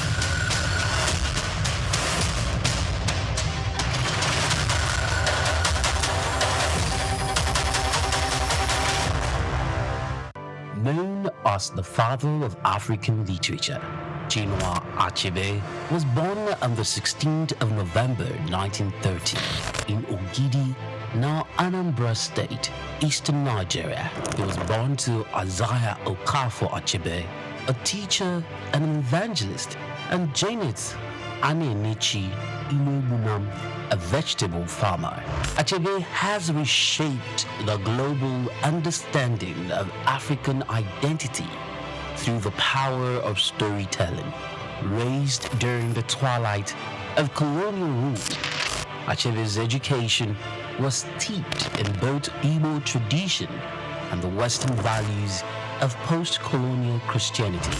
As a student at the University of Ibadan, he became fiercely critical of how Africa was portrayed in Western literature. Achebe believed that Western literature often painted Africa as a dark and primitive continent, but he sought to tell the African people's lens. In 1958, Achebe's groundbreaking novel Things Fall Apart shattered colonial narratives through the tragic story of Okonkwo, an Igbo warrior. Achebe illuminated the complexities of African culture and the devastating effects of European colonization. Things Fall Apart became more than just a novel. It became a symbol of African resistance against the oppressive narratives of colonialism.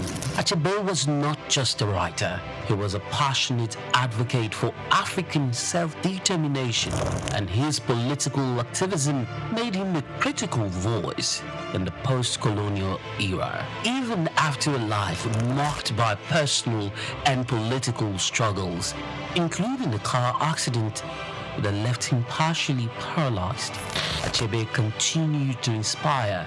He taught at Bard College and later Brown University, where his influence reached new generations of writers and thinkers. He was married to Christiana Chinwe Okoli, and they had 4 children.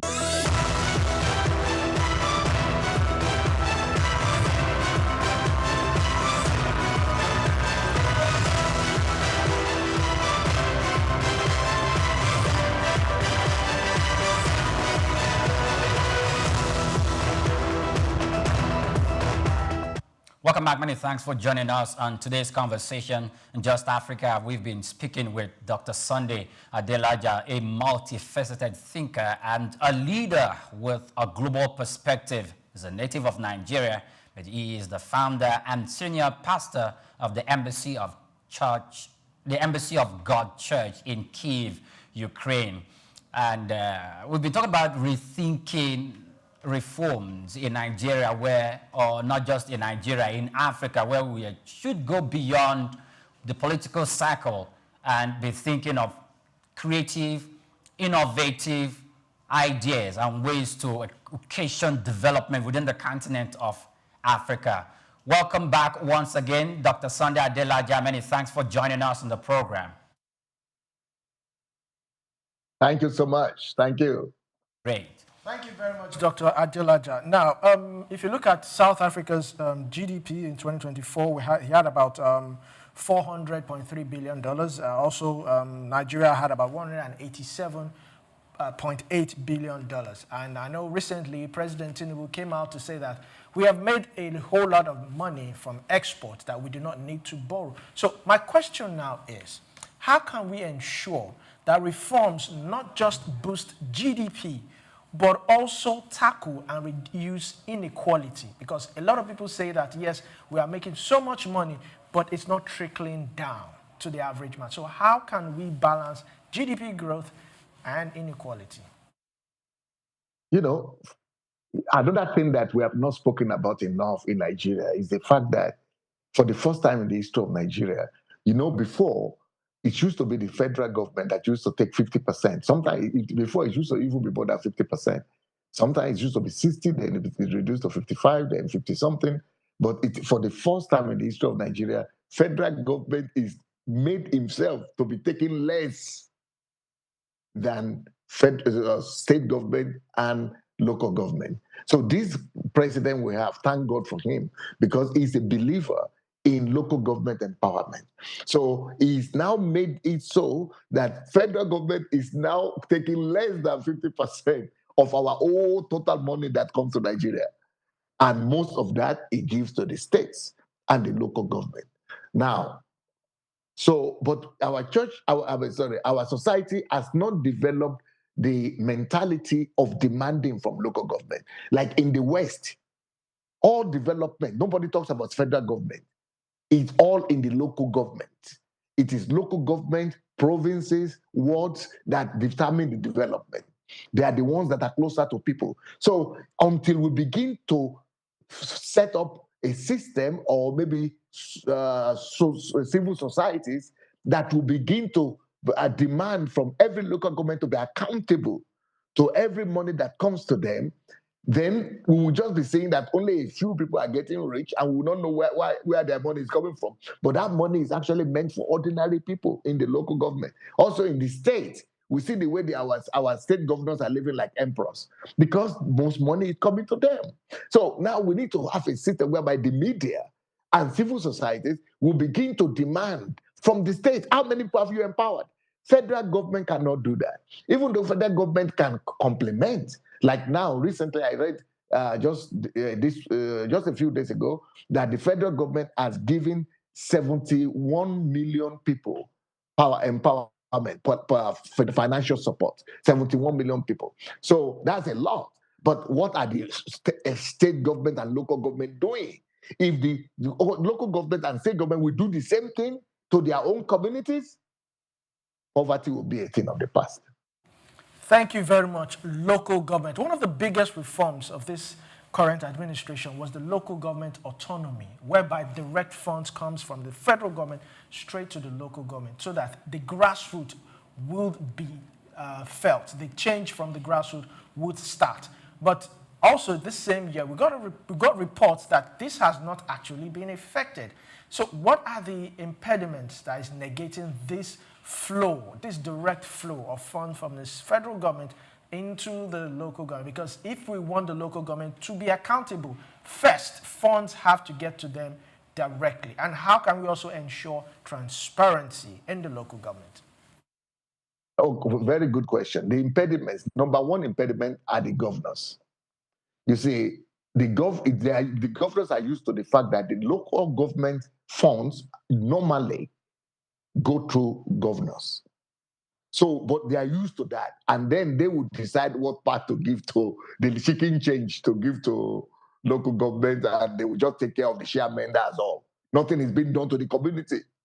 So now, even it got so bad that when this government wanted to do what you are saying now, transfer money directly to the local government, the governors, all the governors, gathered together and took federal government to Supreme Court that they shouldn't do that. You see, this is where our problem is. Even the president is saying, let's give them the money. But I know the reason why the governors don't want to do that. Because the governors know that our best men are not the ones in the local government. The local government heads are people that are just selected by the same governors. They are not the best of men. Actually, when we are looking for the best leaders, they must be in the local government to be accountable for the money, to be responsible, to love people, to care for people, to have passion for people. Those are the kind of people we need in local government councils. But if we don't have them, if we just put people there to cover the ground, then that is why we don't want to give them money, because we know they will even do worse than the governors. So now we need to start a grassroots work of putting responsible individuals in local government. In fact, people who have passion want to go to federal government. Right now, it is time that everybody begin to work that we will have the best of our men to be in local government councils, like councillors, and to be local government chairmen. If we will have the best of us there, and the money will go to them directly, then we will see those areas being developed. I saw some areas in Lagos that they have some good local governments. You would think you are in some you think you are in Europe in some areas where the local governments have been the local governments are having responsible men, honorable men. They've been able to develop their local governments. We could do that all over the country, and that is what we call development. Dr. Adelaja, now in Europe, so let's make some comparative analysis. In Europe, the way and manner the systems are built, the local government, the state government, and the central government, and the regional government seem to have some form of connection that when these convergence of institutions come together, they tackle issues that trickles down from the global, from the multilateral level, straight to the domestic and to the grassroots level. This actually also governs the way they build infrastructure. From Europe, it's like there's a train, the trains are connected around Europe, and it's easy to do business. It has a very serious impact in the economic development as a continent in Europe. But that's quite lacking in Africa. What is the systemic cause of this, and how can we mitigate it? Right. You know, when you are talking right now, I'm thinking of the country where I live here in Europe. Can you imagine that? Let's say you have a local government. I'm from this local government. The local government has, let's say, 10 towns, 100 villages, and maybe it has also 20 huts. The money that is given to the local government, every village, every town, every hamlet, all of them, they have their own budget, and they have their own projection of money they need. That money must be distributed every village. Even if there are only 2 people living in that village, that part of that budget must go to that village. Every local, every town, every little something. For what? For road, for schools, for taking care of older citizens, for senior citizens, for taking care of children, for taking care of women, for taking care of emergencies, electricity, and everything. So that money that we are talking about that comes in the budget of the central or the federal government goes to the state government, then goes to the local government, but it doesn't stay in the local government first. Every town must feel it. If a town doesn't get its own due, that is the end of the political career of whoever is responsible. Can you imagine that we could have that in Nigeria? Every town is receiving monthly support. Every village is receiving their own dues. And let somebody try and not do what they're supposed to do. One application is enough. So this is what is a systemic problem we have. In Nigeria, for me, I think it's like we don't even have local governments existing at all, even though they are there. is that there's even no connection between local government and every village in that local government, every town in that local government, every school in that local government. If we could have that going on, then we will say we have government. What we have right now in the federal government, that is just camouflage. The real government should be when there is connection between the local government authorities and every village in that local government. Then we will say, at last, Nigeria is reaching every Nigerian. Thank you so much. Now, you also wrote a book about building systems. And I think the question you just attended to actually aligns with building systems. We seem not to be private individuals, private organizations in Africa, in Nigeria, seem to be more adept, more skillful in building systems that are workable, functional, and productive. We could see results of that. But continentally, it's absent. What could be the cause of that? Why are we not tracing our system? Why are we not fixing this problem continentally?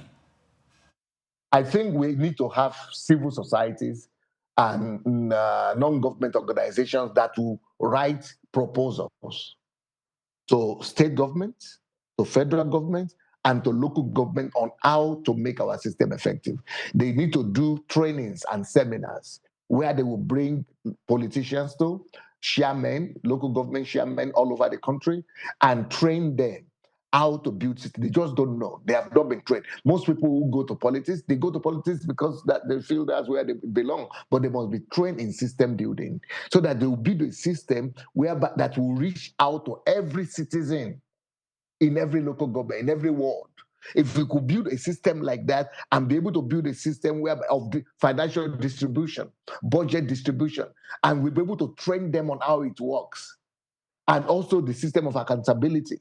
If we're able to do that for our people, but we need the citizens to stand. We need somebody that has passion, that will be able to say, okay, my own area is doing seminars for government officials, for local government people.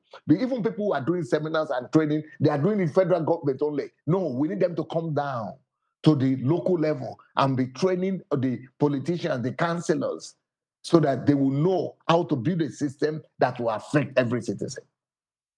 All right, thank you, Dr. Adelaja. Now, many African countries still depend heavily on raw export and public spending. We seem to always prefer getting aids, grants, loans from Western organizations and all that. First question, why do you think this is so? Is this a leadership problem? Is this a mentality problem? And how can reform shift Africa from dependency to productivity in agriculture, manufacturing, and digital innovation?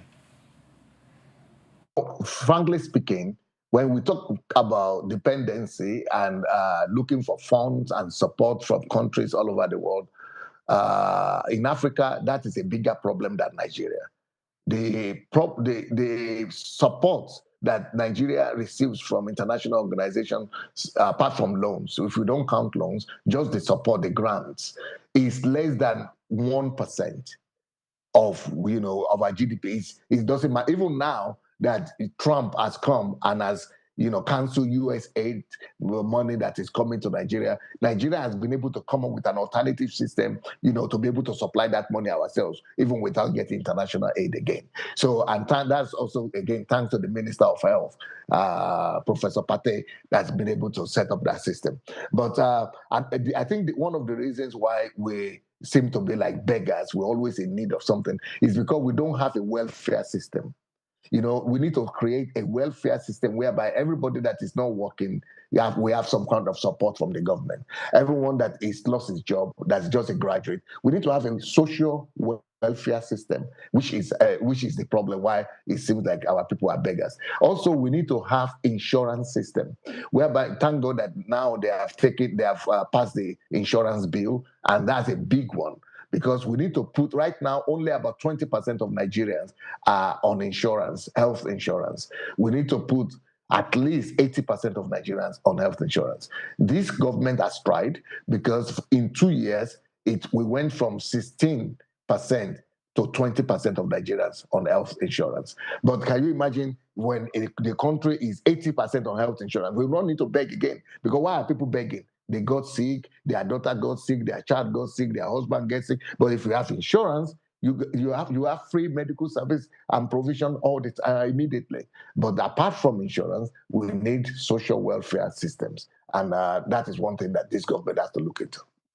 Thank you very much. Still talking about dependency.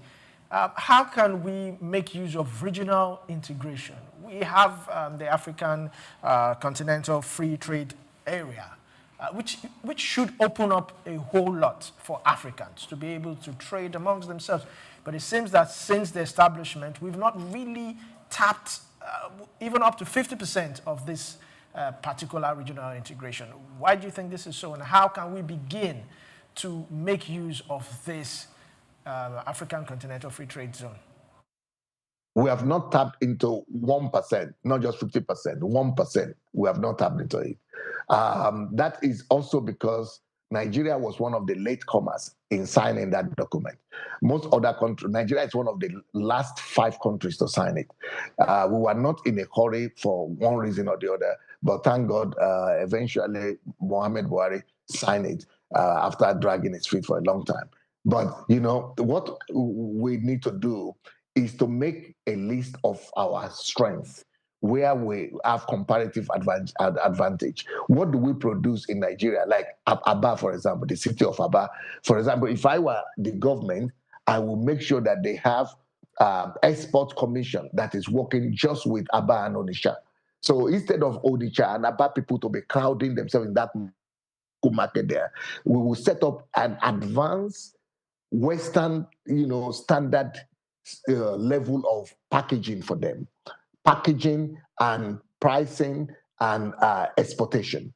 And be able to, from there, they don't need to bring it to Lagos or they don't need to bring it to Abuja. From there, we should have a platform right there in their town where they are export centers, where they just export all the things that they are producing. Most of the people who are right now in the western part of Nigeria, for example, is thanks to the fact that there was an exportation board, like that was created by Awolowo. And most of the farmers, even though they were illiterate, but they were producing and planting cocoa. And thanks to that cocoa, they were able to educate their children. The same thing we could do today. Anybody that is producing anything, we should make a list of our comparative advantage in regions. So what region produces what? And let us create a platform whereby from their region, they will, even the state government should be, it is the state government that are supposed to be doing this. The federal government cannot undo everything, but every state is supposed to be an exporting state. Empower your people and begin to, identify what your state produces better than others and begin to export and to all these African countries. We can be the United States of Nigeria, supplying most of the goods that African continent needs. Yeah, and it will be cheaper now. Now that our money is so cheap, they will buy from us rather than buying from European or American continents because our things will be cheaper. So this is what we need for us to really gain from that intercontinental trade agreement.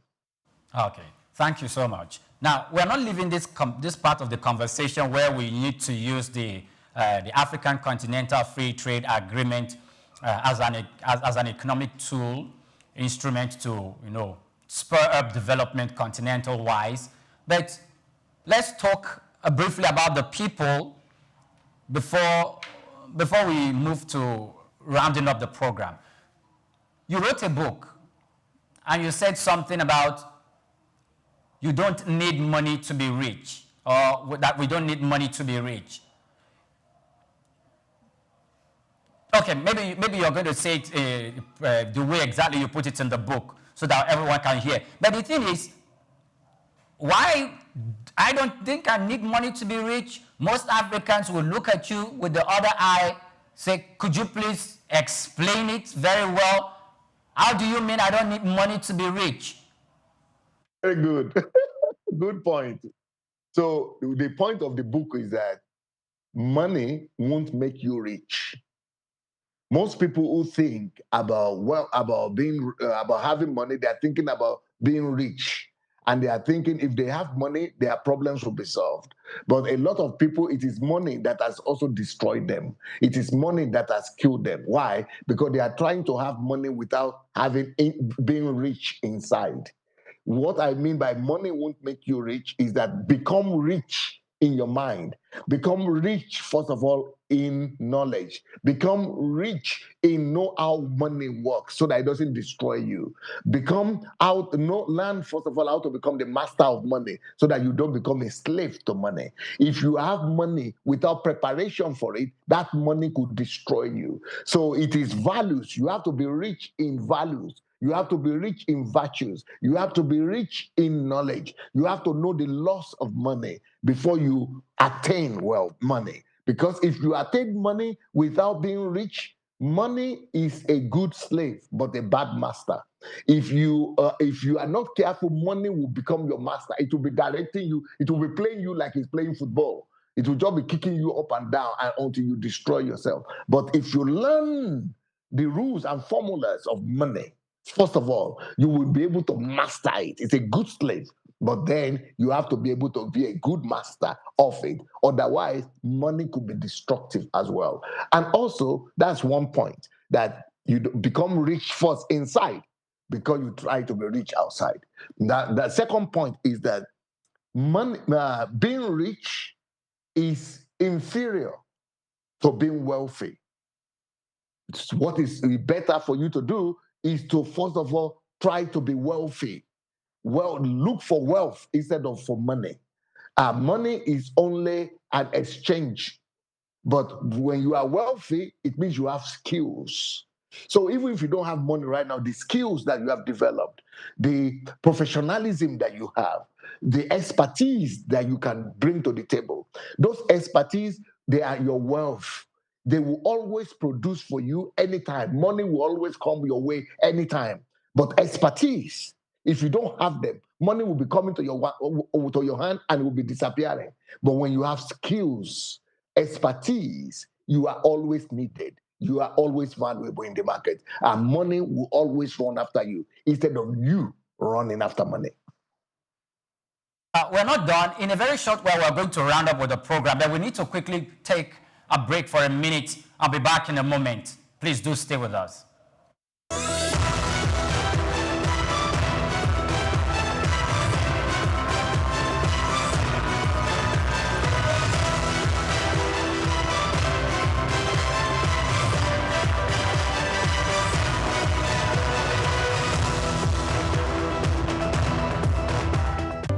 Welcome to the Africa Development Studies Center, ADSC.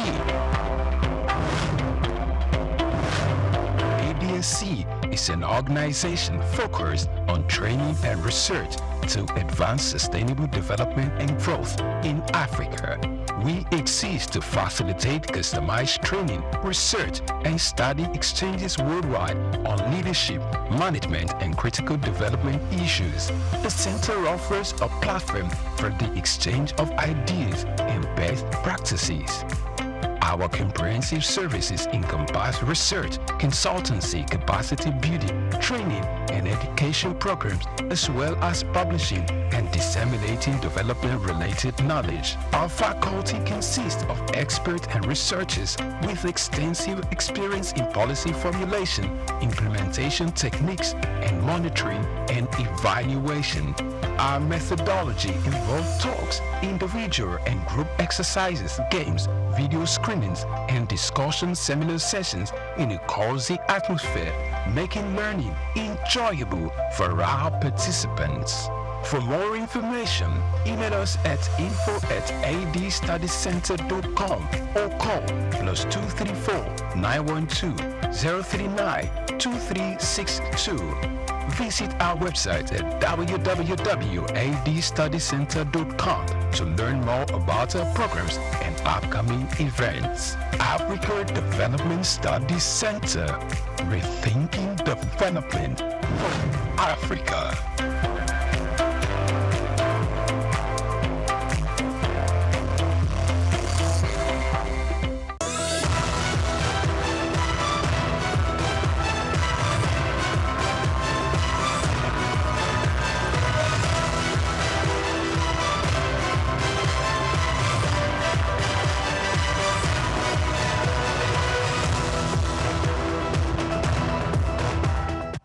Welcome back, many thanks for staying with us. We still have Dr. Sunday Adelaja with us. And the last question you answered, it's about your book, Money Won't Make You Rich. And whilst we were on that break, I was asking some of the production crew around here, like you're telling that to a Nigerian, you're telling that to the current African, money won't make you rich. And Dr. Sunday, the average Nigerian, the African will look like, oh, I think Dr. Sunday, with current realities, well, maybe I should allow my colleague Olumide to ask his question from that perspective. All right, so now from this, similar to what he was asking, now let's look at the private sector. Now, in what ways, especially the private sector, talking about the SMEs and startup, how can they become the drivers of reforms and productivity? Well, first of all, I must say, concerning the statement that I made that money won't make you rich. Okay, let me give you a few examples. Have you ever heard of instances in Nigeria whereby young people attracted their girlfriends or their colleagues and then killed them for money ratios? I think things like that are popular, widespread in Nigeria right now. You know why? Because they think that money is what makes them rich. So have you ever heard of young men starting Yahoo clubs, and going online to scam Westerners, and later on they are looking for them all over the world, they're exporting them to have to be prosecuted? Have you ever heard of Hush Puppy? Those are people who believe that money is what makes them rich. When, as long as that mentality that money is what makes you rich is reigning in our society will be filled with killings. It will be filled with scammers. I had something they call one chance or something, one chance, and all those evil, all those destructive tendencies will be prevalent in our society because our focus is on the wrong thing. We are focusing on money as if it is money that makes people rich. No, it is skills that is developed. Now, let me come now to the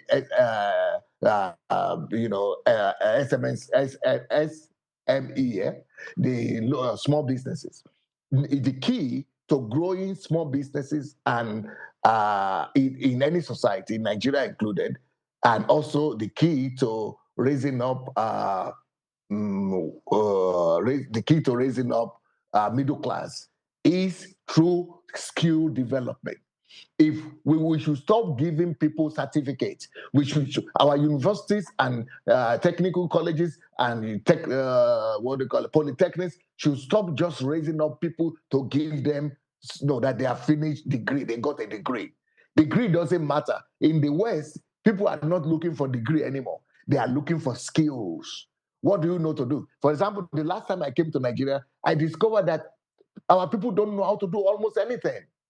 And people who are laying our tiles, they are coming from Togo. People who are doing the carpentry for us, the electricity, plumber, they are coming from Ghana, from Benin Republic, and things like this. If we will let our people know that it is skills that make them rich, not money, skills, then we will have a healthy society, a society with right-thinking people who will not conceive the evil of trying to sacrifice or kill their mother or their father or brother or somebody to make money because they think money is supreme. But really, skills is supreme. That's the point I was trying to make. All right, thank you very much. So talking about skills, how do we incorporate this into the educational system? Should it be some form of extracurricular activities, or should it be inculcated directly into our curriculum so that as you are studying mathematics, as you're studying English, business studies, you're also studying a particular skill? I mean, if you remember way back in secondary school, intro technology was, for me, it was carpentry. But yes, if we could also incorporate that into the system, whereby you learn, each student is opportunity to learn one skill, that would also help. How do we integrate this? You got it right, sir. That is one of the things that we have missed in our school system. But now I heard personally the Minister of Education talking about this, that vocational studies have to be returned to our secondary schools. Just like in the West, most countries, when you are studying your mathematics, English, chemistry, you must also have vocational studies where you are learning some skills, but not just carpentry or mechanic or something. But I mean, skills like plumbing, fixing electricity in your house, and everything that's of human endeavor, including IT as well. All skills you must choose. You must be able to have some life, building skills. So that is one. But also another tragedy that we have in our country is that everybody wants to go to university. Really, it's not sustainable. In most countries of the world, not most of the population don't go to university. What do they go to? They go to vocational schools. After secondary school, they go to a school that will give them vocation, that will give them skills. And it is that skill that they will develop, then they will begin to do courses and diploma. Then they become even heads of the industries. They become ministers. They become government officials. So I think that Nigeria needs to return to a place whereby technical colleges are more popular than universities. If we are going to be able to change our direction in that way and be able to make technical colleges more popular than universities, we will breed a nation of skillful people. All right. Lastly, I'd like to ask this before we go. One of the sectors I also believe there should be reform is banking and finance. Now, yes, the CBN has maintained a very stable MPC. The interest rate also has also been stable, but some see it more favorably for foreign investors than local investors. Also, if you look at the capital market, it's the insurance company, the insurance have, they've made some certain gains. We have Dangote also leading, GTCO and the rest of them. But there is still some form of deficit in literacy. Talking about the capital market, I'm talking about the SMEs. How well are they aware? How can we capture a whole lot of people into the capital market so that they can, invest long term?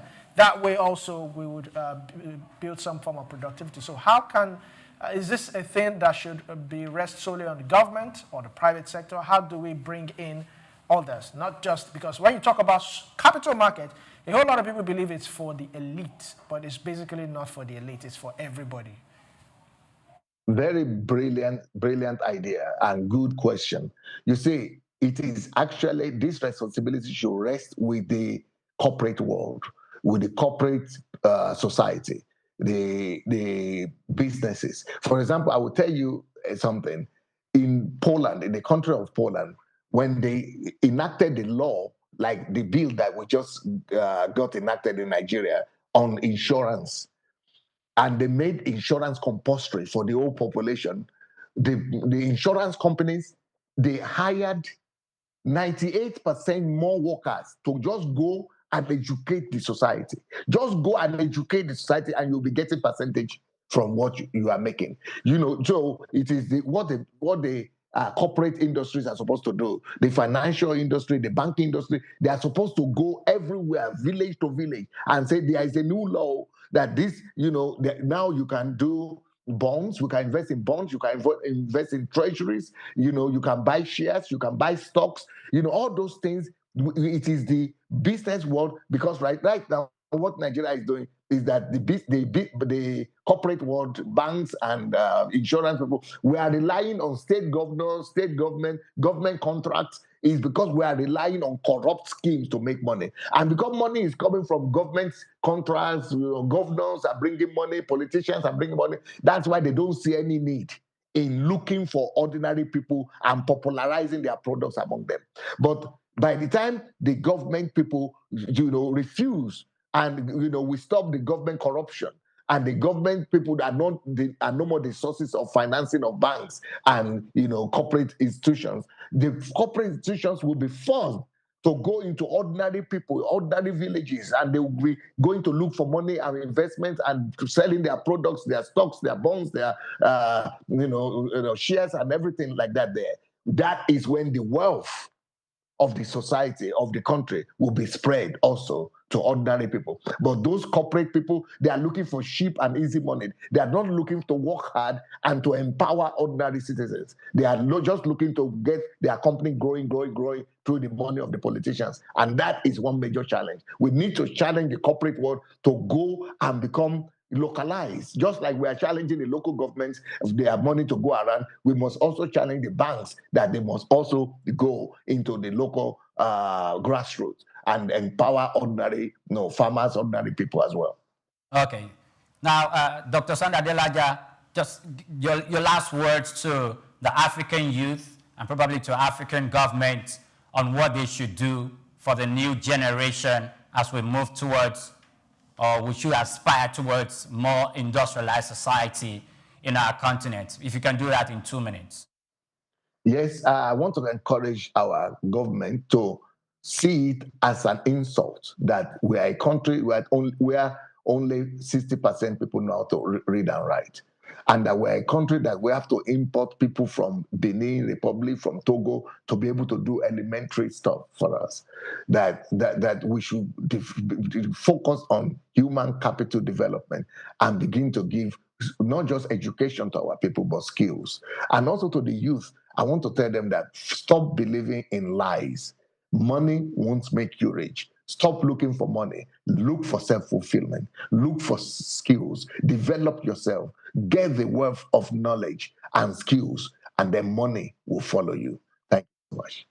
Thank you so much, Dr. Sunday Adelaja. Dr. Sunday Adelaja is a multifaceted thinker and a leader with a global perspective.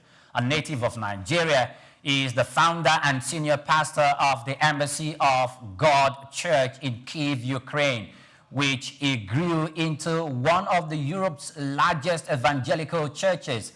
As a prolific author of over 400 books, a philosopher and a motivational speaker, Dr. Adelaja has a unique background and a master's degree from the Belarusian State University. He has spoken on transformation and leadership at various international platforms, including United Nations and a national parliament. His work and writings often focus on personal empowerment, leadership development, and societal transformation, making him a compelling voice to be reckoned with on the continent and in the globe. Thank you so much for your time, Dr. Sunday Adelaja. It's been a fantastic moment having this conversation with you. Thank you. Thank you so much. Very much welcome. That was a delightful conversation.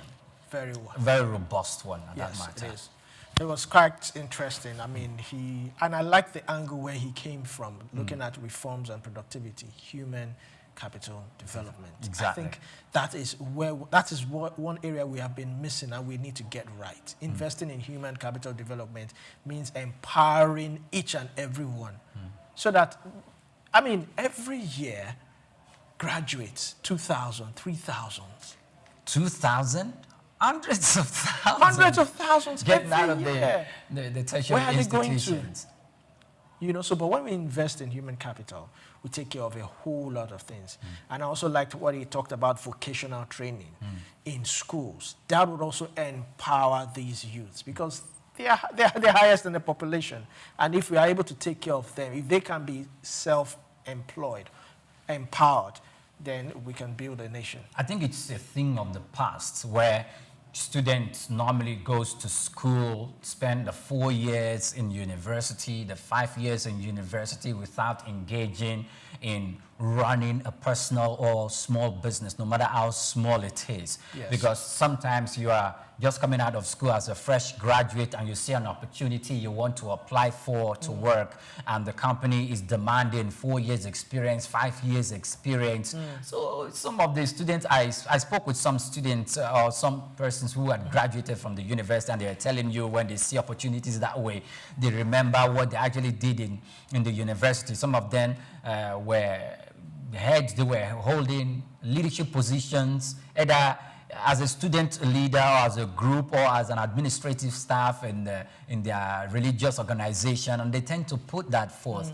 Some of them who have been engaged with the United Nations and some other whether multilateral or domestic, local organizations need to put that. But some students, you see, but today, what do you see? Students who are running businesses and they are in school full-time, and they are running businesses. We've spoken to one a few weeks back. And those are the kind of new culture, new norm that we should imbibe in schools. And like exactly what you said, where schools should begin to inculcate areas where either they use it as a vocational training or they bring it into the curriculum where students can learn. And we see the government moving towards that direction where they're talking about AI and artificial intelligence and all of that. And I think if the continent of Africa, imbibes that, the skies are starting. I think that's also essential because sometimes, I don't know about now, but back then growing up, our parents decided what course, what program to study in university.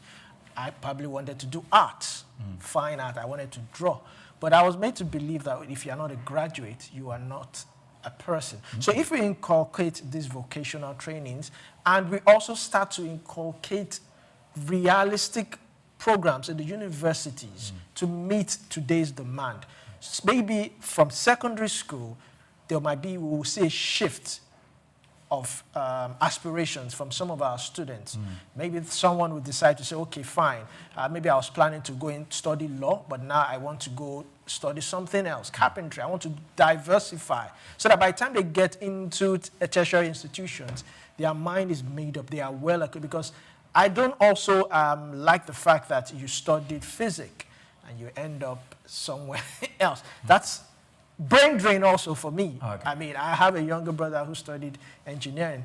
Yes, he's a cinematographer right now, he's studying that, but you can imagine what that kind of brain would have done to the society, what contribution he would have made to the society. So let's also fine-tune some of these programs to meet the demand right now. Exactly. Let's also fine-tune some of these programs to meet our current realities. And this is it's the point of our conversation where we need to draw the curtain and say goodbye to you, but not for the day, because we have world news coming up at 3. My name is Oyimpri Krumale. It's been a fantastic moment having this conversation with Dr. Sunday Adelaja and with you participating, watching us from wherever you're watching us from. I want to say a very big thank you. Do well to follow us on all our social media platforms at SOUQ News TV. I'm Oyimpri Krumale once again. Do have yourself a splendid day ahead. Once again, please like, comment, and share on all our social media platforms. I am Olumide Shukoya. Enjoy the rest of your day.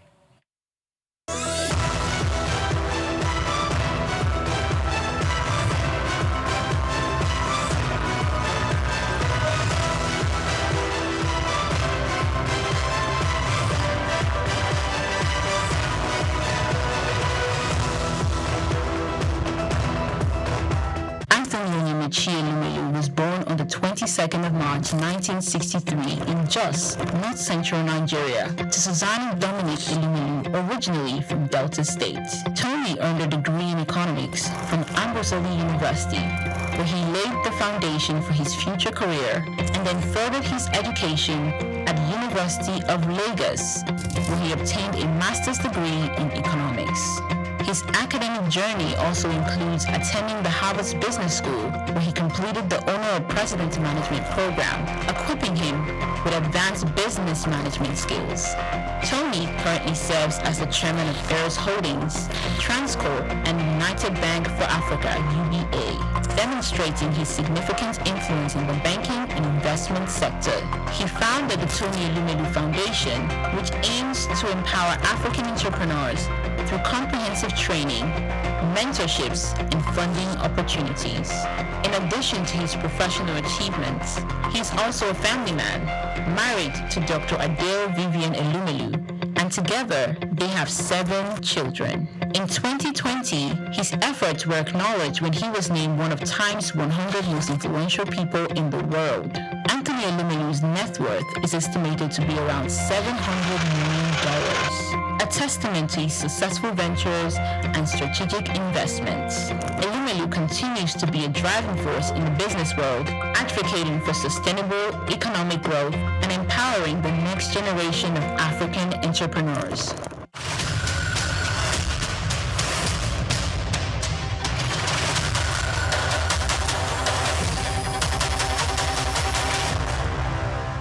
Afrobeats is a classic overnight success story, except it didn't happen overnight.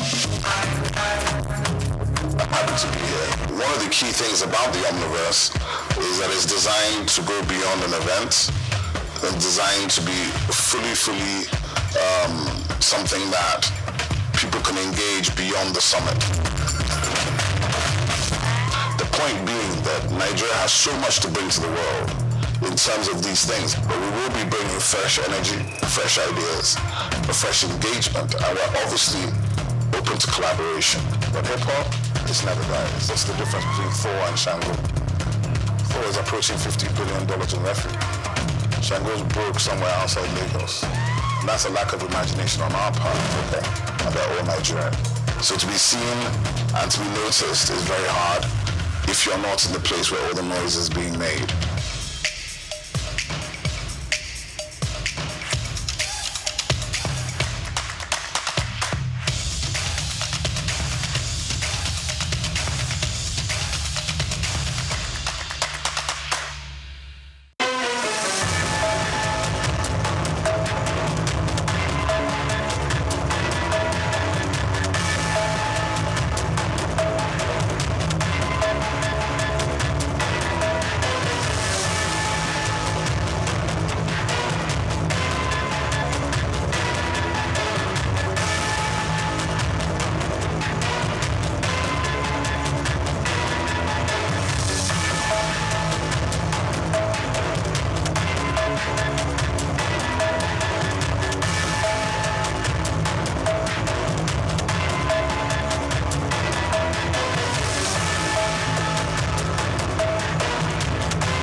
Well, you already know, my name is Steve Omojafor, and my middle name is Bamidele. That was the name that my parents gave me at birth, because it was like they regarded themselves as not Lagosians. It is Providence that brought them into Lagos, and I then happened to be born here at Odo Street in Abalinde. And in fact, we didn't go to Mercy Hospital then. There was a little home along Odo Street run by a very experienced nurse. Mama Nurse, that's what we, So I was born in that little place and grew up from there. Like I said, my middle name is Bamidele. My parents probably said, well, we have had it here, but this is not home. As at that time, you will go home with us. No problem. So I started off at St. Matthias Catholic Primary School on Lou Street. And I was in St. Matthias from 1953 till 1960, when we finished with our primary school leaving certificate. Then from there, an extra year at Holy Cross School. We did that extra, they call it prep class. Prepare yourself to go to the secondary school. And from Holy Cross, for 1 year, I moved on to St. Gregory's College, Lagos. Now, growing up in Lagos was one of the best things that happened to us then. Life was good, life was easy, life was safe. Life was like everything that a young man could aspire to. We went to school with scholars bus, which was virtually provided for free. When scholars bus was not available, it was fun walking from Obalende, firstly to St. Matthias, and then from there to St. Gregory's College. Life was good, life was safe. You could go out any time of the day. You could play from house to house. Parents knew each other very well. And so, in fact, when you were late somewhere on your street or in your neighborhood, you could sleep there because they would send a message to your home that Dele is here, so don't bother. The next morning you wake up, have your bath, have breakfast, return to your home. There was this community life that we all lived. Parents could discipline children of their friends. Okay? Not like these days, you dare not touch any other child. The parents will come and do a battle with you that I didn't send my child to you to be flogged or to be beaten. So it was a very beautiful life. So went to St. Matthias, went to St. Gregory's College, and then from there to University of Lagos. We were brothers keepers. School was fun. Teachers were all there just to teach you. And there was no messing around. There weren't any bad habits that people could be developing along the line, So that was my life growing up. So we were all walking through Balinde to Lafiaji, to Campus Square, to Tokumbo, Okekpokpo, So we were children of the neighborhood. We were children of the area. So I'm never ashamed to say I'm an area boy in Lafiaji. Today it has become a taboo, but then we were proud of our origin. We were proud of our place of birth, and we were proud growing up in the neighborhood. So today, still believe me, I get up on some Fridays, I just go to Lafiaji, I stay with the guys. Okay, not all of us were fortunate enough to go through the system. Okay? So those who, in quote, we left behind, we still, a lot of the time, we still talk to them. We still relate to them when there are problems that we could fix. We help out. Because, it wasn't their fortune to be able to have gone. I know some dropped out, on their own volition. But generally, we all like the idea of going to school. Some couldn't make it. But we still relate to them. We are still friends. So I'm not surprised I leave Holy Cross Cathedral and I just hear people call me my names. And I know these people are those who knew me when we were growing up.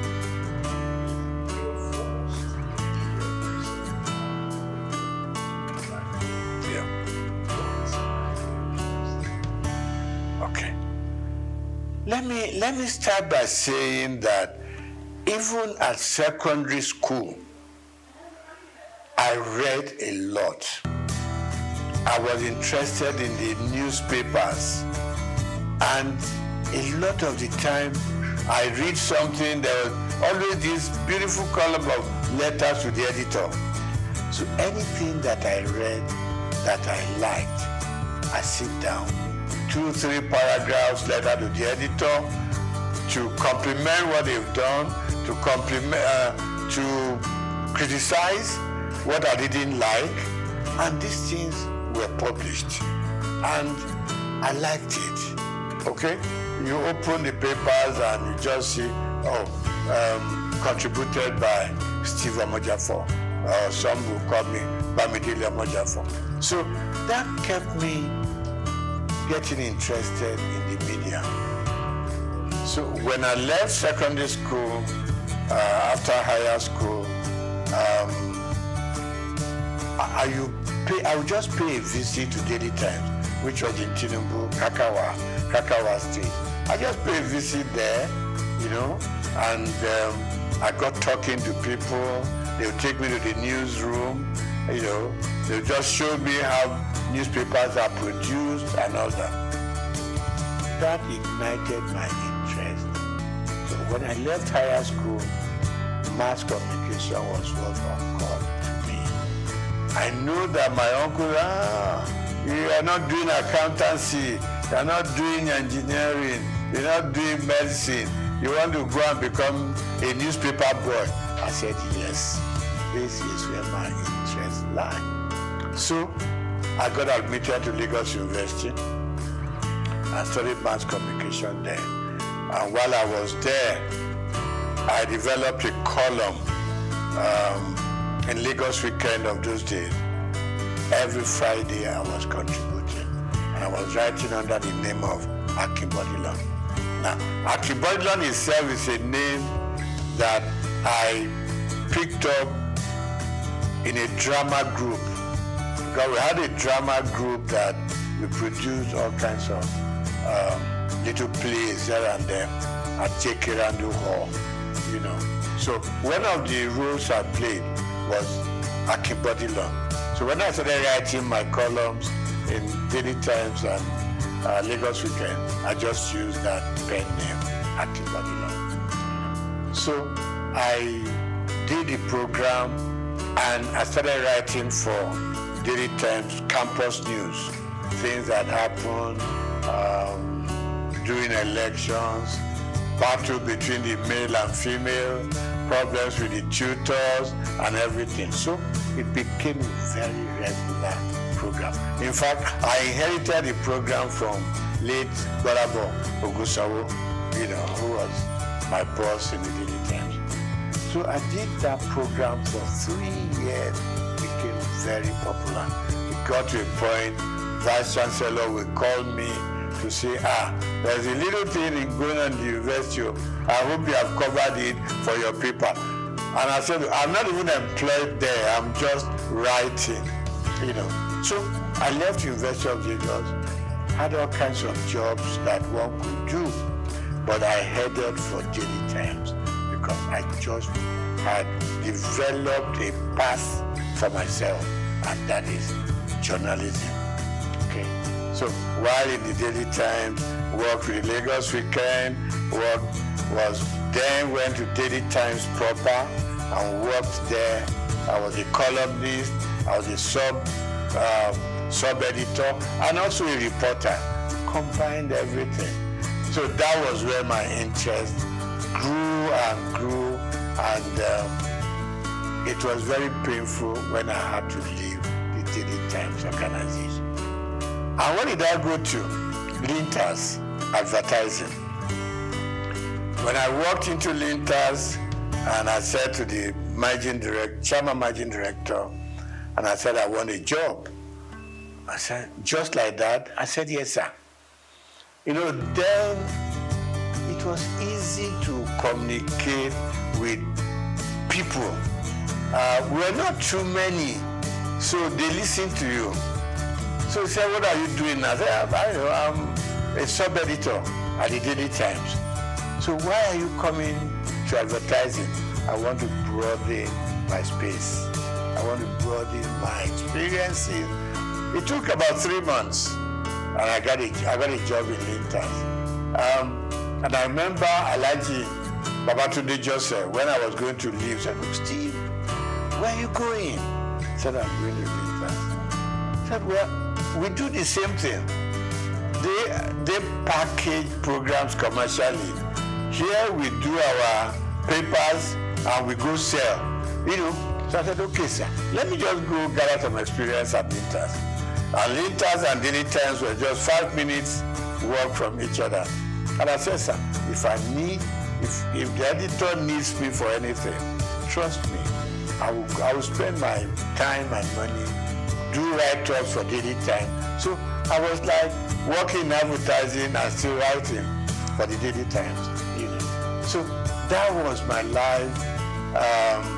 From Linters, we set up our own company known as Roosevelt Advertising Limited. And Roosevelt, was formed by 3 partners, you know, two friends of mine. 3 of us were at Lagos University at the same mass comm department. So we came out, and I left Daily Times to set up Roosevelt. One of my partners left Cadbury to join us, and Akadusi left AdMark, another advertising company. So 3 of us came together and we set up Roosevelt.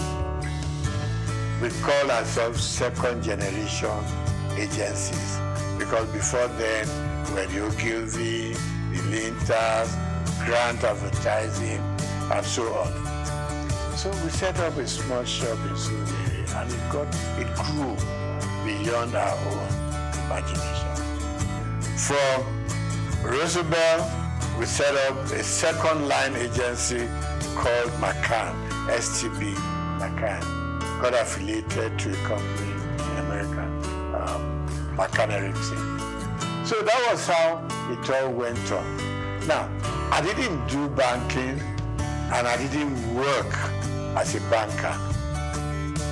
The interesting story is that one day, while still at Roosevelt, STB McCann then, I got a phone call from somebody I've never met before. And I picked up the call. He said, my name is ABC, blah, blah, blah. And he said, the managing director of Zenith Bank wants to talk to me. So I said, okay, there's no problem. I know I'm not owing any bank and all that. He said, no, he just wants to talk to you. So he picked up the line and said, my name is this.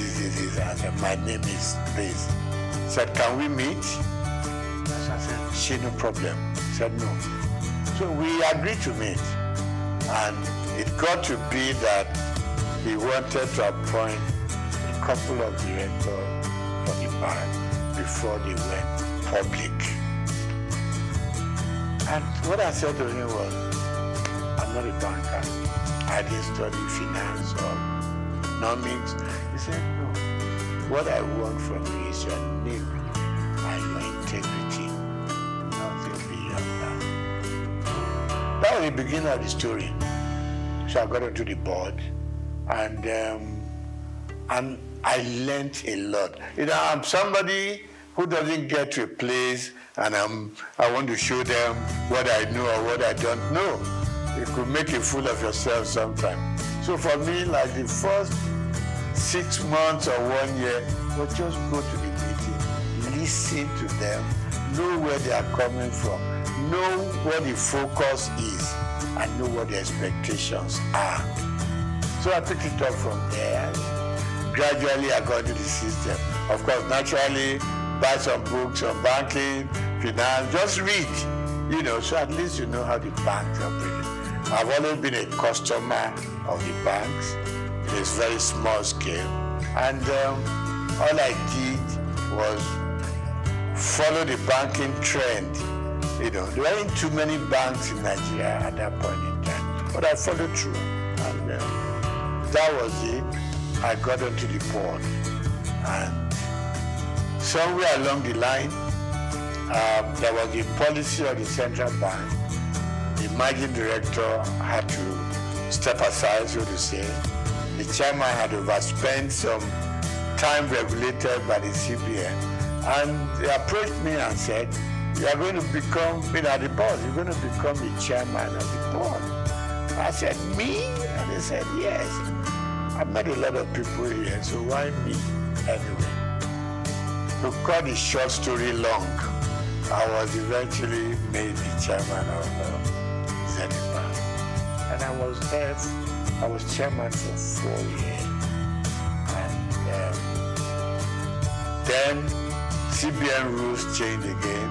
The MD came back, and I was very happy to hand over the bank to him. And I said I was going to leave when he came back. He said no. Statutorily, as he had 2 more years on the board, that no, you got to stay and live out your time. And then, so I did. And after 12 years, I eventually bowed out from the bank and returned full time to my own job, which I've been known for, and that is the media world. Okay, so I get invited for interviews, for programs here and there. Like you said, it's always a good thing. You have something you have learned over the years, you want to impact it on the younger ones, who are coming. I mean, my first son, for instance, went through the media scene, now in advertising, and I go on encouraging them. I retired from active day-to-day operations about almost 15 years ago. But I'm still keeping pace with what is going on around me.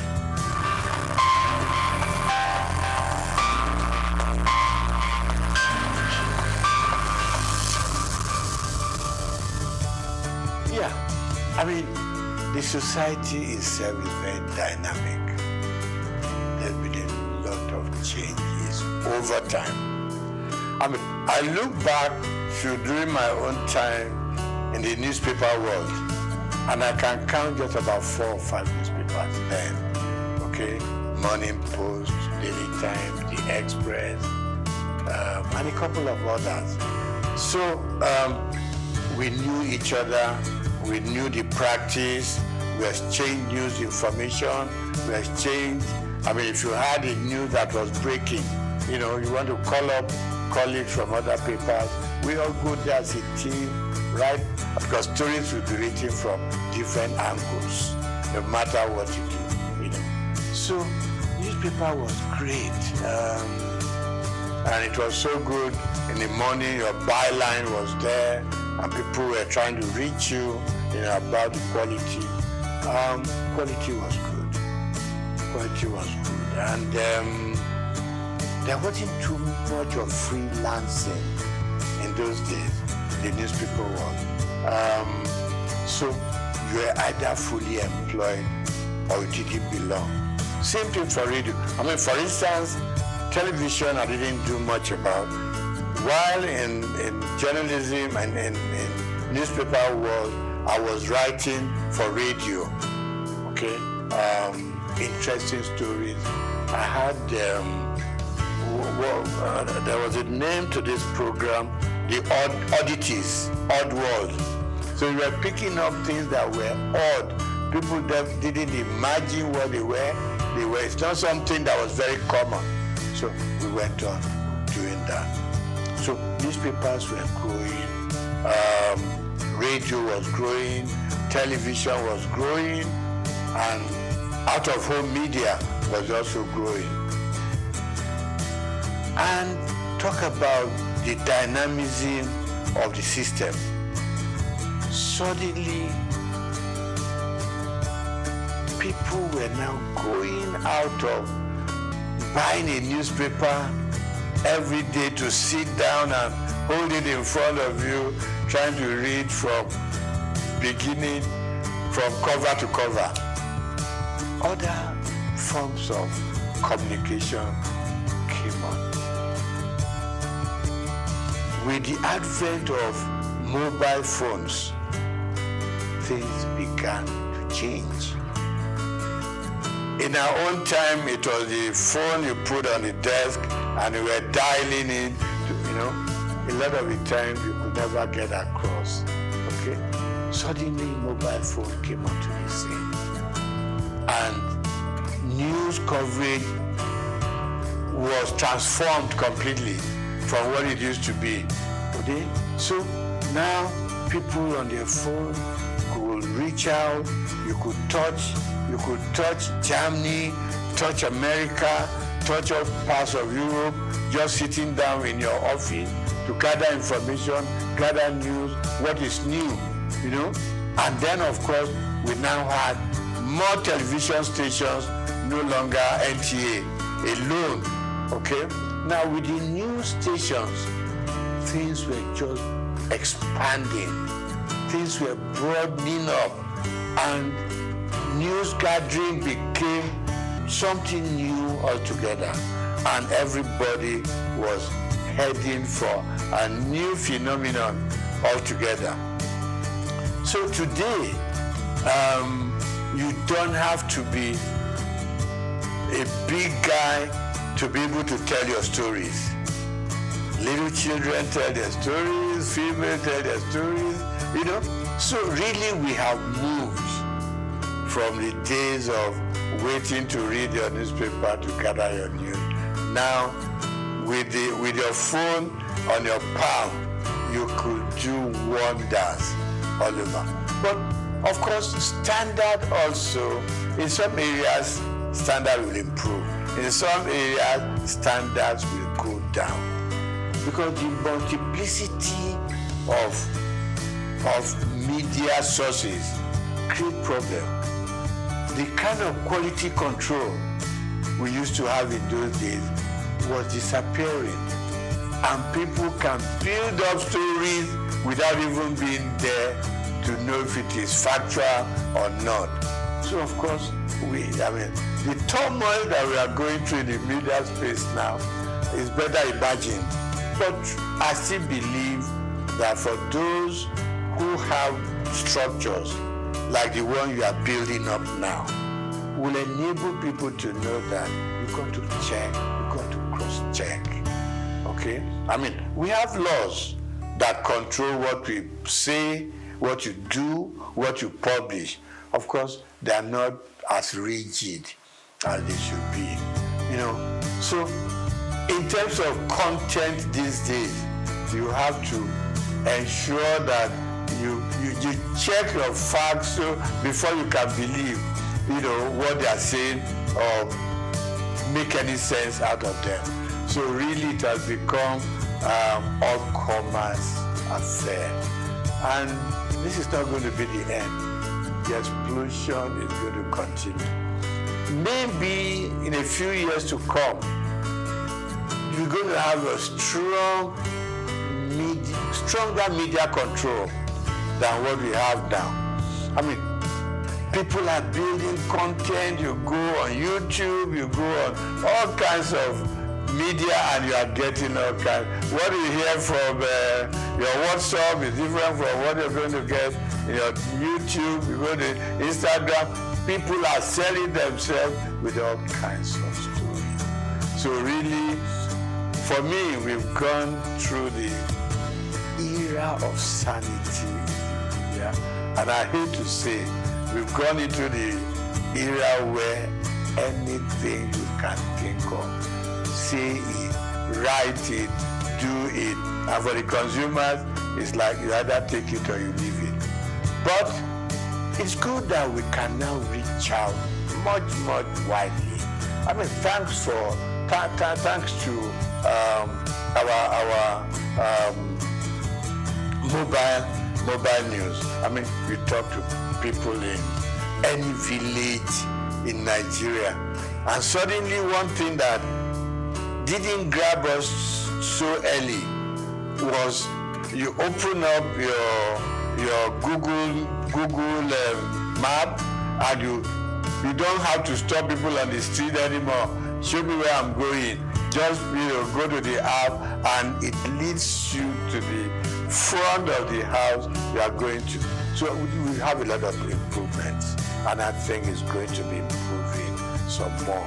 All we just need to watch is to ensure that we remain truthful and we remain factual, so that we don't mislead people on the street, like people in the rural areas. One day you just see everybody running helter-skelter because somebody posted a news that is not correct. So we need to watch that and put some more control. But I like the growth in the media space.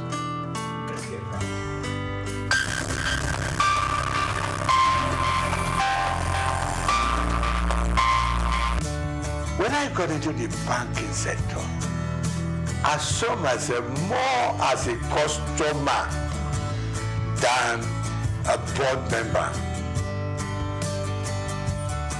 Having been a journalist, which I still am, I wrote so much about what consumers or customers were going through in the banks.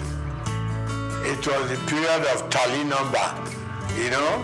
Remember this commercial, you know, where somebody carried a mat.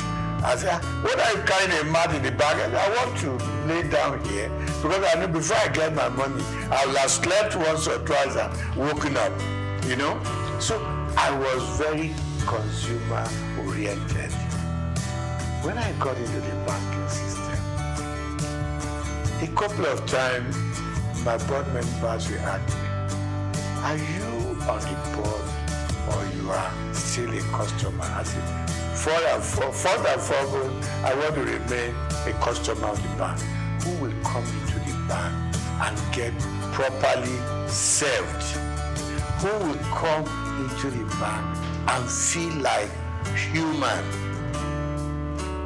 who will come into the bank feeling important, because it's your money in the bank. Even if it's only 1,000 naira, it's your money. You need to be treated with some dignity and respect. And that was my mentality that I took into the board of the bank. I said, listen, I am not too happy the way customers are treated. It is their money, no matter how small. Treat them with respect, treat them with dignity. So they started listening to me after some time. And I said, look, customer service is extremely important. In those good old days, you will hardly hear about customer service in any of the major banks. It wasn't there. But gradually, people started being important. It was more of retail. I mean, yeah, you can deal with the big corporate organizations, but at the same time, it is these poor students, poor market women, you know, people who are out there on the street laboring hard to bring their money. So that was one area I was extremely happy that we developed that area of retail banking and being able to make the consumer the king. Okay? So that was part of it. Then, of course, I said to the bank, I said to them, fine, it is very good to make huge profits, okay? But at the same time, the customers that come in here and from their money we make our profits, let us also consider the kind of interest they get from their deposits. Today, when the banks take your money to deposit, okay? No. When you go to the bank and say, I need assistance, I need a loan, and you tell them, give them all the facts and figures, okay? They will tell you, you are going to pay interest of 20%, 23%, blah, blah, blah, blah. When they take your money to put in the bank, they give you an interest of 2%, 3%, 4%. And I just couldn't live with it. I mean, if you are giving me a loan, you're charging me so high. When I put my money there, it's also a loan to you. Why will you leave me with 2 or 3%? the system wasn't quite right. It was too skewed towards the banks than the customer. So I met a lot of pushbacks, in that area. And I must still say, it's an area I think government should still be interested in. In the civilized world, interest rate hovers between 3%, 5%. In Nigeria, it goes as far as. Maybe in Africa, not just Nigeria. I know we are developing, but at the same time, let's develop together. For both those that we are taking in their money and for those we are giving money to, so that there is some level of balance. So I really worked hard in that area. I may not have fully succeeded. Then I think finally, one other thing that I think I was able to do at the bank is our staff also requires some upliftment. And certainly banks started employing senior people. They started moving people up. They look more at the system now than just ownership. So generally, of course, more banks have come into the scene. A lot of new banks, so people can spread out, and salaries started going up for bankers and all that. But of course, requirements were also extremely high. So generally, I think today we have a much stronger banking system, and we are still growing.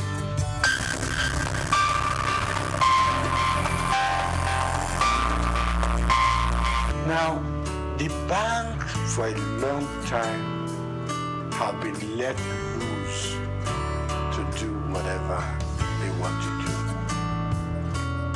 at the disadvantage of customers, like I started off with. Now,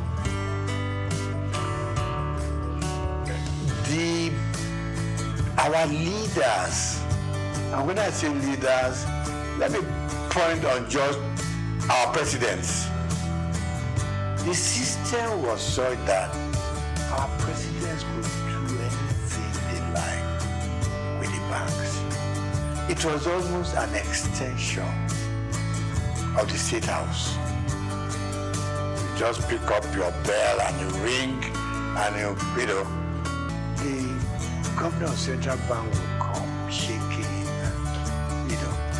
because you had the power to bring him in and fire him. So he had to respect everything that the president wants. And it's wrong. This time around, I can say, even in some parts of Africa, you couldn't run the central bank the way we run it here. All the CBN governors wanted to do, please the president, and you are free to do whatever you want to do. And it's wrong. It's wrong. Take even Britain here. Have you ever heard this kind of relationship between the Prime Minister of England and the CBN? No. Everybody has his mandate. In places, in climes like that, the president doesn't call up the central bank governor. Go and do this. Go and do that. Exchange rate should be done. Change your policy to be done. That's part of the problem we've had in this country. So the last government and their CBN just ran this country to their whims and caprices. You leave your monetary policy. In fact, you are running both monetary and fiscal at the same time. You took the Minister for Finance, for instance, and you have no dealings with him or her.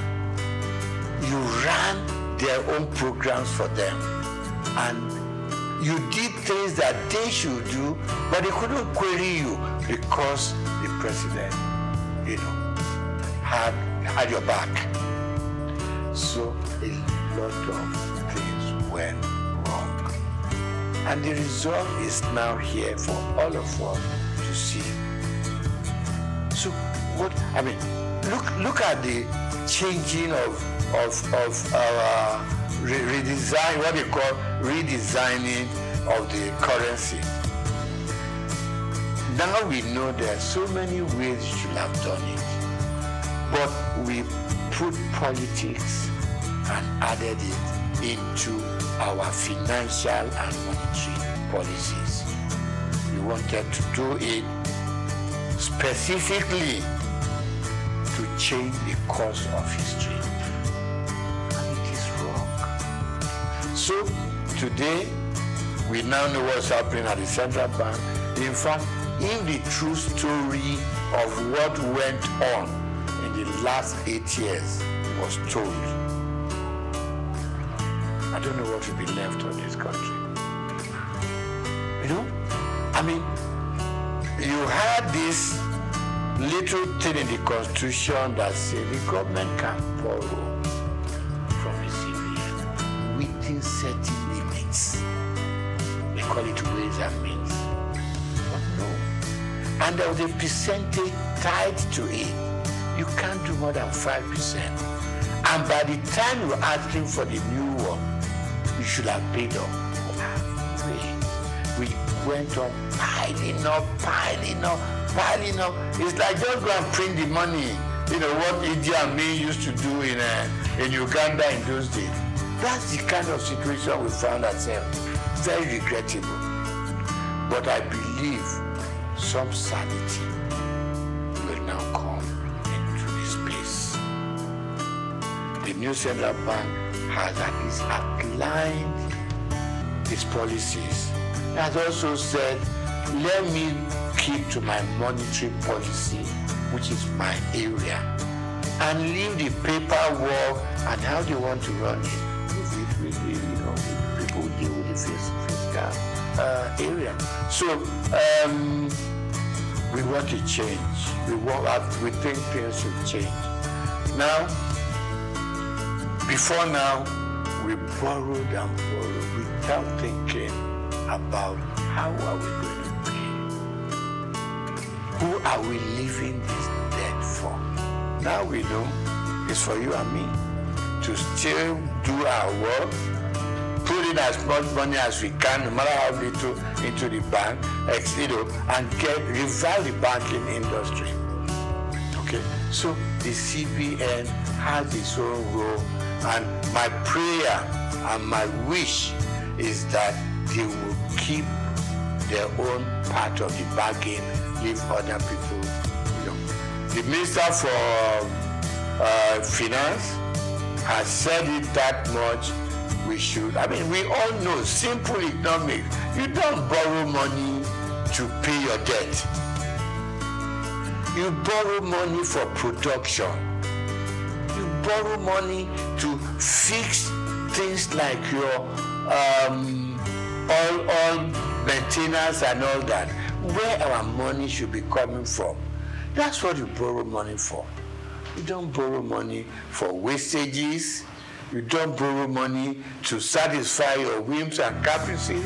You don't borrow money to just go out there and waste it. Now, you borrow money to pay back your debt. At the end of the day, we are back lower than where we started off from. So really, my appeal to both the president and his cabinet, particularly those that do with finance, give them some room. You put them there because you think they know what they're supposed to do. Give them the space. If it goes breathing down their neck, at some point, it will just be, President said so, President said, even things that the President did not say, President said so, and it's got to be done. And we are running a country, even when you run your home, you are able to sit down with your little income and plan. every day we are being told, if you earn this much, use this little bit, keep the rest in the bank, because you never know about tomorrow. So that's where we find ourselves, and I believe that if everything goes right, we should see massive changes from what it was, the last 8 years. We need drastic changes in the system.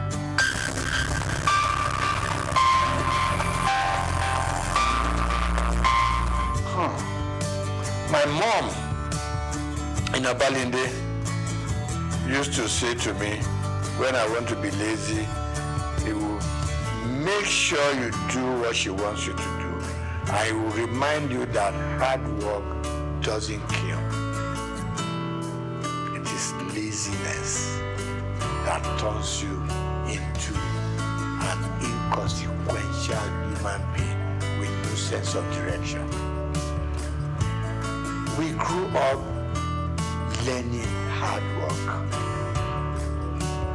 both in school and out of school. I, for instance, hawked on the streets of Lagos with my mom. You leave St. Gregory's College, now not primary school, St. Gregory's College. You come back. My mother was a textile seller. Got it, probably went to Balogun, pick up. When I come back from school after my lunch, get a basket full of cloth, which I put on my head, and we go from street to street. My mother's carrying her tape rule and another measurement stick, and we'll go round Obalinde, Igoshere, Bamboshe, Oshoji, and we were selling. From there, she graduated to owning a shop in Balogun. When I leave school, I was her accountant, so to say, bookkeeper. All the things they sold, I make, keep the records and everything. I helped her take the money to the bank. It was Barclays Bank, what was it called then? Yeah, Barclays Bank, before it became Union Bank in Balogun. So I've learned how to trade. I've learned how to make money. I've learned how to deal with customers. Plus that, I was also a bread seller. Somewhere along Strachan Street off Igoshere, there was a big bakery owned by the Lawson family. To be able to get enough bread, you got to get there between 5 and 6 in the morning. Okay? So let me cut it short. We learned to work hard. And that working hard continued with us up to where we are today. We also were very straight-minded in terms of what we wanted to be. We played pranks, so we went out to play football, we went out to play with the girls and everything. But at the end of the day, you returned home. And our parents didn't spare the rod. They didn't. You came back later than expected to. They would lie you on the floor and dealt with you. So the combination of the kind of upbringing and the kind of training we went through home probably kept us where we are. And like I said to you before we started the interview, you knew that if you finish your primary school, secondary school is the next thing. If you finish secondary school, you don't know what you were going to reading for. Not until probably when you got to the university, did it occur to you, okay, I'm going to choose a profession. But all along, we just did it because that was what the system and environment asked for. So, secret of success, hard work, hard work, hard work.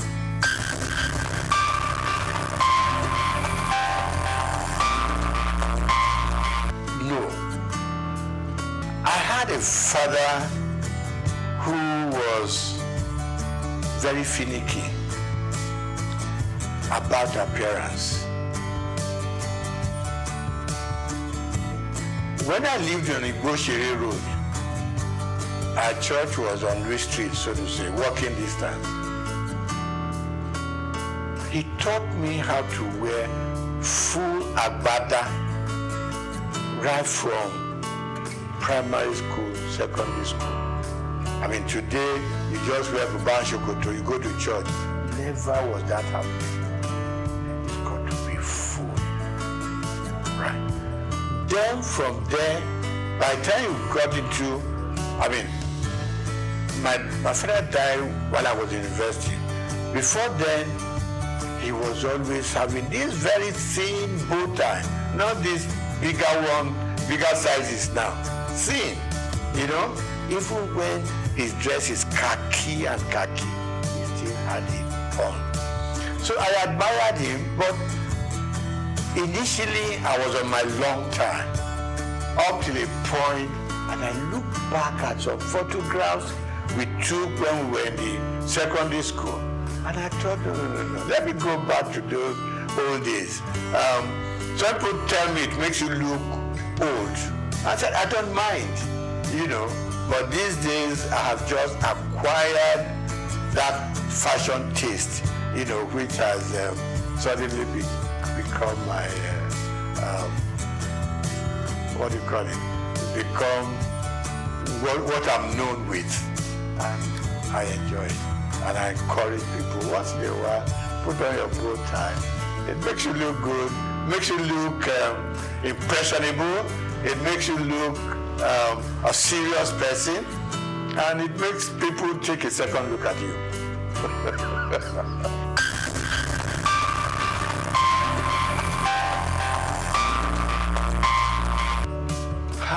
I think number one, parents started sparing the rod.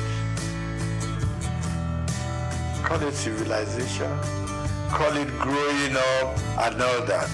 Parents started sparing the rod because they always whipped us to shape.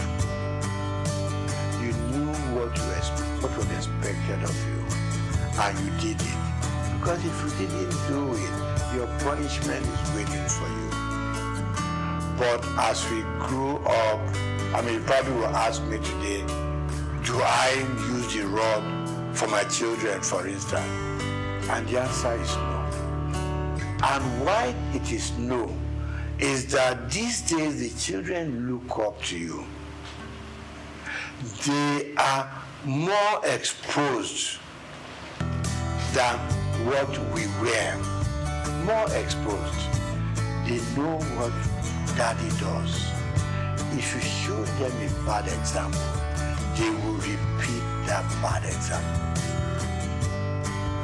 If they know that when daddy wakes up in the morning, before he goes anywhere, he needs time to say his prayers.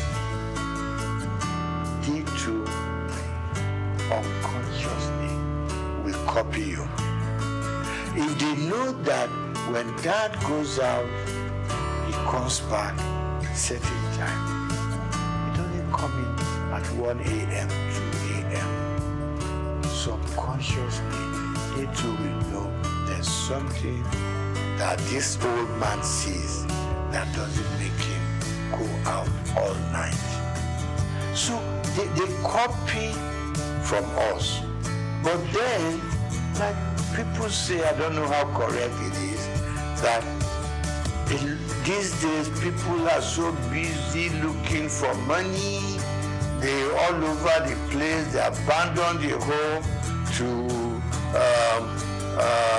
nannies and housemates and all that, and the children a lot of the time are on their own.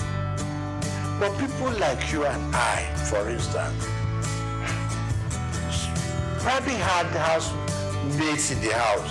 You see, but the work that the housemaid does, we were also made to do it. Right? Washing our plates, staying in the kitchen to see how things are prepared. you took us through it, even if you didn't have to do it yourself. And that's why you and I are what we are today. But for the modern young families, most if there's some money to back it up, no, the children don't touch a lot of housework in the homes. They can go out by the time they learn. They can wear, you know, I mean, you see some little young girls and what they wear. In fact, even to the church, you want to ask yourself, where did they, aren't their parents go to see what the children are wearing? Not the female. Even the guys wearing what they, you know, think they don't use the belt, the trouser will just be somewhere on their hips and all that. Yeah, I mean, we want them to express themselves, but within control. So, wrapping up on that, I'm going to say, yes, we grew up under stronger control. Today's parents are so much in love with their children. They don't want to make them unhappy. You don't want to, you know, pick up a stick and hit them. But I don't quarrel with that. But please be there for them when they need you. And don't be scared to talk to your parents. I mean, to talk to your children. No, we should never be scared to talk to them, because they are not going to take us over. They are our children. So what you don't want them to do, communication, extremely important. Talk to them. Let them, I mean, because peer pressure is extremely strong out there. You know, they're mixing with so many guys from much even richer homes who have more to spoil their children with. Now you are a moderate family, your moderate children have to mix and relate and go out with guys with stronger economic background. There is, you know, there is some disconnect there. Let's bring our children closer. Let's talk to them. A lot of parents don't talk to their children, and it's not right, because the more you talk to them, the more they have that empathy for you. They know you care for them. They know, I mean, because you have been moderately successful, for instance, they too want to be successful like you are, and all you are saying to them, follow my footsteps and you may not go wrong. And don't make wealth, money, the thing that should govern your homes. You know, don't spoil the children. You know, give them adequately what we all need to survive, and they will survive. You know, I mean, in those days, while all you needed to take to school was 1 shilling. Okay, you still see children from rich homes who came with £1 and stuff like that. But let's be contented.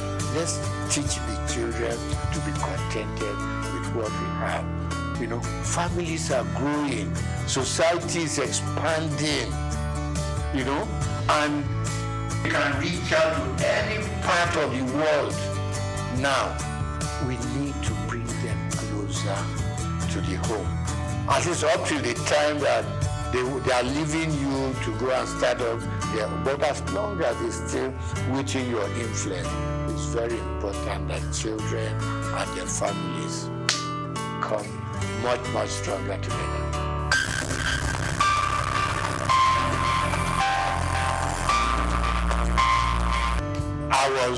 I'm going to start with sports.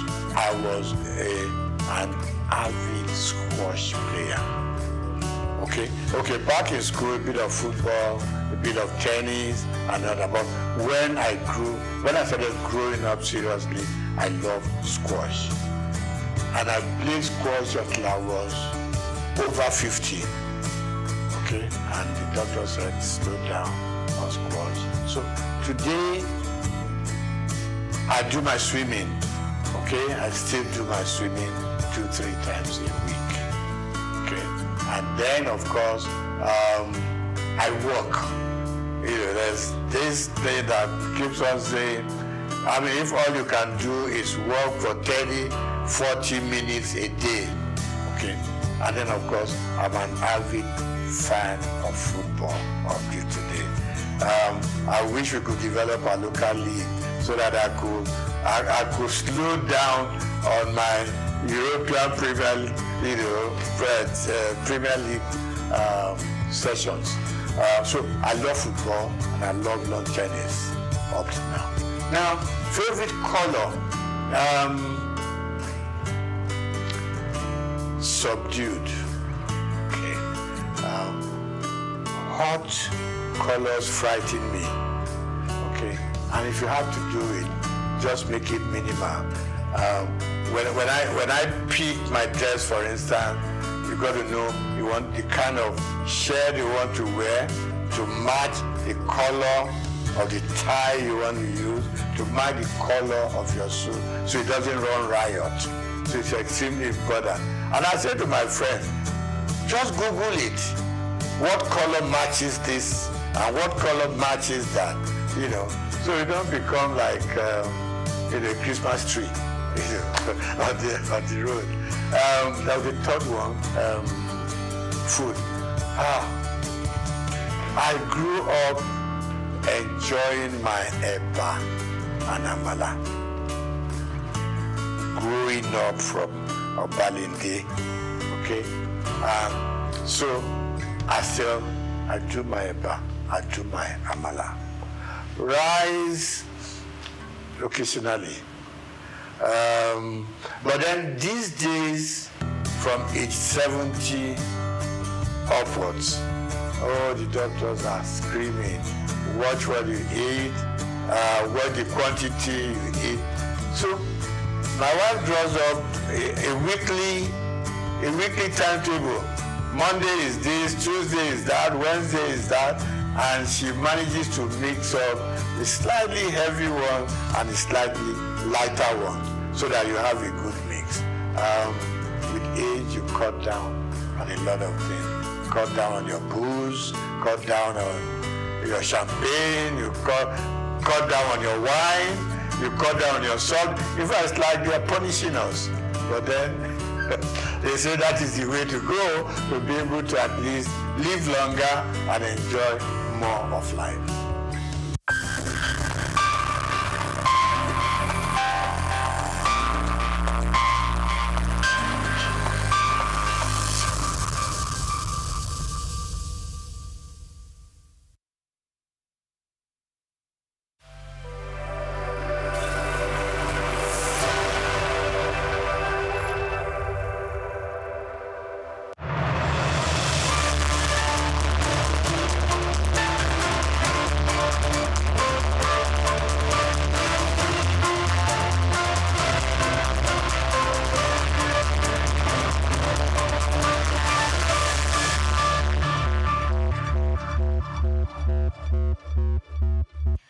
Very good afternoon to you and welcome to the What News here on SOUQ News Television, where we bring you stories from business, economy and development.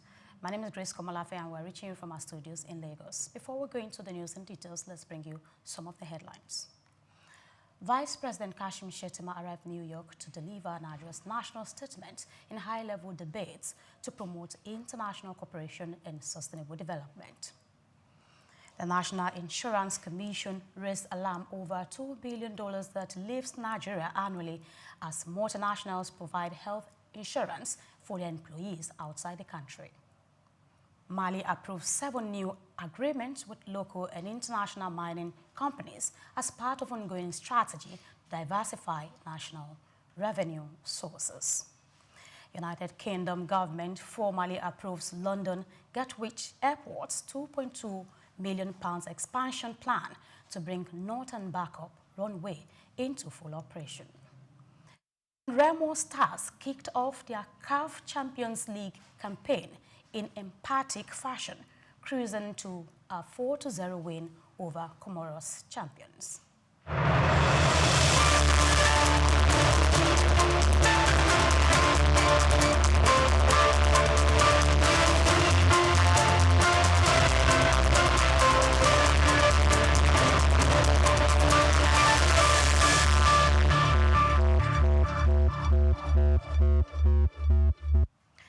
Thank you for staying with us. Now we'll bring you the news in details.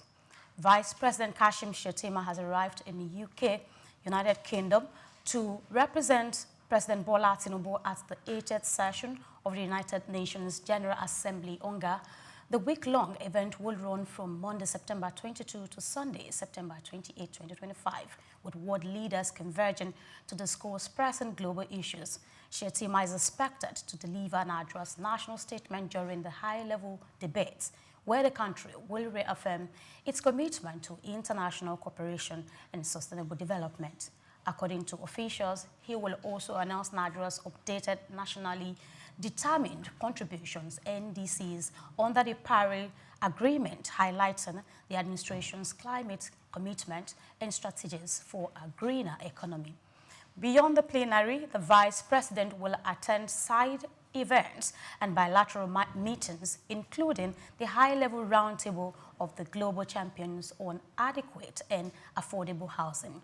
His engagements are aimed at deepening Nigeria's multilateral relations, advancing national interest, and positioning the country as a strong voice on global governance, climate action, and inclusive growth.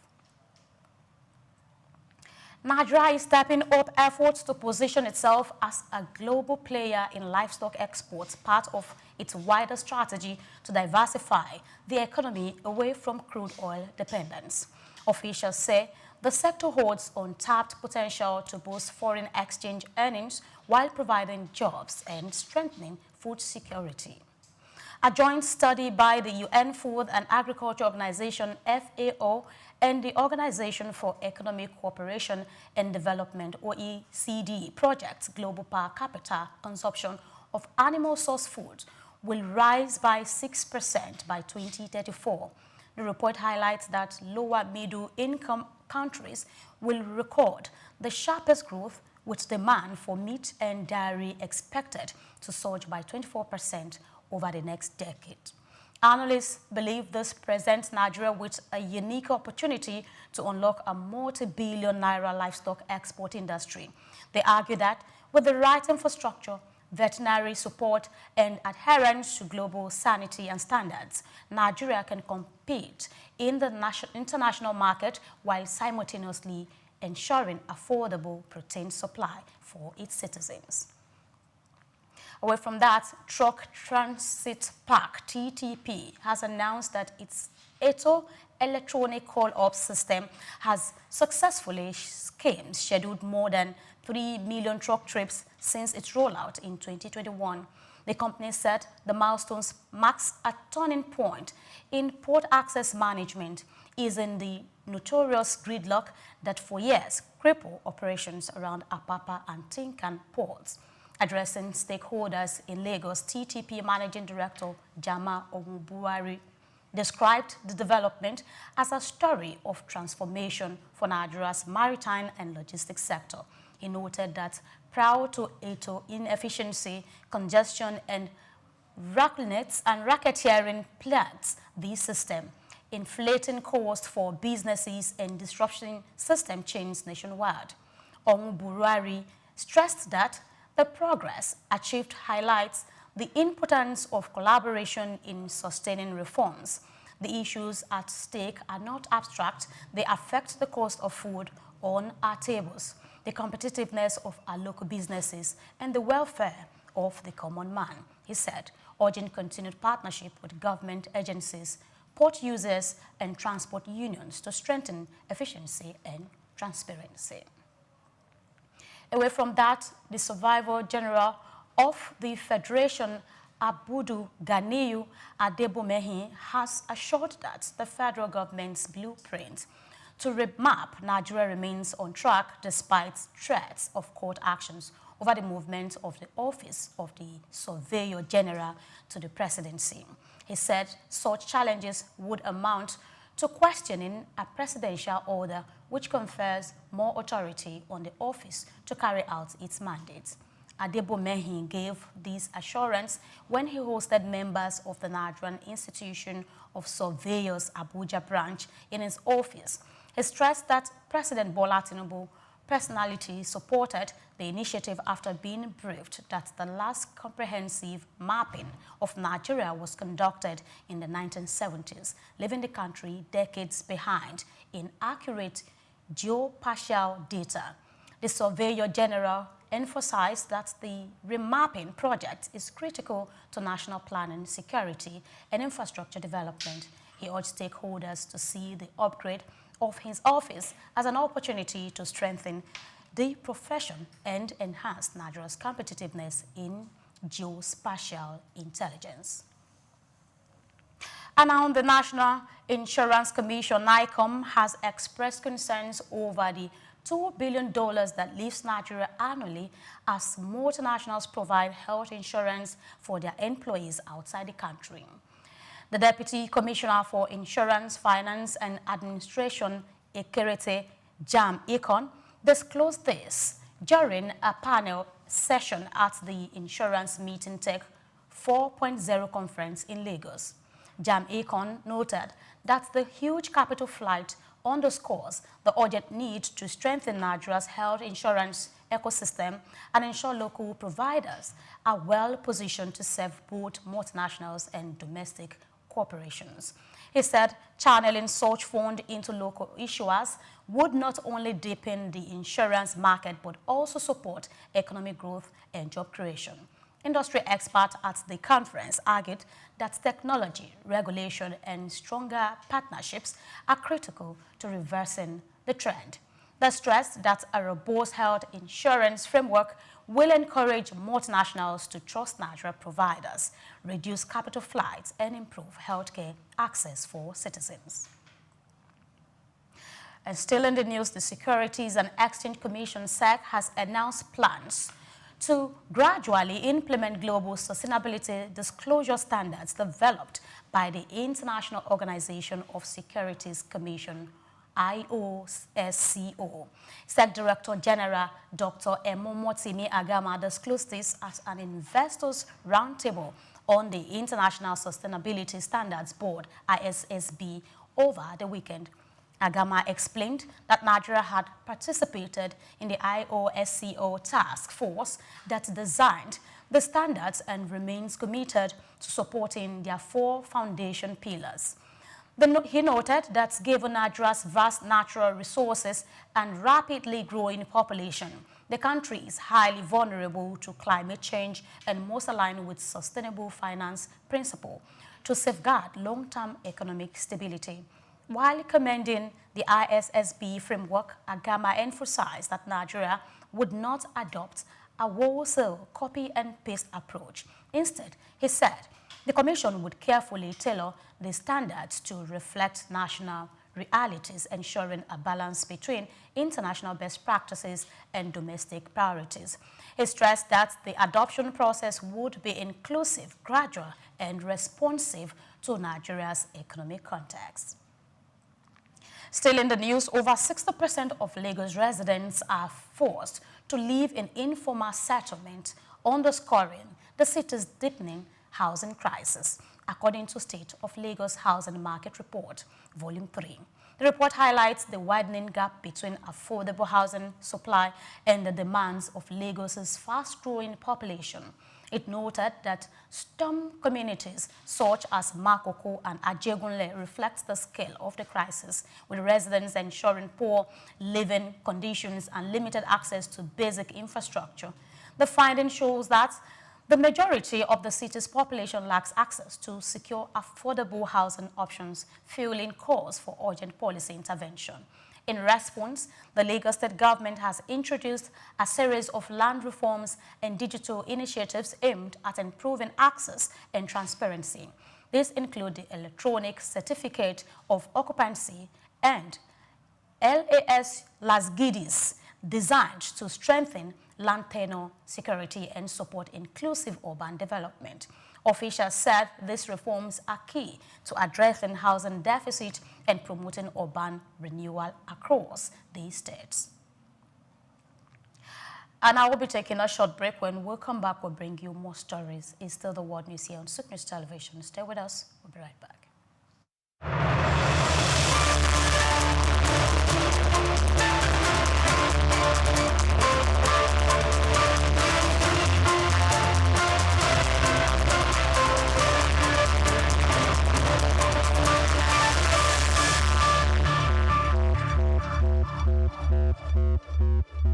My name is Shino Badegeshin. I'm the CEO of Gozi Micro Insurance.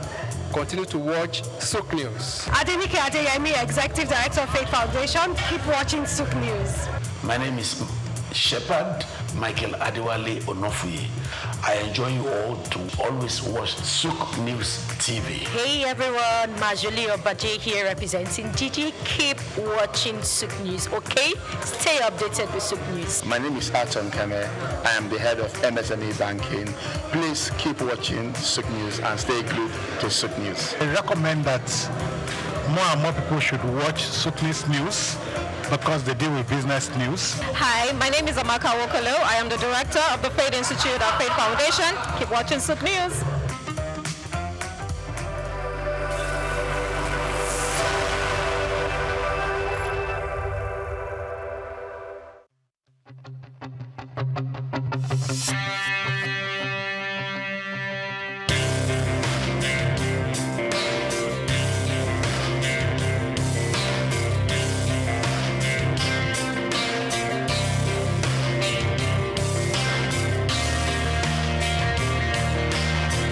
When you visit Lagos for the first time and Google fun or recreational places in the city, at the top of that list will be Freedom Park. Located in Lagos Island on Broad Street, Freedom Park over the years has become home to the Nigerian arts and the culture at large. From annual big shows like the Lagos Theatre Festival, celebration at the Lagos Poetry Festival, to local festivals that celebrate literature, music and arts. Freedom Park is one of the most visited recreational sites in Lagos, for both local and tourist people alike. A place to mingle, unwind, or simply just have fun. Freedom Park, however, hasn't always been a place of fun and games. It has a history that dates to 1861, when Lagos was made a British colony. In 1885, Freedom Park was built as a fortified prison from imported Brits, which was referred to as Her Majesty's Broad Street Prison. Some prominent political prisoners were held in the prison, people such as Herbert Macaulay, Michael Umodu, and Abafemi Awolowo. In 1979, Her Majesty's Broad Street Prison was destroyed, reduced to a dumping ground. It was later rebuilt in the 1990s, celebrated in 2010, Nigeria's 50th Independence Day. Freedom Park still holds a bit of its history within its walls. In the museum where there are pictures and artifacts, some of the old prison facilities have been converted into leisure facilities that people visit and enjoy today.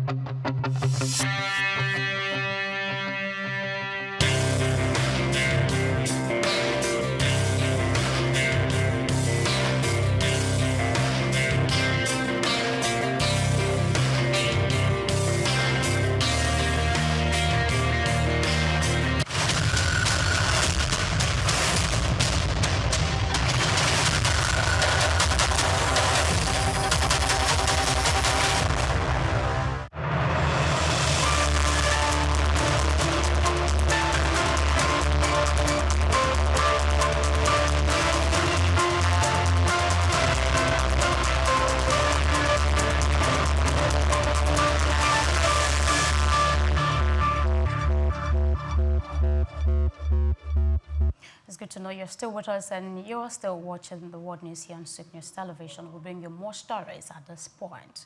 Mali's military government has approved 7 new agreements with international and local mining companies as part of its ongoing strategy to increase revenue from the nation's lucrative mining sector. The Council of Ministers endorsed the exploitation and exploration deal during its Friday meeting, according to an official statement released late the same day. Under the revised framework, the Malian state will secure a guaranteed non-reducible stake in mining projects, ensuring steady participation in profits. The agreement also grants the government priority access to dividends, making a significant shift in the country's bid to gain greater control over natural resources income. This move aligns with recent policy changes aimed at maximizing national benefit from gold and other mineral wealth. Mali is Africa's third largest gold producer, and the mining sector is a crucial source of foreign exchange and government revenue. By tightening state involvement, the authorities aim to reduce dependency on foreign aid while reinforcing economic sovereignty amid ongoing political and security challenges. The Democratic Republic of Congo, DRC, will lift its ban on cobalt export starting October 16, while introducing annual quotas to regulate supply in the globe market. The announcement was made on Sunday by the Authority for the Regulation and Control of Strategic Mineral Substances Markets, the body overseeing the country's strategic minerals. Under the new system, miners will be allowed to ship up to 18,125 tons of cobalt for the remainder of 2025. Export quotas will then rise significantly with annual cap set at 96,600 tons for both 2026 and 2027. The regulator said the approach is aimed at stabilizing global supply and ensuring the country maximizes benefit from its vast mineral resources. The DRC accounts for more than 2/3 of global cobalt production, a critical mineral used in batteries for electric vehicles, renewable energy storage, and electronics. The new policy is expected to influence global prices and supply chains, reinforcing the DRC's position as a key player in the clean energy transition. And away from that, Indonesia and European Union will on Tuesday sign a long-awaited trade agreement on the resort island of Bali, concluding nearly 10 years of negotiations. The Competition and Comprehensive Economic Partnership Agreement, CEPA, is aimed at deepening economic ties between resource-rich Indonesia and the 27-member European bloc, while also cushioning the impact of U.S. President Donald Trump's tariff policy on global trade. The deal marks the third trade pact the EU has signed with Southeast Asian nations, following the earlier agreement with Singapore and Vietnam. Officials said that the CEPA is designed to expand market access, reduce trade barriers, and strengthen cooperation in key sectors such as agriculture, technology, and services. For Indonesia, the pact is seen as a major step in boosting export and attracting investment. The signing comes at a critical time with many economies scrambling to diversify partnerships amid rising protectionism. Both Jakarta and Brussels say the agreement will provide mutual benefits, creating jobs, increasing trade flows, and building resilience against global economic shocks. Away from that story, the United Arab Emirates is expected to benefit strongly from the United States Federal Reserve's signal of 2 additional interest rate cuts this year. With the dirham pegged to the dollar, lending rates in the country will ease almost immediately, making mortgages more affordable for residents and expatriates. This shift could broaden demand in the property sector, encouraging more buyers to move from renting to ownership, particularly in the mid-market segment. The property market has already recorded remarkable growth since 2021, with rising prices in Dubai and Abu Dhabi driven by foreign inflows and new developments. However, higher borrowing costs had slowed mortgage activity, especially among leveraged buyers.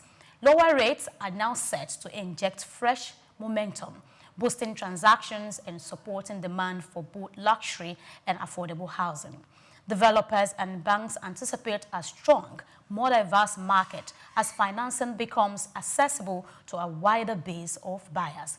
Beyond real estate, the policy shift is expected to ease pressure on households and businesses with loans, while stimulating economic growth through increased credit and refinancing. Although regulators will need to manage risks of overhauling as new supply enters the market. The overall outlook remains positive, with the International Monetary Fund projecting growth above 5% for 2025. The easing cycle provides a timely boost to the UAE's diversification strategy and financial stability.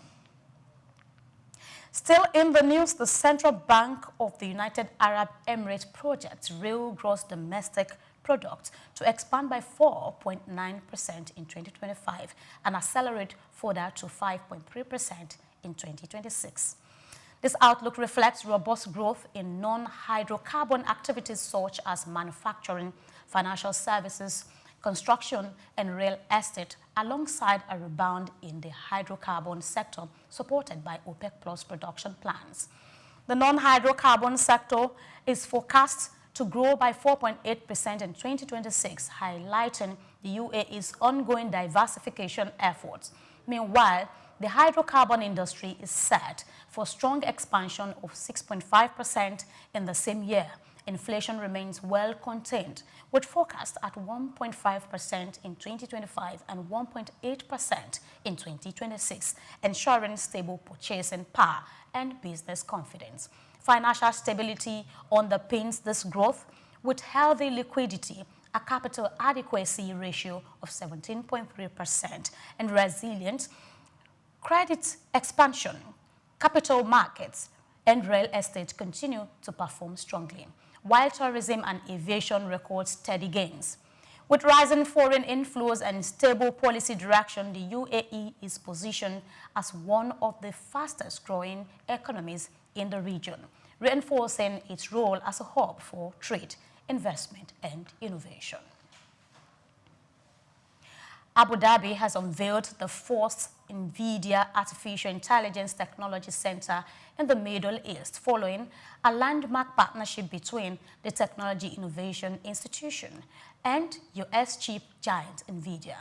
The new lab, based in the United Arab Emirates, will focus on advancing next-generation artificial intelligence model and robotic platforms, enforcing the Gulf nation's ambition to become a global hub for digital innovation.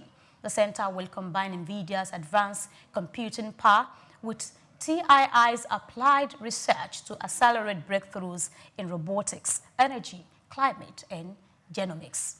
TII will deploy NVIDIA's cutting-edge Tor chip to power humanoids, robotic arms, and four-legged machines, opening new frontiers in automation, logistics, and smart mobility. According to TII Chief Executive Officer Najwa Araj, the initiative will not only boost applied research, but also create high-value jobs and attract global talent to Emirates. The project underscores the UAE's heavy investment in artificial intelligence as it pivots from an oil-based economy to technology-driven growth. With US partnerships central to its digital strategy, the joint lab represents both a milestone in international collaboration and a step towards building one of the world's largest data infrastructure hubs in Abu Dhabi. Observers see the initiative as a turning point that could position the region at the forefront of artificial intelligence innovation. Moving ahead, the People's Bank of China has pledged to adopt a data-driven approach to monetary policy in order to sustain economic recovery and lower borrowing costs. Government Pan Chongsheng said the central bank would deploy a variety of tools to ensure liquidity and support businesses, stressing that decisions will be based on domestic conditions rather than external pressure. Speaking in Beijing, Pan explained that China approaches mirrors global best practices, with the Federal Reserve, Europe's Central Bank, and Bank of Japan also basing adjustment on data. The commitment came after the U.S. Federal Reserve's latest rate cut, which has increased expectations of more easing across global markets. Although China kept its benchmark lending rates unchanged in September for the fourth straight month, Pan's remarks underline a commitment to policy flexibility. Analysts say Beijing remains cautious about major stimulus given stable exports and a recovering stock market, but the pledge signals continued support for businesses and households as part of nation's economic resilience strategy. It's time to go on a break. We'll be coming back in a bit, and we'll be bringing you more stories. Please stay with us. It's still the World News here on SOUQ News Television.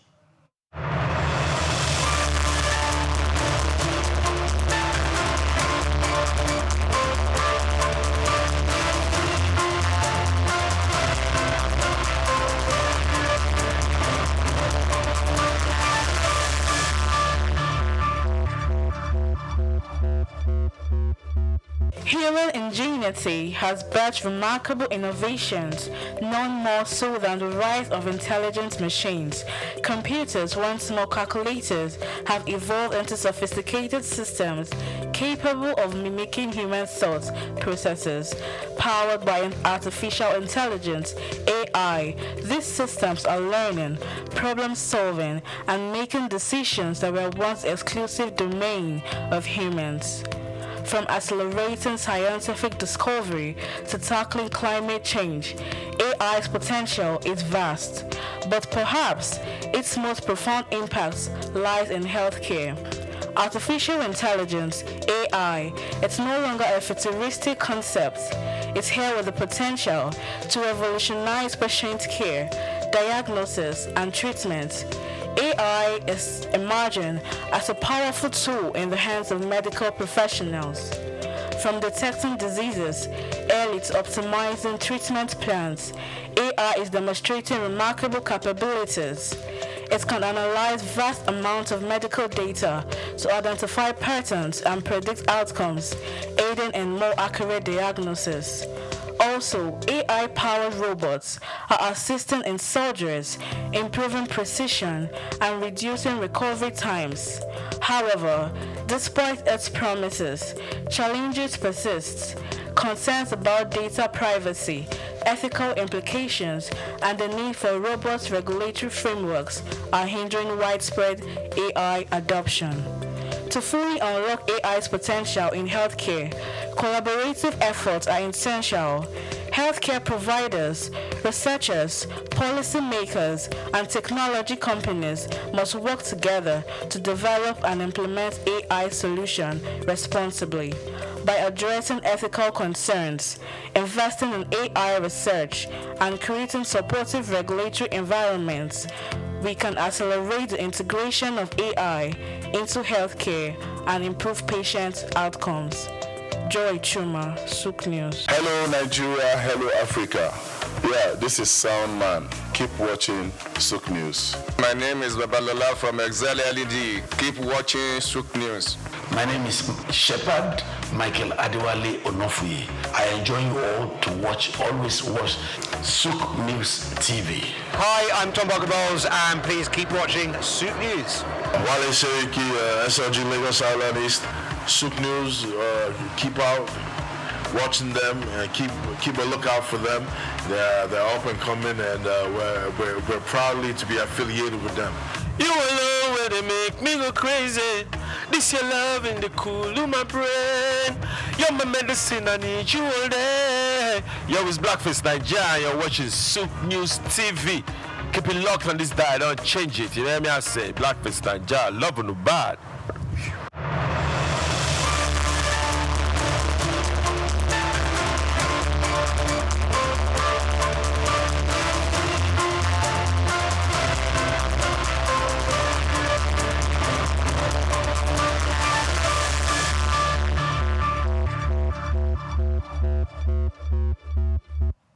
Glad you never left. Now we'll bring you the rest of the news here on the 3 p.m. news. The United Kingdom government has formally approved London Gatwick Airport's £2.2 million expansion plan to bring its north and backup runway into full operation. The decision follows a lengthy planning process, and it's expected to transform the airport's capacity by the end of the decade, opening new opportunities for trade and tourism. Gatwick's project involves shifting the backup runway by 12 meters to meet international safety standards, enabling both runways to operate simultaneously. According to Vinci Airports, the majority stakeholders, the expansion will create more than 14,000 jobs, strengthening regional economic growth and accommodate millions of new passengers in the 2030s. While environmental groups and local communities have expressed opposition, the government insists the use of sustainable aviation fuel will ensure the project aligns with the next net zero commitments. The move places Gatwick alongside Heathrow in securing future runway expansion as Britain seeks to enhance its global aviation competitiveness. The European Union has ordered France to recover 1.8 million pounds to which is approximately $2.1 million from Rihanna after ruling that the Irish budget airline unfairly benefited from state aid linked to Carcassonne Airport. The European Commission, the bloc's competition regulator, said on Monday that the funds were the result of contracts that breaches EU state aid rules. The case stems from a probe launched in 2012 into agreement between Rihanna and the Chamber of Commerce and Industry of Carcassonne, Lumox, which managed the airport until 2011. Investigators found that 11 contracts gave Rihanna an undue advantage, particularly through inflated marketing fees combined with lower passenger charges. According to the Commission, the arrangements gradually shifted in Rihanna's favor, undermining fair competition within the single market. The ruling adds to a series of EU decisions scrutinizing Rihanna's deals with regional airports, where public funds were used to attract traffic. France must now recover the aid to restore a level playing field in the aviation sector. Eurozone consumers are reshaping their buying habits in response to tariff concerns, according to a European Central Bank study. Many households are moving away from United States goods and focusing on preserving savings, a shift that demonstrates caution but also a commitment to protecting financial resilience across the region. The survey revealed that about 1/4 of consumers have switched from American products, while others are prioritizing essential items over discretionary spending. High-income households are leading the move towards alternative goods, while lower-income households are focusing on cutting costs. This trend reflects an effort to balance consumption with long-term economic security. The European Central Bank noted that consumers are also adjusting their expectations of inflation, preparing for potential future price changes. By safeguarding savings, limiting non-essential spending, and exploring new product sources, households are actively contributing to the stability and adaptability of the Eurozone economy in the face of global trade uncertainties. Away from that story, Ecuador is on track to produce over 650,000 metric tons of cocoa in 2025-2026 session, potentially surpassing Ghana as the world's second-largest cocoa producer. The chairman of the country's Cocoa Exporters Association has said, Ivan Ontanedua, said that strong global prices are driving unprecedented investment in farms across the country. Ontaneda explained that both government and private sector support have encouraged farmers to expand cultivation and improve productivity. The result, he noted, is rising yields that could push Ecuador ahead of Ghana, which has long held the second position behind Ivory Coast in global cocoa production. The surge comes at a time of tight global supply and soaring cocoa prices, which have boosted farmer incomes and accelerated planting. Ecuador, already the world's top producer of fine flavor cocoa, is increasingly positioning itself as a global powerhouse in the chocolate supply chain. A leap past Ghana would mark a historic shift in the balance of the cocoa industry. And wrapping up with some sports stories, Remo Stars kicked off their CAF Champions League campaign in emphatic fashion, cruising to a 4-0 win over Comoros champions US Zilimando in the fourth leg of the preliminary round tie at the MKO Abiola Stadium at Abeokuta on Sunday. The Nigeria Premier Football League champions, featuring in the competition for the fourth straight season, displayed composure and clinical vision to put one foot firmly in the next round. The breakthrough came in the 13th minute when defender Leonard Ngege pounced on a loose ball after a corner to fire home the opener. Joseph Abba had already signaled intent with an early strike that tested goalkeeper Yusuf Diawadi. As Remo set the tempo for a dominant evening in front of their home supporters, the hosts maintained relentless pressure, extending their lead with well-taken goals and exposed Zilimanjo's defensive frailties. With a commanding 4-goal cushion, Remo Stars head into the return leg confidence of progressing further in the competition, underlining their growing reputation on the continental stage. And lastly, Gabriel Martinelli struck deep into stoppage time to snatch a dramatic 1-1 draw for Arsenal against Manchester City at the Emirates Stadium on Sunday. The Brazilian forward late effort denied City all 3 points and kept the Gunners within touching distance in the Premier League's tight race. City had drawn first blood early in the contest when Erling Haaland converted a neat pass with Tijani Regenda in the 9th minute.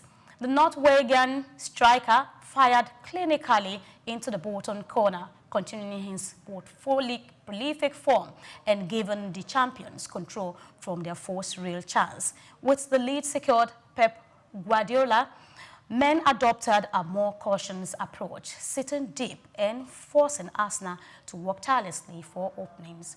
Despite dominating position, Arsenal struggled to break through City's disciplined defense until the dying moment. Martinelli, introduced from the bench, pounced with a decisive strike that sent the Emirates into raptures. The result means both sides remain firmly in the title chase, with neither able to deliver a stock-out blow in this high-stake cash. And that's a wrap on the news, but before we go, here a recap of today's top stories. Vice President Kashim Shettima arrived in New York to deliver Nigeria's national statement in high-level debates to promote international cooperation and sustainable development. The National Insurance Commission raised alarm over $2 billion that leaves Nigeria annually as multinationals provide health insurance for their employees outside the country. Mali approved 7 new agreements with local and international mining companies as part of ongoing strategy to diversify the nation's revenue sources. The United Kingdom government formally approves London Gatwick Airport's £2.2 billion expansion plan to bring a northern backup runway into full operation. Lastly, Remo Stars kicked off their CAF Champions League campaign in emphatic fashion, cruising to a 4-0 win over Comoros champions. And that's the news this afternoon. We say many thanks for watching. You can as well follow us on our social media platforms at SOUQ News Television. Until next, we'll see you again. My name is Grace Komalafe. Have a great afternoon.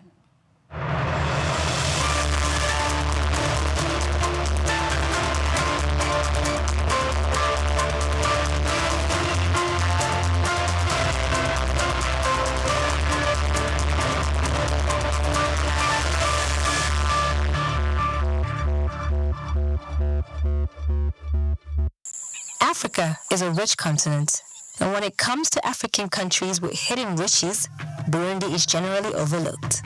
This little East African nation, located between Rwanda, Tanzania, and the Democratic Republic of Congo, has a strong, distinct identity. Drums in Burundi do more than just generate sounds, they also convey stories.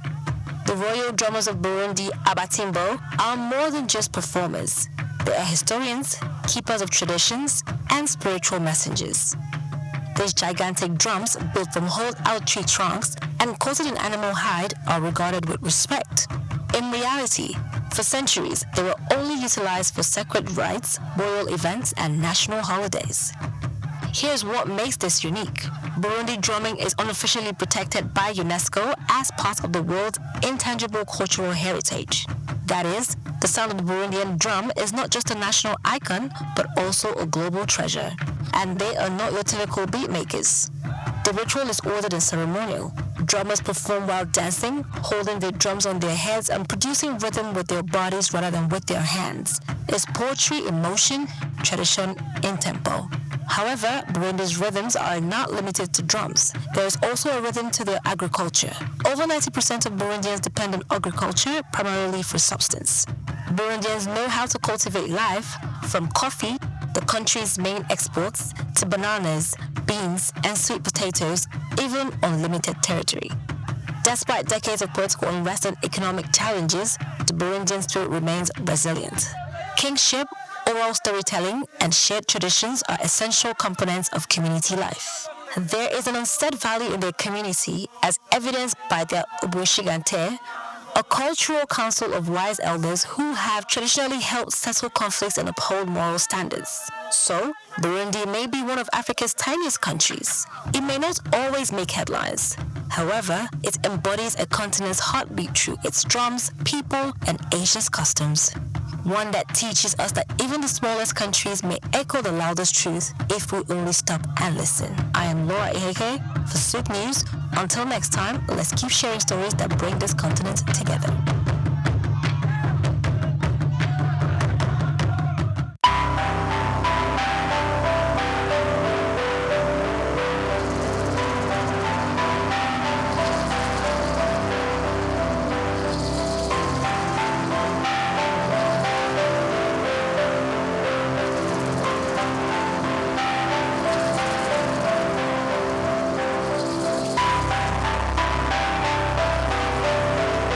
Trafalgar Square, established in 1844, is a symbol of British naval history and a popular cultural spot in London.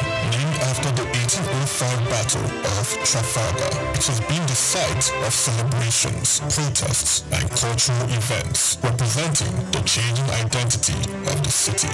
It houses several landmarks, like the Nelson Column, St. Martin in the Fields Church, and the National Gallery.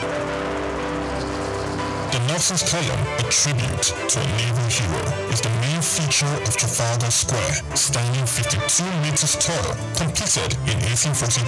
It honors Admiral Horatio Nelson's victory at Trafalgar. The column is topped with a statue of Nelson, and 4 bronze panels at its base show scenes from his battles. Surrounding it are 4 large bronze lions added in 1867, symbolizing British power. Iconic part of British culture, not just in its look, but this is very much the sort of centre of London. You know, whenever there's a celebration, a protest, it's a public space that's very important for a lot of not just people that live in London, but for the UK. You know, it's a place where people would congregate. You know, I remember being here all around the 25 Olympics. It was very much one of the centerpieces of British culture. Yeah, no, you used to be able to climb on the lions when I was younger, but you can't do it anymore. So there you go. That's progress for you. St. Martin's in the Fields Church, reputed as an architectural gem, was built between 1722 and 1726. It is known for neoclassical design by architect James Gibbs, and is famous for its portico and steeple, and has influenced architecture worldwide. The church also a rich musical history, hosting concerts and helping the homeless. Yeah, I actually came to London just on a little day trip, and then I remembered that this church sometimes has classical music on, so I just popped in, and there's no concert, but there were some people practicing. So there's a quartet of violins, and they made some lovely, sort of practice for some classical concert, so I really enjoyed just sitting there for 10 minutes listening to it.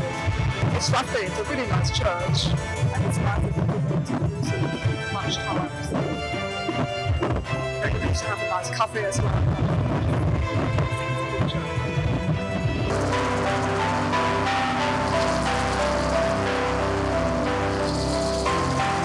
The National Gallery, founded in 1824, is a treasure trove of art, Located on the north side of Trafalgar Square, it houses over 2,300 artworks from the 13th to 20th century with free public access to masterpieces from major European artists.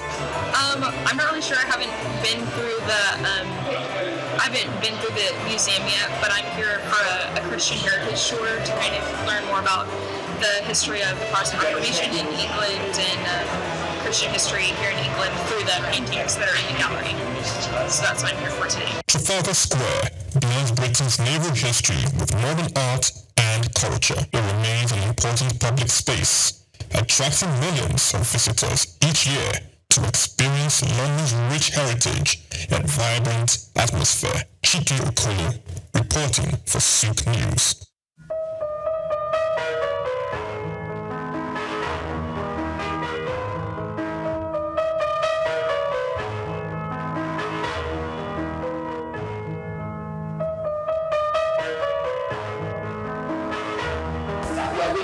Increase in the number of facilities that will visit in the year 2025 by 30%, that will have improved compliance and enhancement of data-driven decision-making using data analytics.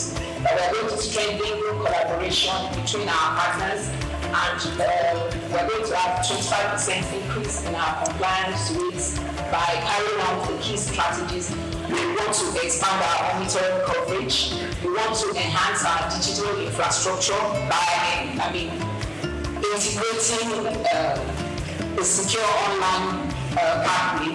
We also want to include the e-learning platform and our mobile platforms on the digital infrastructure. We want to strengthen our community engagement and build capacity of both the farmer staff and our partners. We want to drive innovation and research. This year, we want to carry out research on quality of care. In doing all of this, we want to make the health facilities in Lagos safer by leveraging on technology and ensuring that all our processes are data-driven. Thank you very much. Thank you very much, Dr. Namiye, Dr. Biboshino, Dr. Veronica Iwaimi, and Dr. Abiola Ijogo.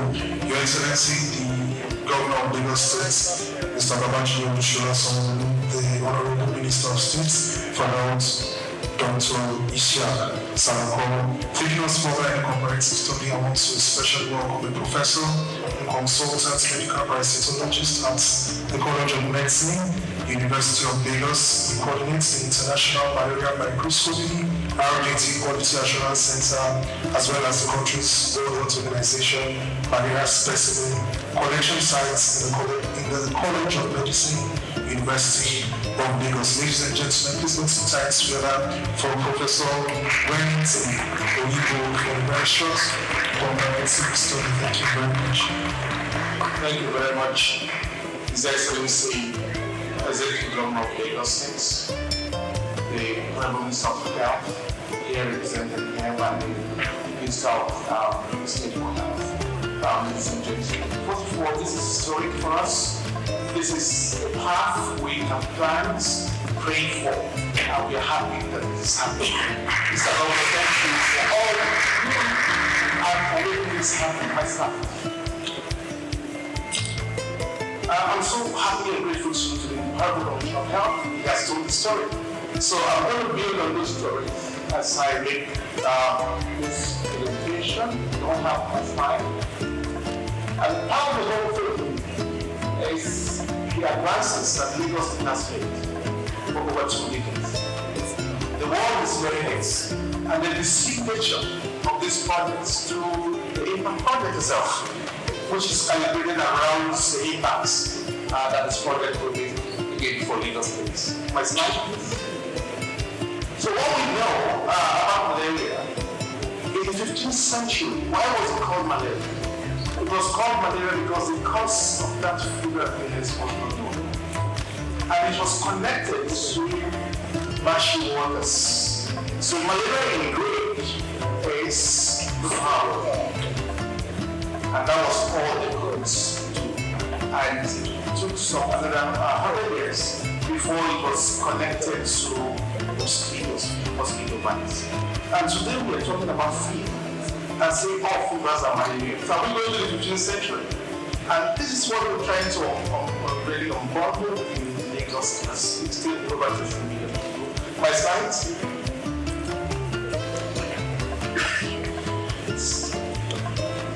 So if fever is still malaria, we go back to the 15th century. And then, of course, for evidence base meant that we will have to quickly provide the evidence. Can I have the slide up? Yes. So the horrible complaint of school we have from here.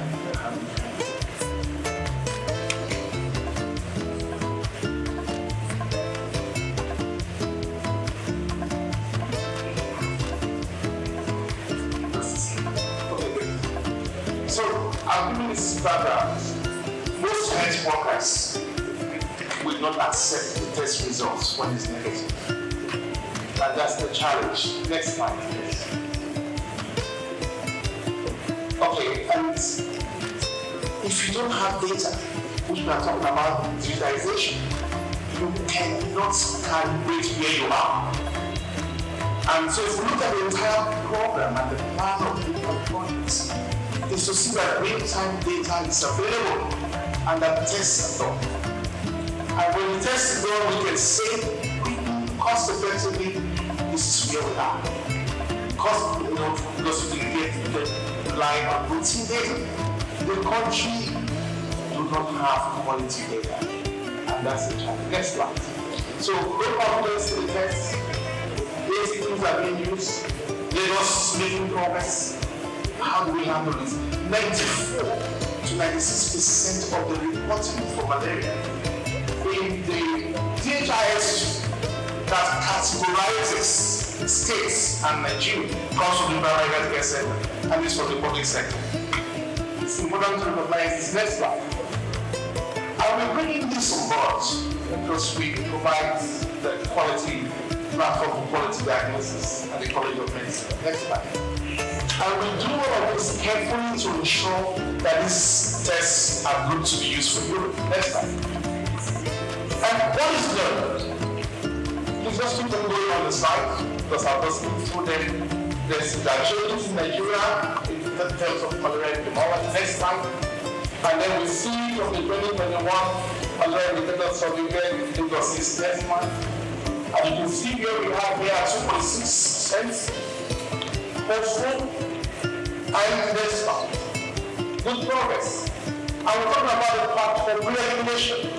We are on that path, and we are happy that this is being mentioned here today, and like I said, this signature, and in line with the certification strategy and subnational category by the WHO. So we are quite on course of this. Next slide. And then you can see the different tests available. You can keep on hitting enter. You have microscopy that is powered by a human being. And then you have this rapid diagnostic test that is technology. But somehow we refuse to accept technology and we stay with humans with all the challenges. So that's what you see with microscopy. Just keep on pressing enter and all of this. And this is the first 15 minutes. The result is out. The other one will take anytime. It will be 1 day. And then based on that, we have done the scoring assessment of facility in Lagos. Recent times, cosmetic clinics. So we're finding it difficult. We have limited capacity to ensure monitoring of these facilities.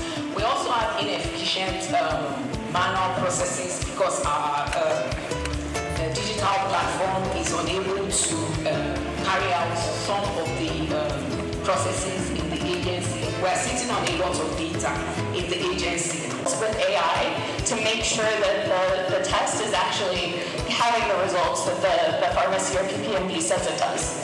We then verify that the treatment, the appropriate treatment. And then in the impact program was to the public health system for malaria negative patients to ensure that they're getting the proper diagnosis that they need and have a better understanding of what other viral illnesses patients might have. Next slide, please.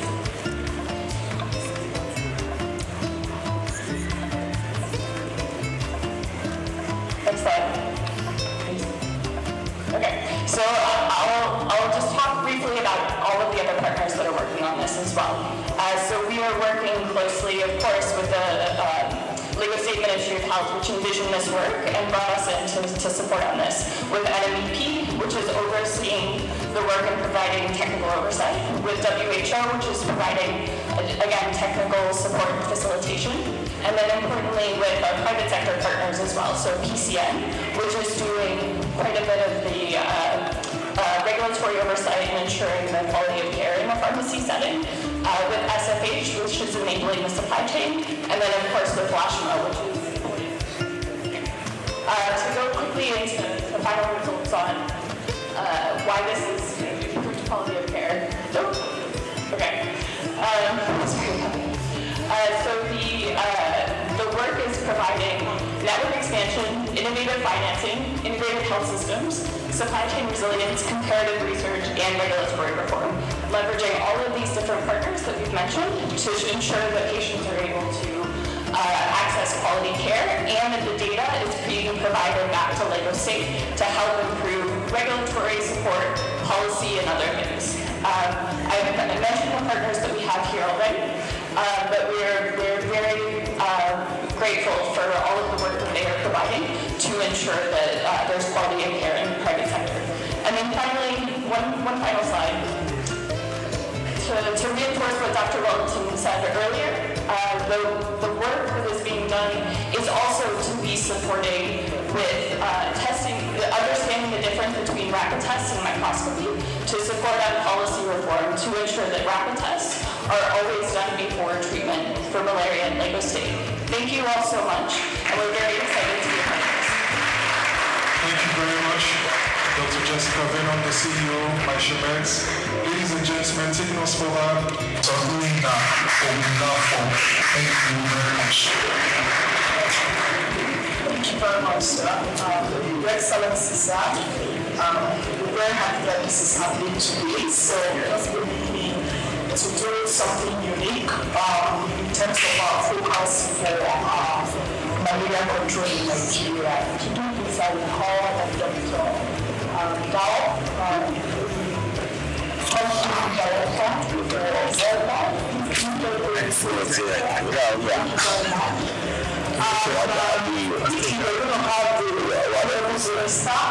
interested for my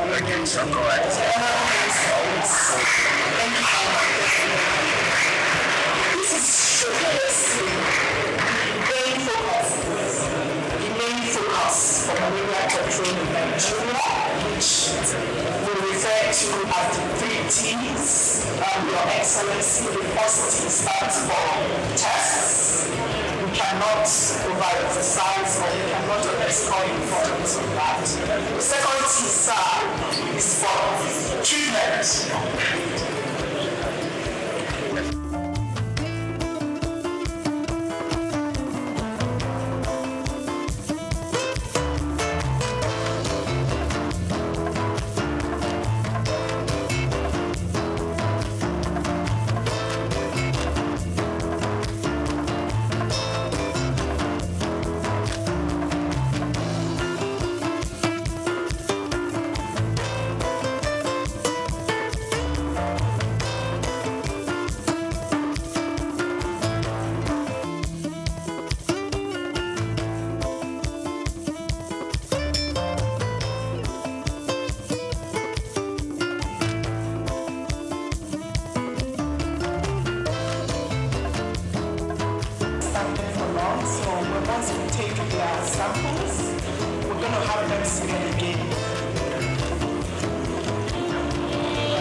by example by Mr. Governor, Mr. Babajide Olusola Sanwo-Olu, as well as the Honorable Minister of State for Health, Dr. Salako. Please let's appreciate them.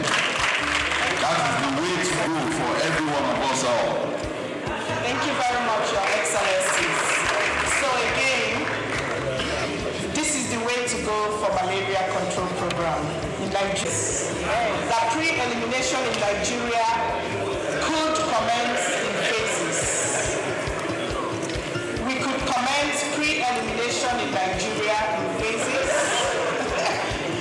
Thank you, Your Excellencies. Thank you. So back to the fourth bullet on my slide. Your Excellencies, pre-elimination in Nigeria could be commenced in phases. It could start with the states, Lagos State, for example, and we could go geopolitical zones. So I was sitting with my sister, the Commissioner of Health from Ogun State. So the fever for pre-elimination have started. So I also want to say that it stands on Lagos State to make sure that this pathway for pre-elimination is properly done.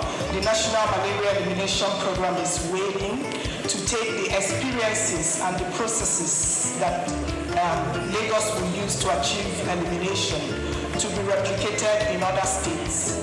Your Excellencies, it's important to note that right now we have a couple of states under 10% prevalence in the country, and those states are Anambra, Kwara, and Rivers States. So what is happening in Lagos that has been flagged off today, it's my NMEP, it's poised to take what these processes and experiences are to states like that. Thank you very much. Thank you very much, ma. Let's appreciate her. Thank you very much.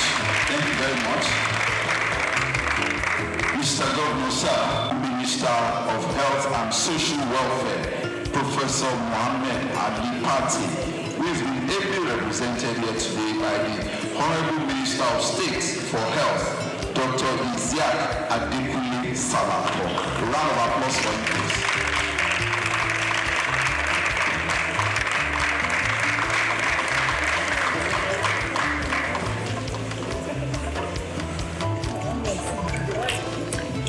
Your Excellency, the excellent Governor of the Center of Excellence, Mr. Babajide Olusola Sanwo-Olu. I must recognize my brother, who you are summoned all of us here today, the Honorable Commissioner for Health for Lagos State. All members of the Lagos State Cabinet here present,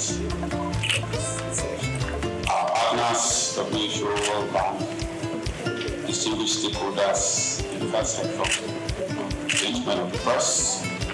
Because of time, we will see all protocols to be extended.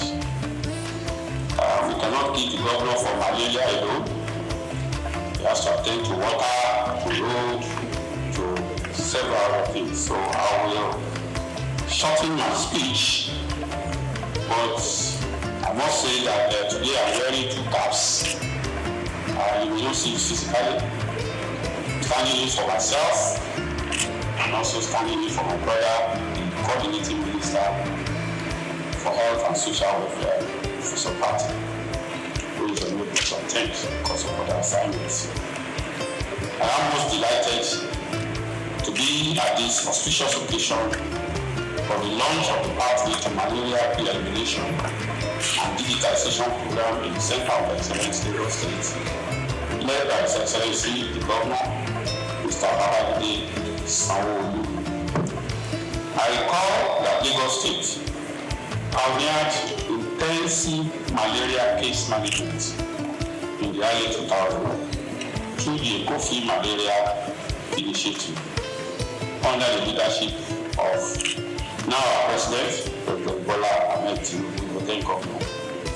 I am most delighted to be here today to be part of another pioneering initiative now under Governor Babajide Sanwo-Olu as Lagos State takes the lead in the agenda to end malaria by 2030. Your Excellency, the Federal Minister of Health and social welfare is limited.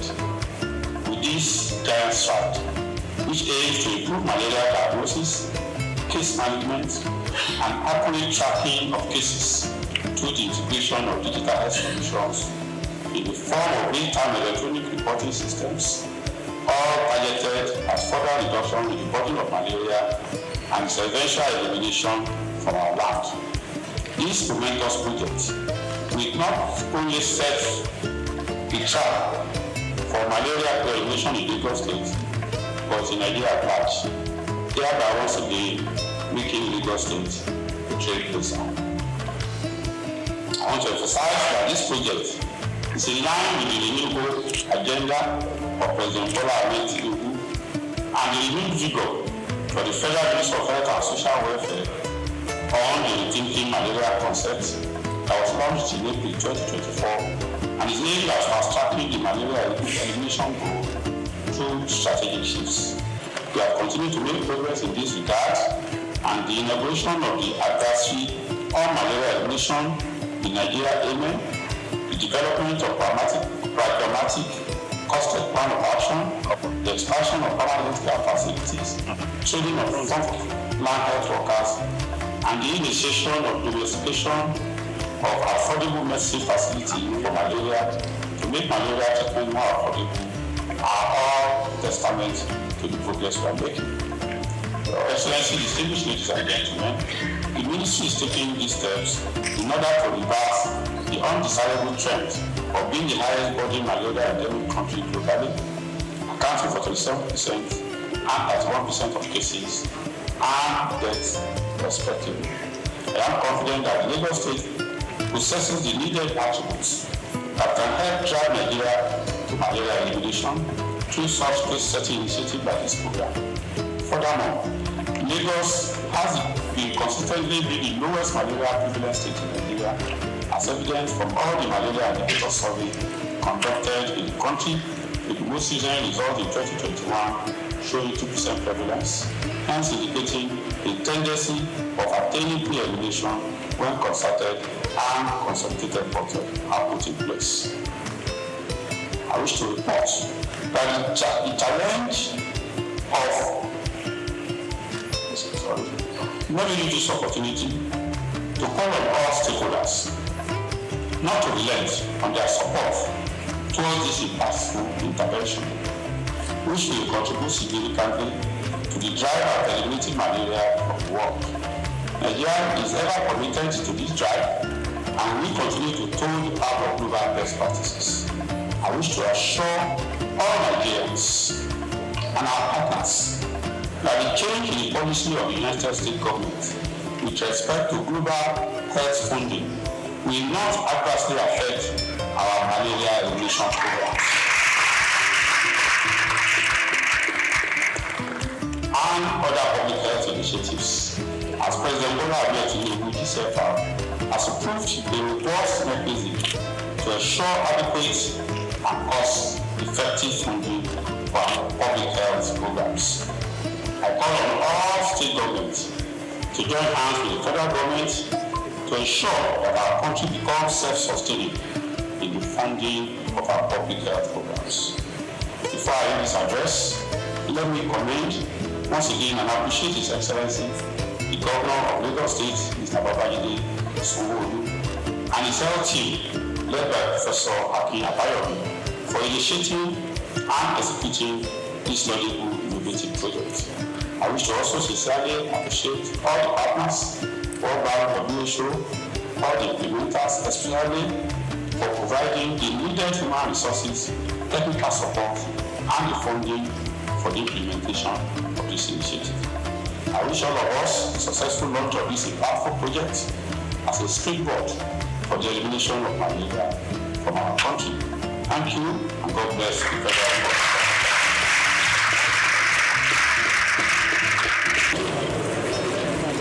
Distinguished invited guests, Your Excellencies, Honorable Minister of State, have your results.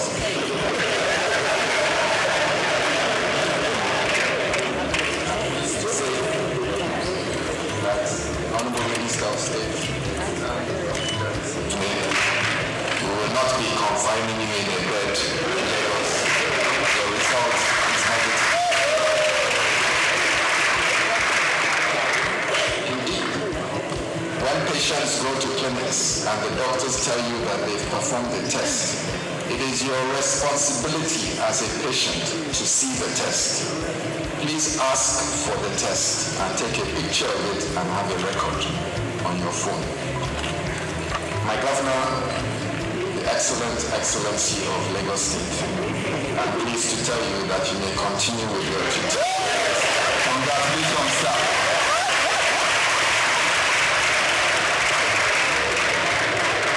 The test is negative, and the low prevalence of malaria in Lagos has been. Thank you very much for your support of the Honorable Minister and our Governor and members of the Lagos State Executive Council. Mr. Governor, if you would like to approach the podium to give your keynote and to launch a pathway to malaria elimination in Lagos. A practitioner himself and a strong politician, Dr. Isiaq himself. Thank you very much for finding out. Members of the State Executive Council, especially Professor Akin Mabayomi, and Special Advisor on Health. Thank you very much for that cabinet members, all the permanent secretaries in the Health Ministry, and several of you that are here. Thank you very much for taking out time. The Country Director for the World Bank, Dr. Diop, the Country Representative for the WHO, Dr. Walter, all of our partners that are here, MyShamed, Impact, SFH, the National Malaria Organization, our friends from our neighboring state, and the Commissioner for Health in Ogun State, all of our health practitioners, the stakeholders that are here, gentlemen of the press, ladies and gentlemen. When you are asked to come forward and conduct a test that you did not psych yourself for, what will happen is you quickly raise your brain, you raise back and said, have I been feeling unwell? What is going to happen? It just brought us back 5 years during COVID. And they said that they're going to do a COVID test. It was like, the heart was going to open and you don't know what will be the outcome. But you see, it's an important activity that we need to continue to subject ourselves to. My thing is a simple thing, but it's so important. And that ability for me to come forward, if it has turned positive, what it will have just meant is that we need to make a treatment. It's not a death penalty, but it is really just for all of us to know that we need to do this thing and we need to be able to come forward transparently at all times and let us end all of these things that we don't want again in our sight. Thank you very much. I'm sure it's an honor that I stand before all of you in this room are very strategic to launch the first in the country, another Lagos first, the pathway to malaria pre-elimination and digitalization. We're here to affirm our commitment to safeguarding lives and the livelihood of every Lagosian. Malaria is more than a disease. It's a social-economic burden that has held back individuals, it has held back families and communities for such a long time. It robs us of our productivity, it drains us of our household incomes. And for many households in Lagos, especially those modest earners, malaria, the name alone brings shivers, it reduces their earning and reduces their ability to continue to earn more for their family. And so this financial strain often affects families and a lot of times causes heartbreaks and the rest of it. But we're here to put a stop or to even bring a voice to the step at which we will want to eliminate that completely. It has affected school children from going to school, it has affected businesses, it has seen a whole lot of absenteeism, and a lot of challenges in our society for several decades. But today, we have to change all of that narrative. The eradication of malaria is not just a good health news, it is indeed an economic imperative. It's a good news that all of us will beat our chest and be able to carry, if there's a P, that we need to have a pre-elimination, the campaign for it, we need to have it and we need to be able to talk it everywhere.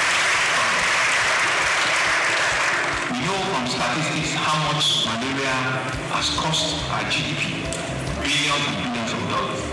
Imagine what Lagos could achieve with a lot of resources if we're able to eliminate all of this. We no longer have to choose between survival and opportunity. Imagine Lagos where every child can attend school uninterrupted because of ill health, or an adult can contribute fully to the economy. And one thing that is instructive was the demonstration of the slide that Professor Akiababa, and I saw others as well. I can see that Prof already has a side job in animation and cartoon. It's a job that you can communicate into. And the narratives were very clear. But the message was very, very transparently done. And all of us, in one form or the other, are guilty of this. You feel unwell, you think you have a fever, the next thing is you are admitting yourself to malaria. Very easy. Just give me injection. Just give me this tablet. I know what it is. We are all, self-diagnosing ourselves and self-telling ourselves that that is what it can only be and that is what it is. So just give us. But we can see that with knowledge and with communication, a lot of all of those negative things you can rewrite them. And so this program represents a hope rooted in innovation, collaboration, and determination by leveraging digital tools that will ensure that every malaria case is tracked in real time. It's digital.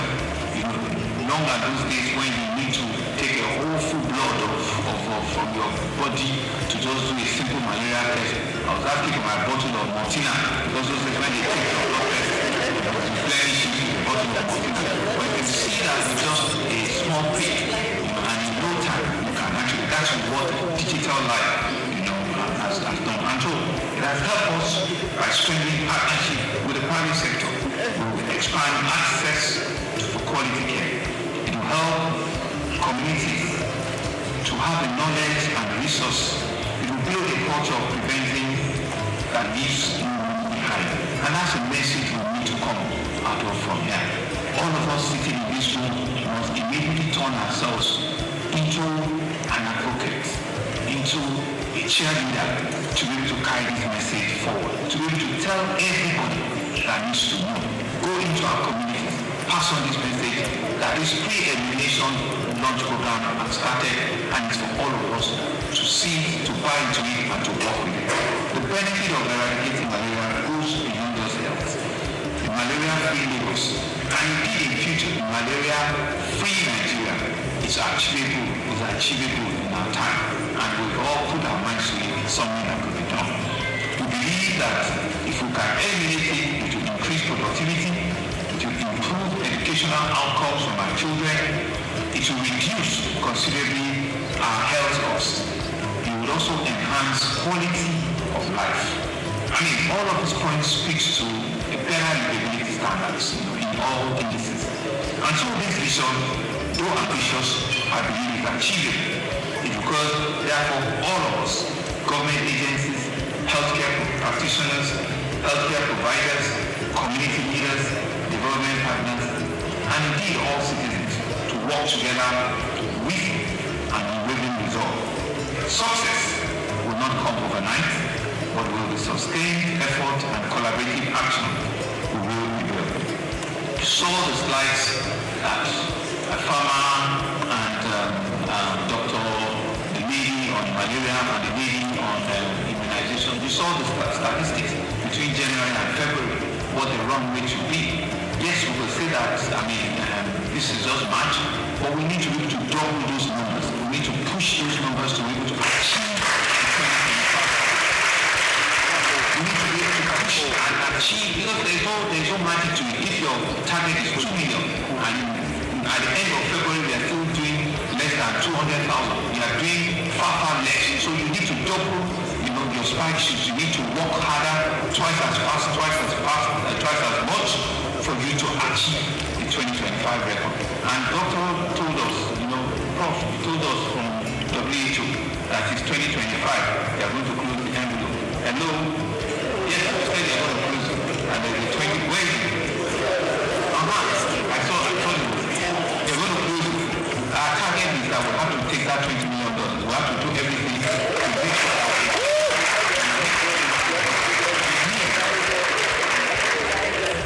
we'll meet the criteria very, very quickly. Because if it's something that we all say we want to do, then everybody must be on the same page.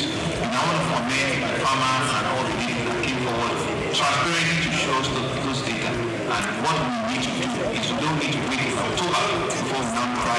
We need to track this thing on a month-on-month basis. So I want to thank all of you. I want to thank our partners, the World Health Organization, the World Bank, the National Malaria Elimination Program, our community pharmacists are here, all of our pharmaceutical associations are here. Thank you very much. Our various private and public hospitals, and all of you that are here for your valuable support in making this initiative possible. Of course, permit me to thank in absentia our very hardworking Minister of Health and Social Welfare, Professor Mohammed Al-Fati. Our best regards and our best wishes to him. We know all of the things that he has brought about in his tenure as the Honorable Minister of Health. We wish him well.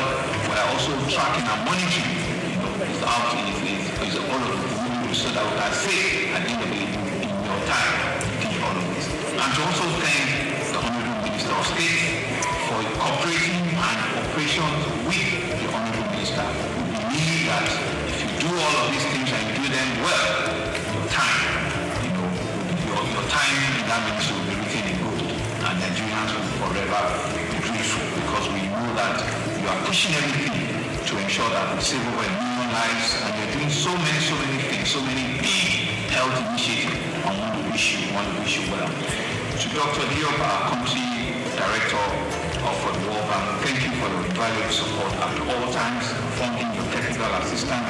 We believe it will continue to catalyze our health initiative. To our country director on the Bill and Melinda Gates Foundation, Mr. Uche, whose organization's investment has been pivotal to malaria control. Thank you. Dr. Walter, our WHO country representative, we believe that your expertise and your advocacy capacity has helped us to push this forward. Thank you very, very much. To all of our partners, Marshall Mets, who I met last week, I did promise, I said I'll be here in person. And to all of our other partners, please, let's see this as a start to work. It's only when we achieve what we have said for ourselves that we've done the job. They don't pay people for attempts, they pay people for results. And it's a result that is important. It's a result that takes us to that final breaking point in which we all can say that yes, we've done our best, we've contributed what we've needed, and we've seen the results. And I believe that we have everything to make it work. We believe we have all it takes to eliminate malaria completely in Lagos State. I want to congratulate our own Ministry of Health.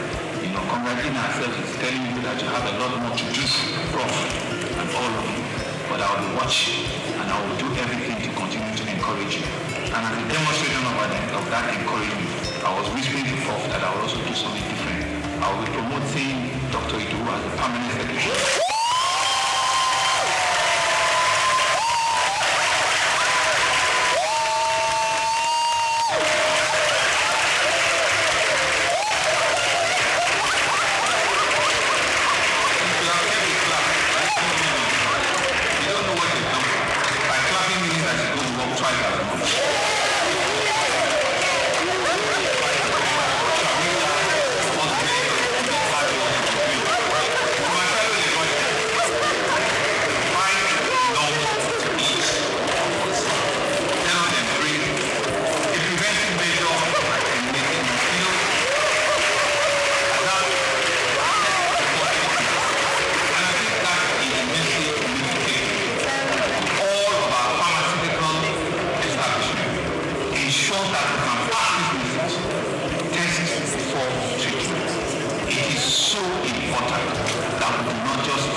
every part of the city. We can write the history of malaria in Lagos, and it's in our hand.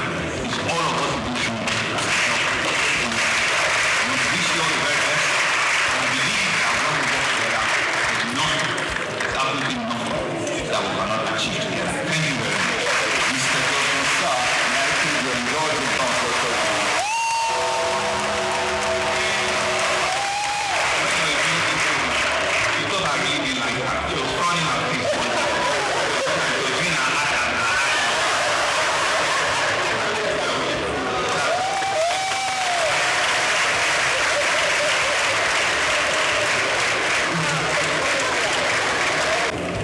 This pre-admission launch of malaria from Lagos State.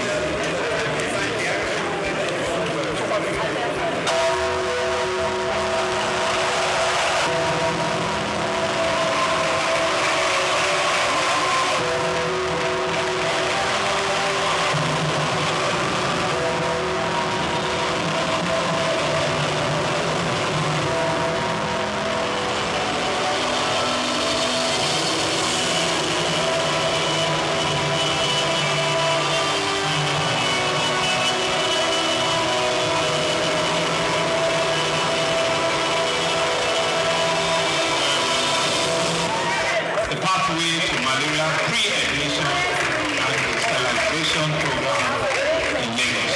Thank you very much. Thank you. Mr. Governor, sir, may I crave your indulgence to quickly invite this Honorable Commissioner for Health, Special Advisor on Health and Permanent Secretary, Ministry of Health, to join you for the first photo ball.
So much.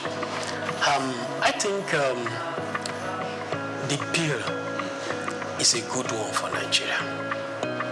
And I think that the bill will be a catalyst for business to thrive. in Nigeria. So my position and my perspective to the bill would be that to be a very positive one for Nigeria going forward. If eventually the bill skate through the legislative processes and it have actually eventually become a law. So that would be my position.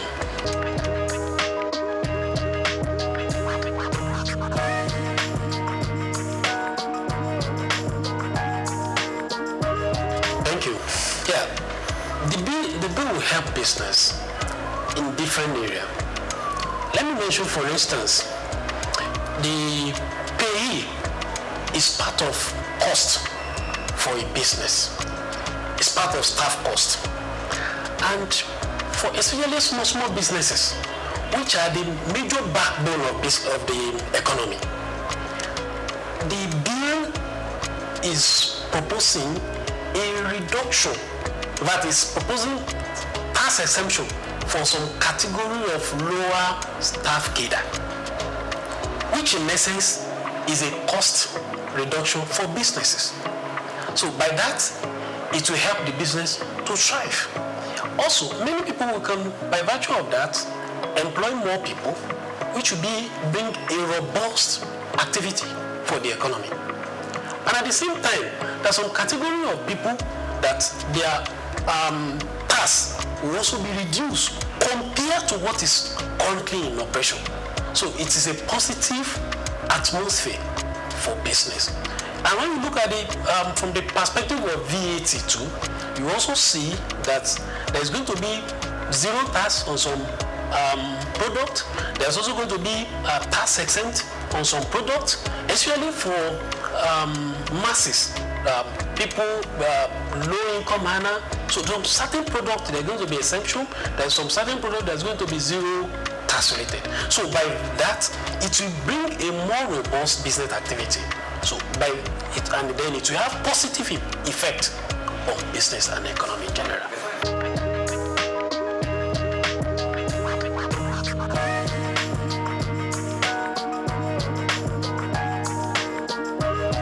Yeah, the argument is important. It's very, very important. But when you look at it, fix and fix, the small business, it will encourage more small business. And also, even the 50 million turnover is not a small thing for business, though it is still small relatively to the economic activity. But it is a plus, right? And again, for business that their activity are more than 50 million, then it is good that they should pay tax and contribute little as income tax to back to the economy. Now, if their taxes are used judiciously, then it will bring more infrastructure to the economy. Then there will be development in the country. Then we'll also be able to look at the advanced country. We envy them, we look at them that there are infrastructures in places, then these things are not cheap. They are not cheap. So, but the main focus for now is that is in a positive trend. It's a positive trend. I encourage that the bill should be passed and implementation then should be followed so that it will bring a positive effect to the economic generally and the business will thrive going forward.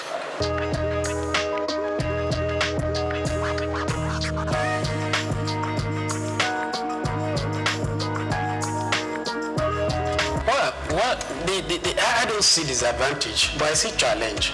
Okay. Yeah, one of the things is that naturally human beings were adverse to change. So if something is bringing a change, especially when you want to take us out of a comfort zone, we may not want to willingly agree with it. But for me, I think the positive and the benefits outweigh whatever probably challenge or the disadvantage we may envisage. So I still strongly believe that the bill is in the right direction for us.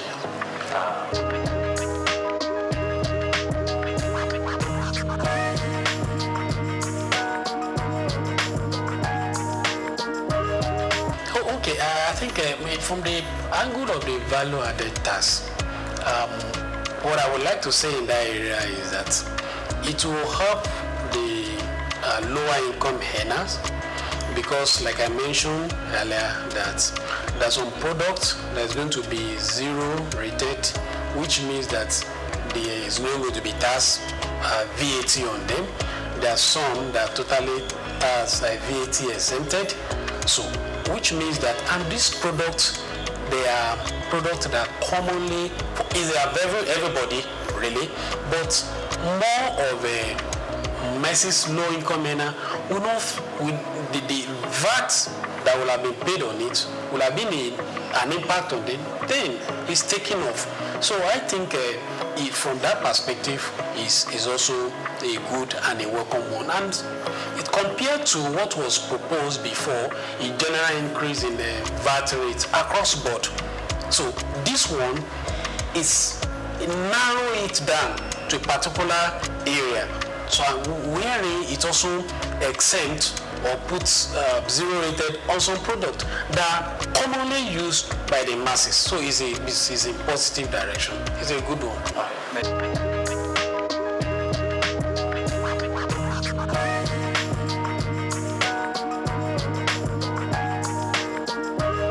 Yeah, okay. One, from the tax perspective, one of the very good things about this bill is that it allows that you claim input fats. VAT is what you sell, what you buy. So the net effect of it is what you remit. Then this bill also helps to claim some expenses which currently is not in operation. So it's a positive one. Then again, you mentioned the increase in the VAT going forward. Well, let's appreciate that the increase is going to be gradual. That's one. Then two, let's also remember that the VAT, some of these products, they are not going to be with VAT again. That with common people like me and you, transport, there's not going to be VAT on it. Rent, no VAT on it. Food item, no VAT on it any longer. And many more. Eggs, no VAT on it any longer. So you can see that the VAT is going to be increased gradually, but it's not across board. So this basic that we know is every day is already been taken care of. So I think it should give it to the people that work on this bill.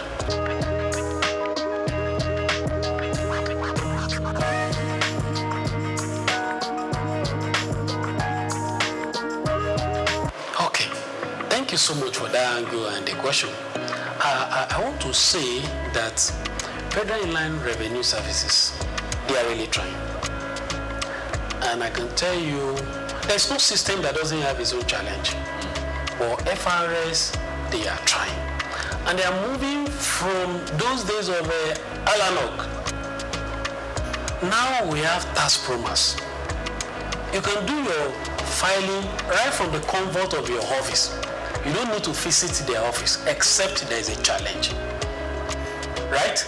So they are doing well, but they are not yet at the best. So, and there is room for improvement. They are already deploying technology. So what they need to do is to scale up and up to the task. But currently, they are doing well. So they just need to improve.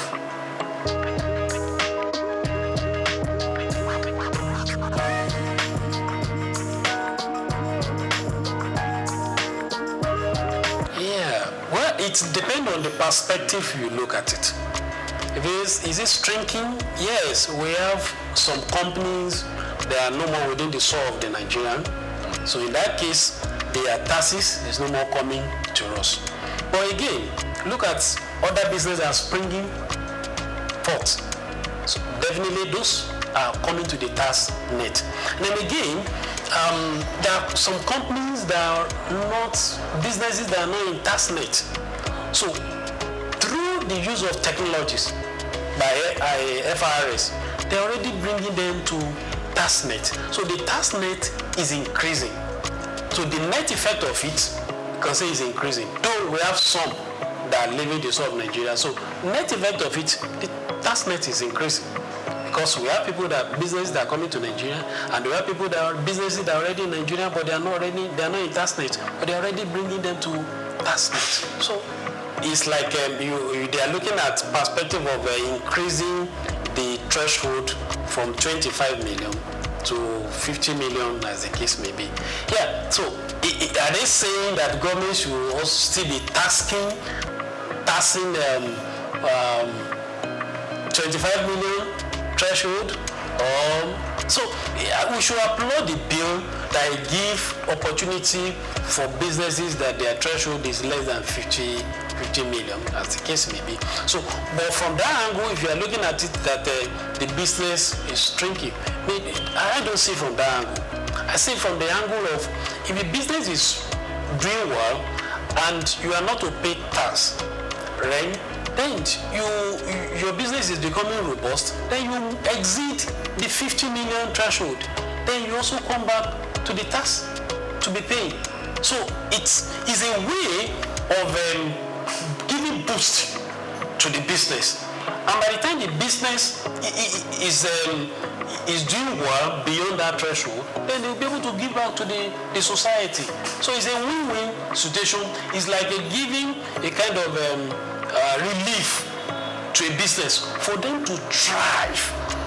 And when they become better, doing well, then it's an encouragement to business, which they will also come to the net after that. So it's a good one.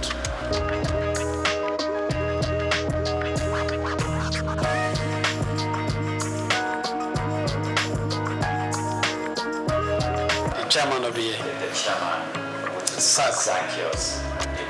Yes. How would you assess his performance so far? Yeah, I think Mr. SOUQ is a reformer. Yes. Looking at the step he has taken after assuming the office, and also see that he's somebody that is listening.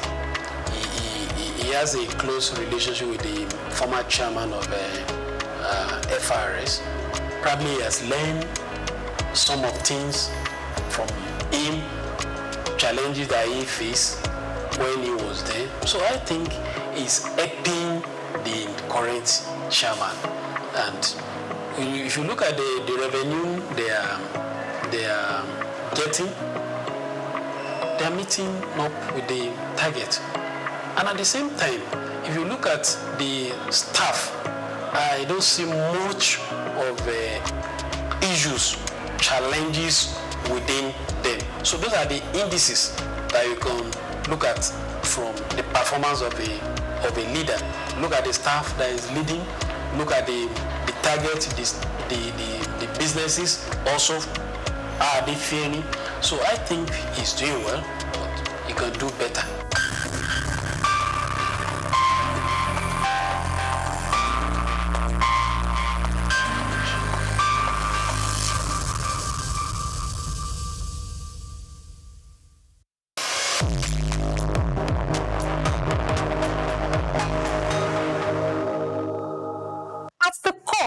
What makes us human is our ability to pay attention, be present in our experiences, and channel our thoughts and actions towards meaningful goals. However, for individuals with ADHD, which is considered a neurodevelopmental disorder, a medical condition that affects the brain, this fundamental aspect of human nature is often disrupted, leading to difficulties in maintaining focus, controlling impulses, and regulating behaviors. Hyperactivity disorder is a neurodevelopmental disorder that occurs in children and adolescents. It's a problem that has to do with brain development and the brain function. And the ADHD symptoms range from inattention, impulsivity, and hyperactivity. They may be very restless, fidgeting, and they're always on the move. And sometimes they may be climbing, jumping from here and there. That they may injure themselves in the process. Attention Deficit Hyperactivity Disorder, ADHD, is one of the most common mental disorders diagnosed in children, though it can persist into adolescent and adulthood. The history dates back to 1798, when a Scottish doctor, Sir Alexander Crichton, observed that some individuals were easily distracted and unable to focus on their activities as others could. He noted that these symptoms often began early in life, which is consistent with what we now recognize as ADHD. The disorder typically manifests between the ages of 3 and 6, with symptoms such as difficulty in focusing, excessive movement inappropriate to the setting, and impulsive actions occurring without forethoughts. This ailment affects people of all ages, though most commonly diagnosed in children. The average age of onset is around 7 years, with symptoms significantly impacting various aspects of life.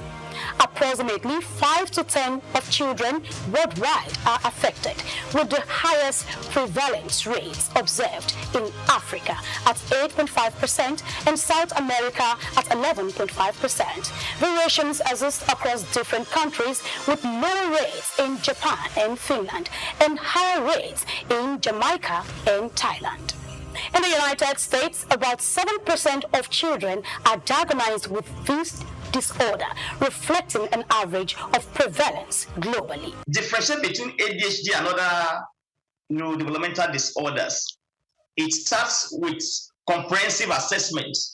And when I talk about assessment, I mean assessment by child psychiatrists, assessment by child psychologists, and other professionals in the mental health team.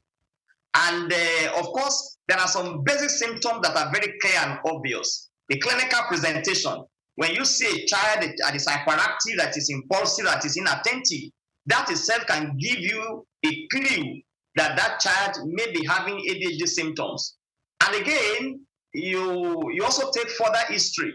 You may need to take, if there's a family history of ADHD in the setting, because if there is a family history of ADHD, the child may come up with ADHD in the nearest future. Individuals affected faces challenges that extend into academic performance, work or personal relationships, and social domains. Some of the signs include constant fidgeting, impulsiveness, and difficulty completing tasks, alongside emotional struggles such as mood swings, low self-esteem, and frustration. The diagnosis is made following a comprehensive assessment, and you also do some basic psychological investigations, and of course, by combining the report from the child psychiatrist and the child psychologist, you'll be very comfortable to make a diagnosis.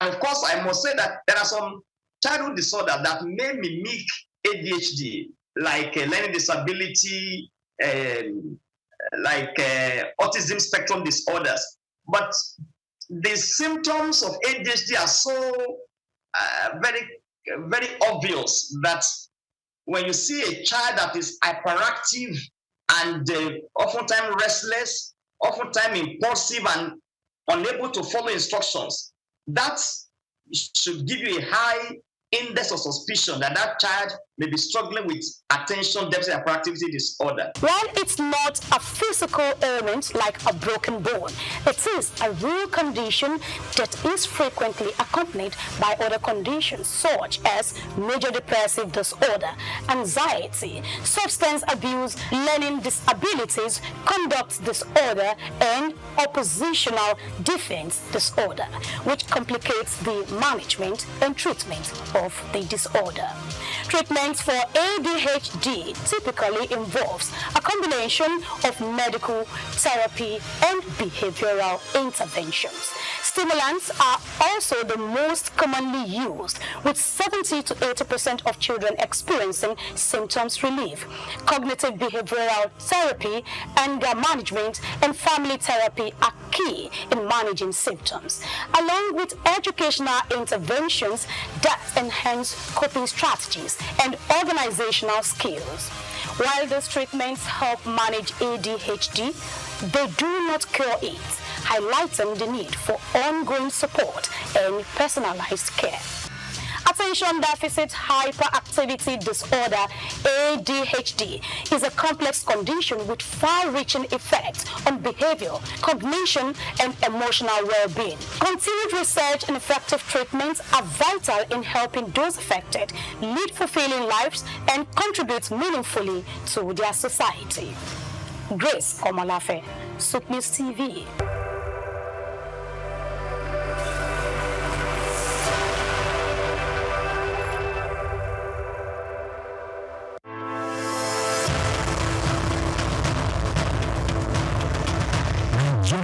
Industry has a storied history, particularly in the northern parts of the country, where the art of leather farming and crafting has been perfected over centuries. Traditionally, leather was used primarily for functional items like sandals, bags, and saddles, with little emphasis on fashion. However, the narrative has changed drastically in recent years, as Nigerian leather has evolved from a utilitarian product to a symbol of luxury and high fashion. Here is a special report by Bayo Olawi. The turning point for Nigerian leather came as local designers began to recognize its potential beyond traditional uses. They started to experiment with new designs, creating products that appeal to the modern consumer while maintaining the heritage of craftsmanship. The result has been a wave of leather products that are not only functional, but also stylish and desirable on the global stage. One of the key factors driving the revolution is the exceptional quality of Nigerian leather. Known for its durability and unique texture, Nigerian leather, particularly from goats and cattle, has become highly sought after by fashion houses both within and outside Africa. This demand has encouraged local artisans to up their game, focusing on quality control and finishing techniques to meet international standards. Moreover, Nigerian leather products have benefited from the global trend towards sustainable and ethically produced goods. Consumers are increasingly turning away from massively produced items in favor of the handcrafted sustainable alternatives. Nigerian leather made using traditional methods with minimal environmental impact fits perfectly into this narrative. This has opened up markets for Nigerian leather goods, particularly in Europe and North America, where there is a growing appreciation for products with a story and a conscience. The rise of Nigerian leather on the fashion scene is also closely tied to the country's booming creative industry. Fashion designers, many of whom have gained international recognition, are incorporating leather into their collections and innovative ways, from sleek handbags and bespoke shoes to stylish jackets and accessories. The Nigerian leather is becoming a staple in high fashion. This trend is not only boosting the profile of Nigerian fashion, but also creating new opportunities for economic growth. The leather industry, once dominated by small-scale craftsmen, is now attracting significant investment. Entrepreneurs are setting up modern tannery and workshops, creating jobs and fostering skills development in the process. This industrialization of leather product is helping to formalize what was once an informal sector, leading to better working conditions and high incomes for artisans. However, the success of Nigerian leather market did not emerge without challenges. The industry still faces issues related to infrastructure, access to finance, and competition for imported goods. Additionally, there is the need for more investment in technology and innovation to further enhance the quality of leather products and make them more competitive in the global market. market. Despite these challenges, the future of Nigerian leather products looks bright. There is a growing recognition of the value of locally produced leather goods, both within Nigeria and globally. This is evident in the increasing number of fashion shows and trade fairs dedicated to promoting Nigerian leather products, as well as the rising demand from international buyers. The evolution of Nigerian leather from a utilitarian material to a symbol of high fashion is a testament to the creativity and resilience of the Nigerian artisans. It reflects the broader trend in the global fashion industry towards sustainability and craftsmanship. As the world continues to embrace African fashion, Nigerian leather is poised to become a major player on the international stage, offering a unique blend of tradition, quality, and style. This is just the beginning of what promises to be an exciting new chapter for Nigerian leather.